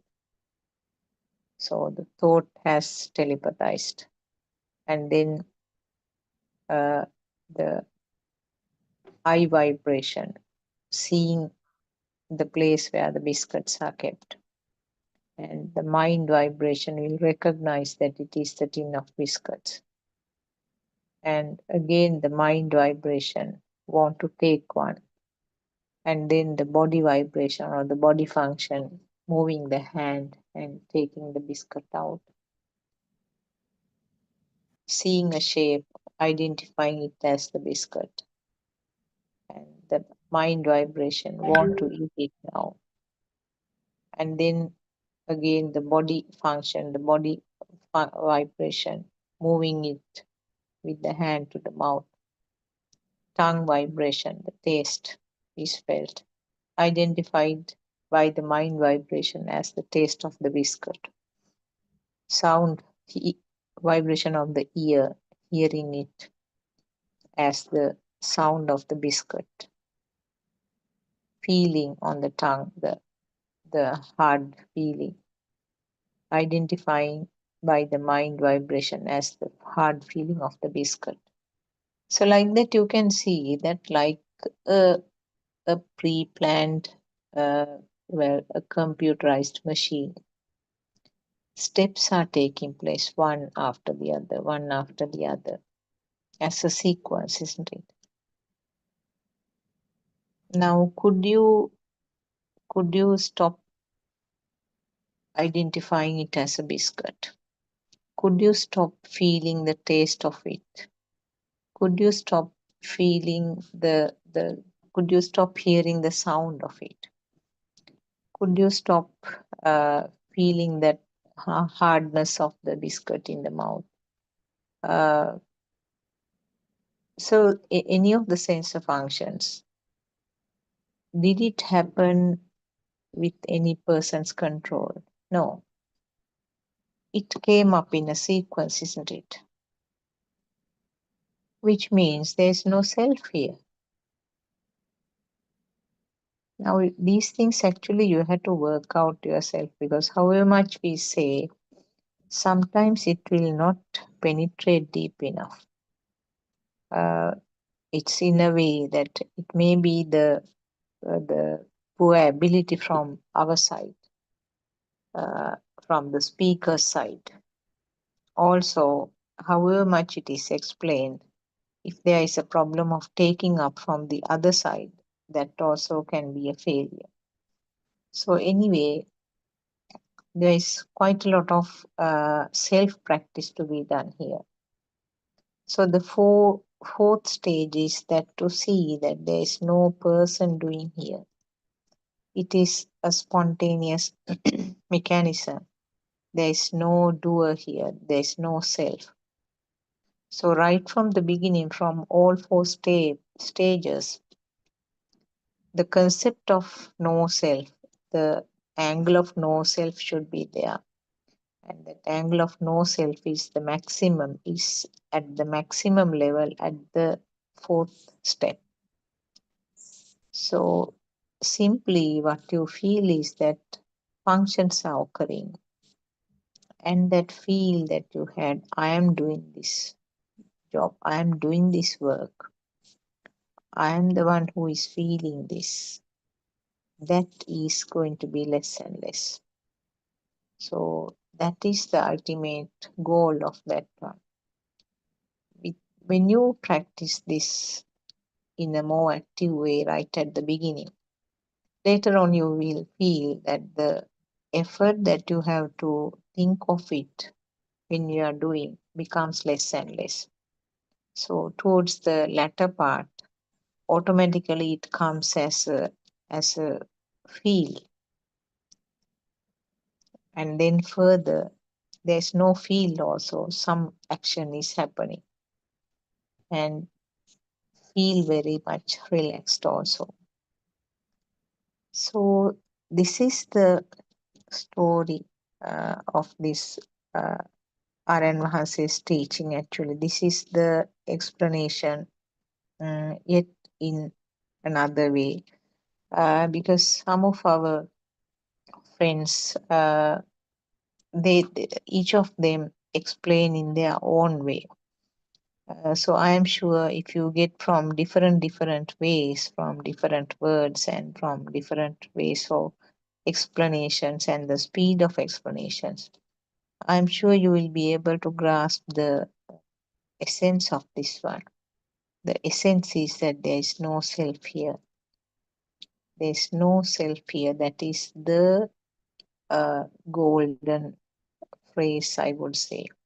There is no self here, but a system is functioning, and there's a current created, and that current is the one which is interpreted as self. So when you understand this, what is happening here, you wouldn't bother about that current, will you? You wouldn't take that current seriously. When you wouldn't bother about that current, that itself is the one which helps you to get that current generation less and less and less. So only way is to identify this current. More you identify the current, the generation of the current becomes less and less. So that is what you can do, because there is no shortcut in this path. Also, I want to say that when you hear these Dhamma facts, there are many things that some form of fabrications occur at the mind level. The mind sensor is so cunning and tactful, I would say. What you hear sometimes repeatedly, when you hear the same thing, it comes up as a thought, which is not the real one, which is a duplicate actually. So that you have to understand. To understand that, it's important to discuss the things that you feel. So with whom should you discuss? With a noble friend, somebody who has some understanding on this. So we have a discussion time from 3 p.m. to 5 p.m. every day, Sri Lankan time. So you're mostly welcome to join us. Come up with your questions, and then we can talk and see whether we can give a justifiable explanation. If not, we can always ask our noble friend for further clarification, because noble friend is always guiding us, always behind us and checking us how accurate the things are that is explained in these sermons. And whenever it is needed, he instantly he joins, interrupts, and then correct that explanation. So therefore, it's very important for you to clarify whatever the doubts you are having, because as I said, the mind sensor is so tactful, and mind sensor likes to have a praise or correct mark with the thoughts or the way that the things are experienced. So therefore, deciding by own self is not the best thing to do, because you might feel that, oh yes, I feel very much relaxed. Oh yes, I feel that the world is not true. Because the fact that you hear about this world is not true and it is a creation of the senses, you are sometimes hearing this for hundreds and hundreds of times. Now you get the impression when you are looking around, oh yes, there's no table here. No, this wall is not true. And even no, my sun is not true. There's no one called sun. Now those are very big sort of pitfalls. We are not saying that something which was there is not there now. Something which was taken as true is not there now. We are not sort of giving that impression. What we try to emphasize is that the way that you see, hear, and feel is not going to change at all. Things are there. You can see as if they are there, but you have to understand how it was constructed in the mind. And the fact that it's not something that was persisting, but something constructed at this moment as a result of the sensor functions. And there is no person who is doing, there's no myself doing. The current you felt as a part of this process is named as myself. So these things we have to get clarified. So that is why I said it is important to discuss these questions, doubts at the question and answer sessions. For a person who is speaking in Speak Sinhala also, there are a number of Zoom discussions throughout the day from Sri Lankan time, 5 o'clock, 9:30 in the morning. And then in the afternoon, 4 p.m. and 7 p.m. and 9:30 p.m. So all of them actually are opened. If you have a doubt, you can always speak to them. And for many occasions, for many times, R.N. Wahanse, our noble friend, is also joining. So you can directly ask him sometimes. And for our English speaking friends, you can join that question and the answer or the discussion session from 3 p.m. to 5 p.m. every day, Sri Lankan time. So what I was trying to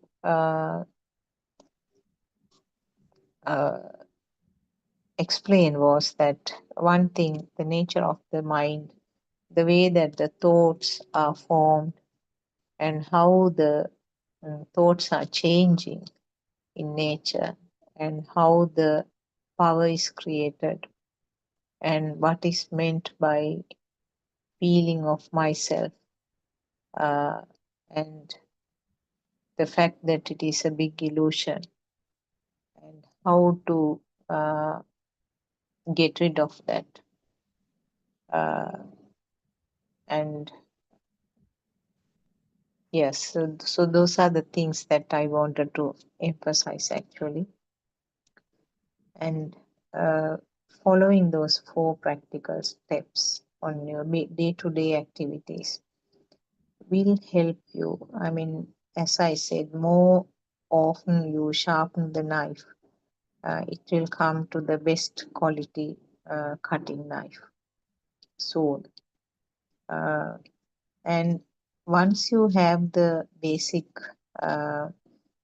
knowledge about Darshana, and the rest of the things will happen automatically.